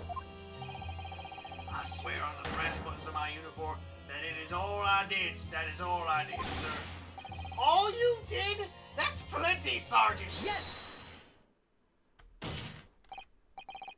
So, if Sergeant Gnosis switched the plates over, it means he took Miss Brett's stake and the plate it was on back to his own table. Yes, that follows. Inspector Hosonaga? Yes? Earlier in this trial, you told the court this. You said that you had not only taken Miss Brett's stake after the incident, but also the sergeant's. That to preserve evidence, you had taken both. She's like, no! That's correct. Then please present it to the court now. The plate that was actually on the victim's table at the precise moment he was shot. Shut up! What can that possibly tell us now? I need a code simultaneous. Meat? It can't have the slightest bearing. Objections! No, you're not wriggling your way out of it this time, lady. I beg your pardon? Surely you're not that forgetful. Surely you remember the reason why the state had promises to prove such a problem for you, no? You're the ones who decided it was a problem, not me. The reason the defense asked to see that plate was to confirm something the defendant remembers seeing. Thinks he remembers. I'm quite sure of what I saw on Miss Brent. On the side of the plate that was on the table directly behind Dr. Wilson, there was a clear spattering of blood from the gunshot wound to the victim's chest. I believe the defendant's memory serves me well. Shit. And now we have the evidence to prove it. The plate you were eating from Miss Brett. From Miss Brett. Let us not prolong this any further. Inspector, you will show the evidence to the court. Present the beefsteak and the plate that was originally on the victim's table at the time of the incident.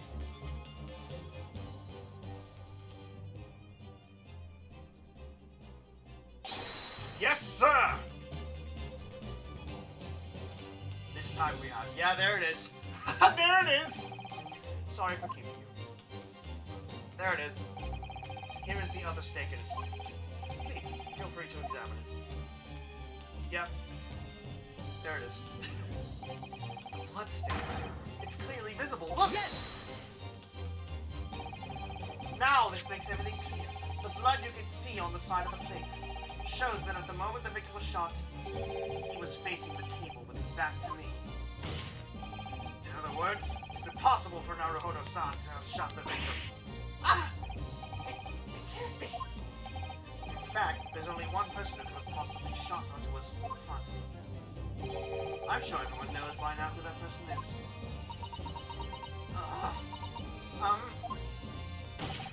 That's right. Miss Giselle Brett. It's you!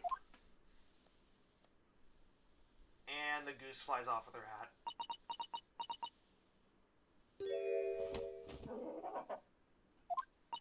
Outdone by a Japanese. By a Japanese schoolboy. No, no, no!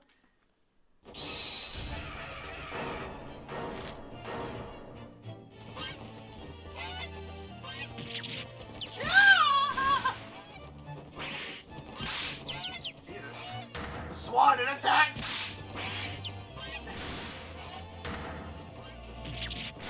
Okay, we get it. We get it.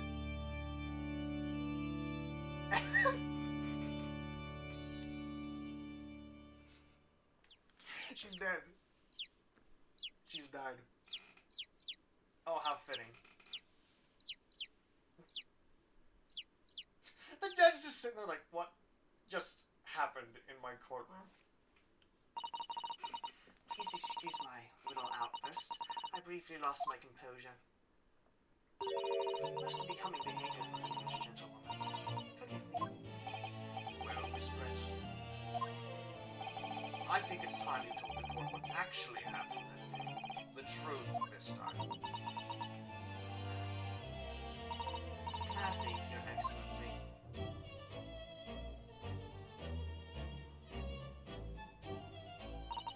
It was I who took the professor's life using Curair. As you surmised, I chose that particular day for one very important reason. The professor had a dental appointment for the extraction of one of his teeth in the morning. So you planned to kill the professor, knowing that no trace of poison could be found in the water. Because Curair is unheard of here in Japan. Yes. Of course, I never intended to remain at the restaurant for as long as I did. I only needed to see the professor to take one tiny sip of his water and it would all be over. I would place the steak I had ordered in front of him to make it appear as though he had been dining alone, and leave immediately. However, before any of that happened, there was an unexpected visitor at the professor's table. That would be me, I suppose. Yes, you. Who else? Such a trifling matter, but the fact that you decided to come over to greet the professor meant that I had lost my chance to slip away unnoticed. In due course, the professor took a sip of his water and was paralyzed. I made sure he was sitting in his chair such that he wouldn't fall. There was no going back at that point, so I concocted a plan on the spur of the moment. A plan to pin Dr. Wilson's murder on this innocent man. I happened to know that the professor always carried a gun. I decided to use that fact to my advantage. I had the bottle of Curair in my handbag, and my own pistol concealed under my skirt. Under your skirt? So I was right. There were two guns. Yes. And then I finished my coffee and got up to leave. That's when I noticed the professor's gun, which you had presumably placed on the floor. Placed where you were sure that I would notice it. And everything went according to plan. You noticed the gun as I intended. And then, just as you bent down to pick it up,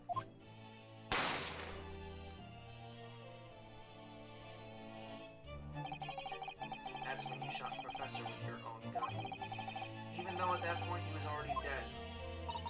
Naturally, the gunshot caused a commotion, at which point the waiter appeared. Obviously, I assumed Naruhodo-san was the culprit and apprehended. I took him to the pantry that adjoins the kitchen and locked him inside. That's when I took the opportunity to turn the professor and his chair around. Because, of course, you needed to make it look like the defendant had shot Dr. Wilson from where he picked up the gun. Shame! Shame on you. Shame. For shame. So there you have it. That is the entirety of my misdemeanor.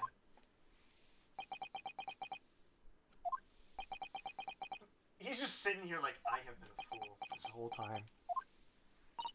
Your Excellency, Yes.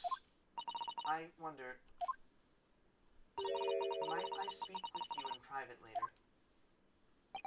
I shall call on you. Thank you. Good day then, everyone. I hope you can forgive me, Naruhodo-san. You've made my life a living hell. I'm never forgiving you. Have a good day. Never come back. It would seem this trial has finally run its course. I presume the prosecution is in agreement. This can't be. Takatsuchihachi doesn't lose. Not to the likes of this rookie student. You better start getting used to tough opposition. Ah, Peterski Naruhodo. What? Yes? This insult to the Ouchie will never be forgotten. You've become conceited with age, Counsel, but the old have to stand aside and make way for the new. It's the way of the world. May you never forget that.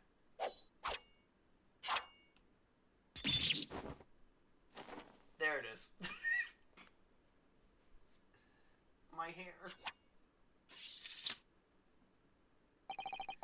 1,000 millennia may pass, and still, the Aochi clan will never measure up to the Naruhodo clan. This trial in the Supreme Court of Japan, well, I believe go down in history as the start of a new chapter. Excuse me, the country's judicial system. Despite being summoned as the accused, Yusuke Naruhodo presented an excellent case. I thank you, Your Excellency.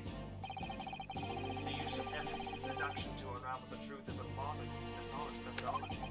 After all, it has only been a few short decades since our country opened its doors to the world, but the Western ideas of science are rapidly gaining acceptance here. I feel sure that science will soon bring new methods of investigation and new procedures of justice. A new future of law awaits, but what it will look like, I cannot begin to imagine. That is for the young to pursue. Kazuma Asogi. Yes. After this trial, you are sent to embark on a journey of discovery to the illustrious British Empire. Learn all you can, absorb everything of the wider world that you are able to.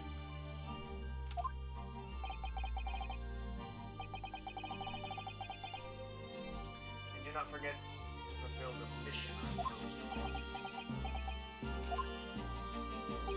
I understand, Your Excellency. What was that about? What was that about? Why do you look so grave all of a sudden? Never mind. As for you, Yusuke. Oh, yes. In you, I sense, how can I put it, unusual potential. I very much look forward to seeing how you carry that on. Thank you, Your Excellency.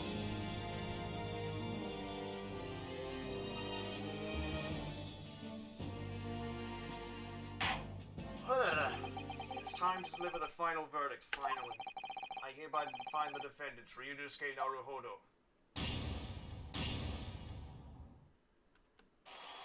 Oh, thank Christ. He's still like that? Are you kidding me? Wow, it's rose petals this time. Interesting. This court is now adjourned.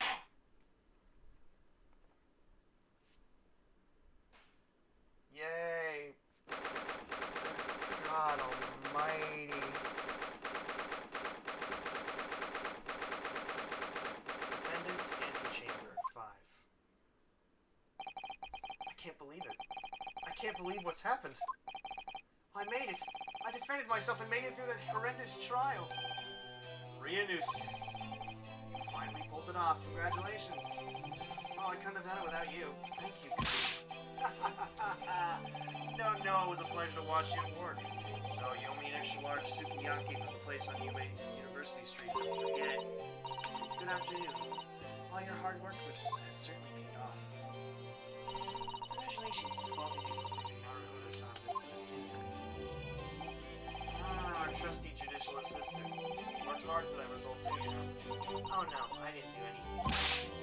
Thank you so much. If we hadn't had that research report of Miss Brent's, I don't know how things would have turned out. Your kind words should really be for my father. I was simply doing as he asked. It was his idea for me to go to the university and investigate. Your father? Ah, yes, of course.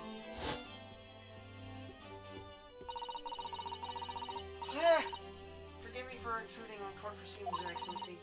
Susato Mikotoba, Judicial Assistant to the Defense. Speaking of Mikotoba... Ah, there you are. I believe congratulations are in order. Naruhodo, you did an excellent job. Thank you, Professor.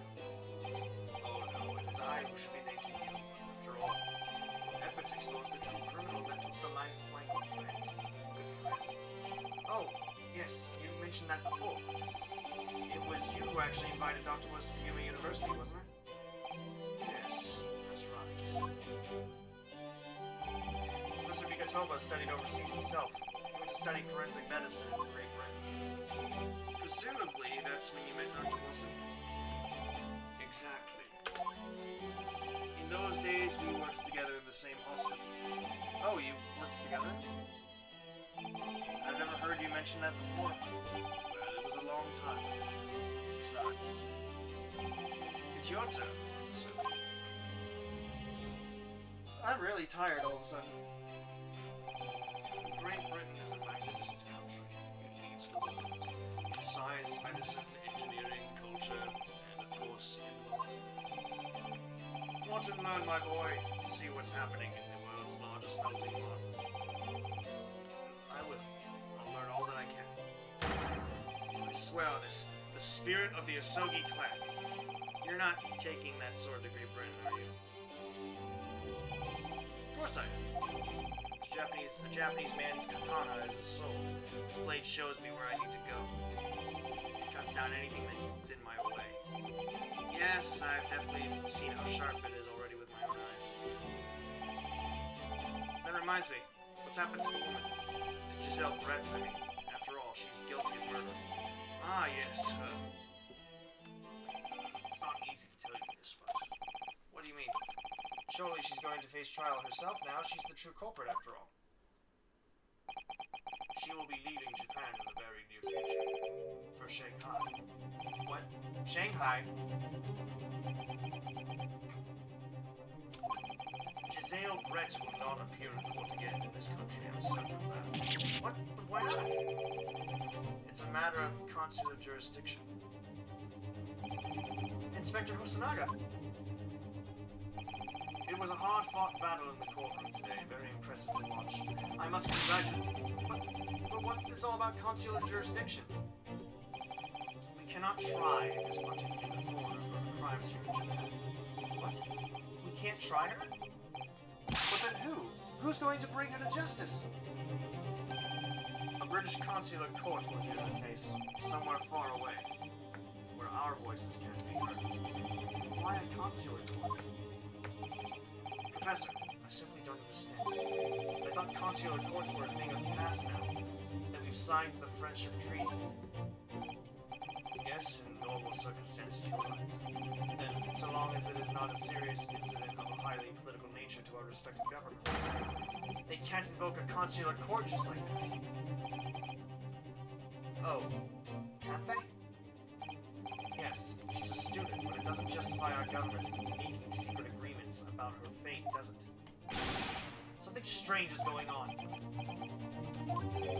So Miss Brett can't be held accountable for her actions here in Japan. I'm afraid that for the young student, today's trial was nothing more than a game all along. There was never any danger of comeuppance for her. I don't believe it. The British government's Foreign Affairs Ministry has demanded that we hand over custody of Miss Brett.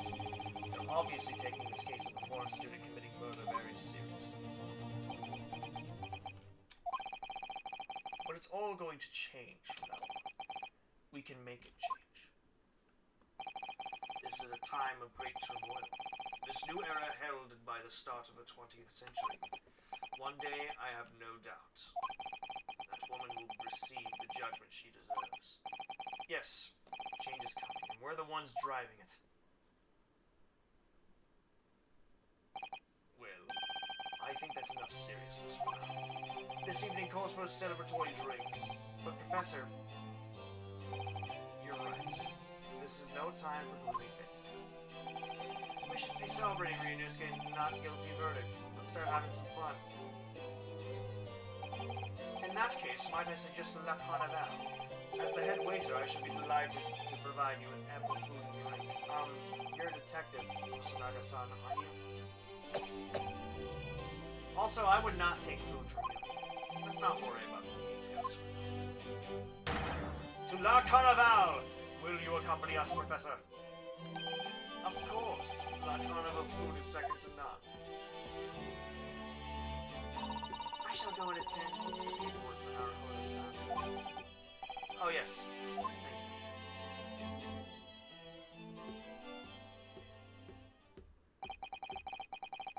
So Giselle Brett won't be tried here. I suppose that means I'll never know. I'll never find out why she killed Dr. Wilson. Kazuma? Yes, Ryunosuke? I just wanted to say thanks again, that's all.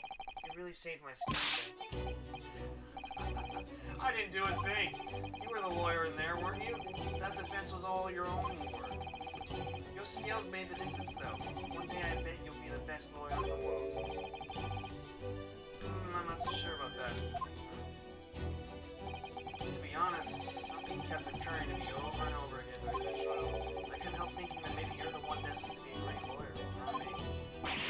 Come on, be serious. If I helped you today, it was only right at the very start of the trial. You have a natural talent for it, being a defense lawyer, I mean. Oh no, not me. All that tense verbal combat, I never want to go through that ever again. I did what you told me to do, that's all. Because I knew I could trust you. That's the point. Sorry? What do you mean, that's the point?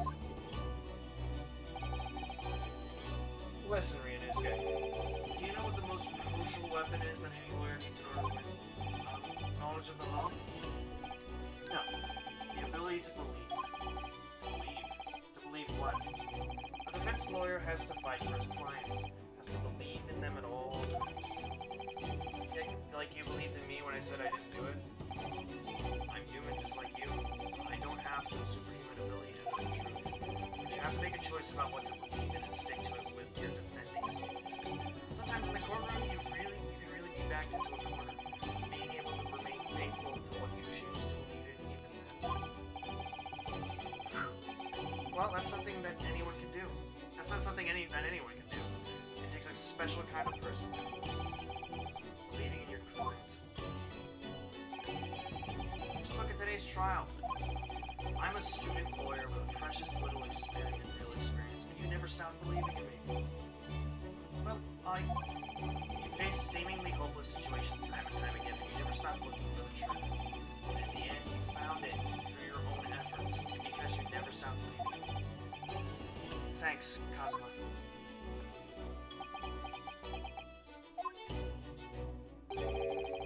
There's something I want to ask you, actually, Ryunosuke. Well, it's a favor, really. Something very important. It's not serious. What is... Ah, you're still here, are you? Oh, Inspector Hosonaga. I've arranged some rickshaws for us. Let's go. Thank you. We'll be right there. Let's pick up this conversation again later. We should be celebrating right now. Your first court victory. You're gonna die. And your studying tour to Great Britain, don't forget. Ah, yes, that too.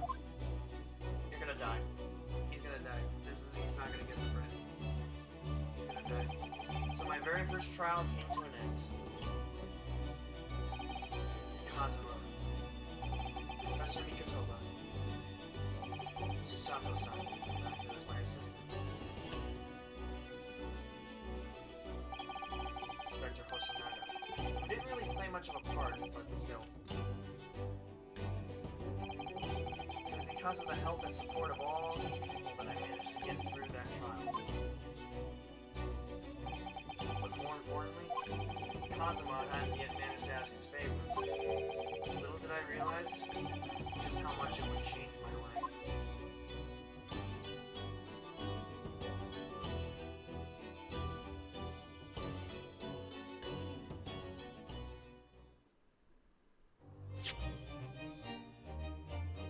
Yes, we're gonna save our current progress. Okay. Ah! It's Mr. Sholmes. But, holy crap, that was a lot. I don't even think I have time to go through... Yeah, I don't have time, so... Holy crap. Alright, guys.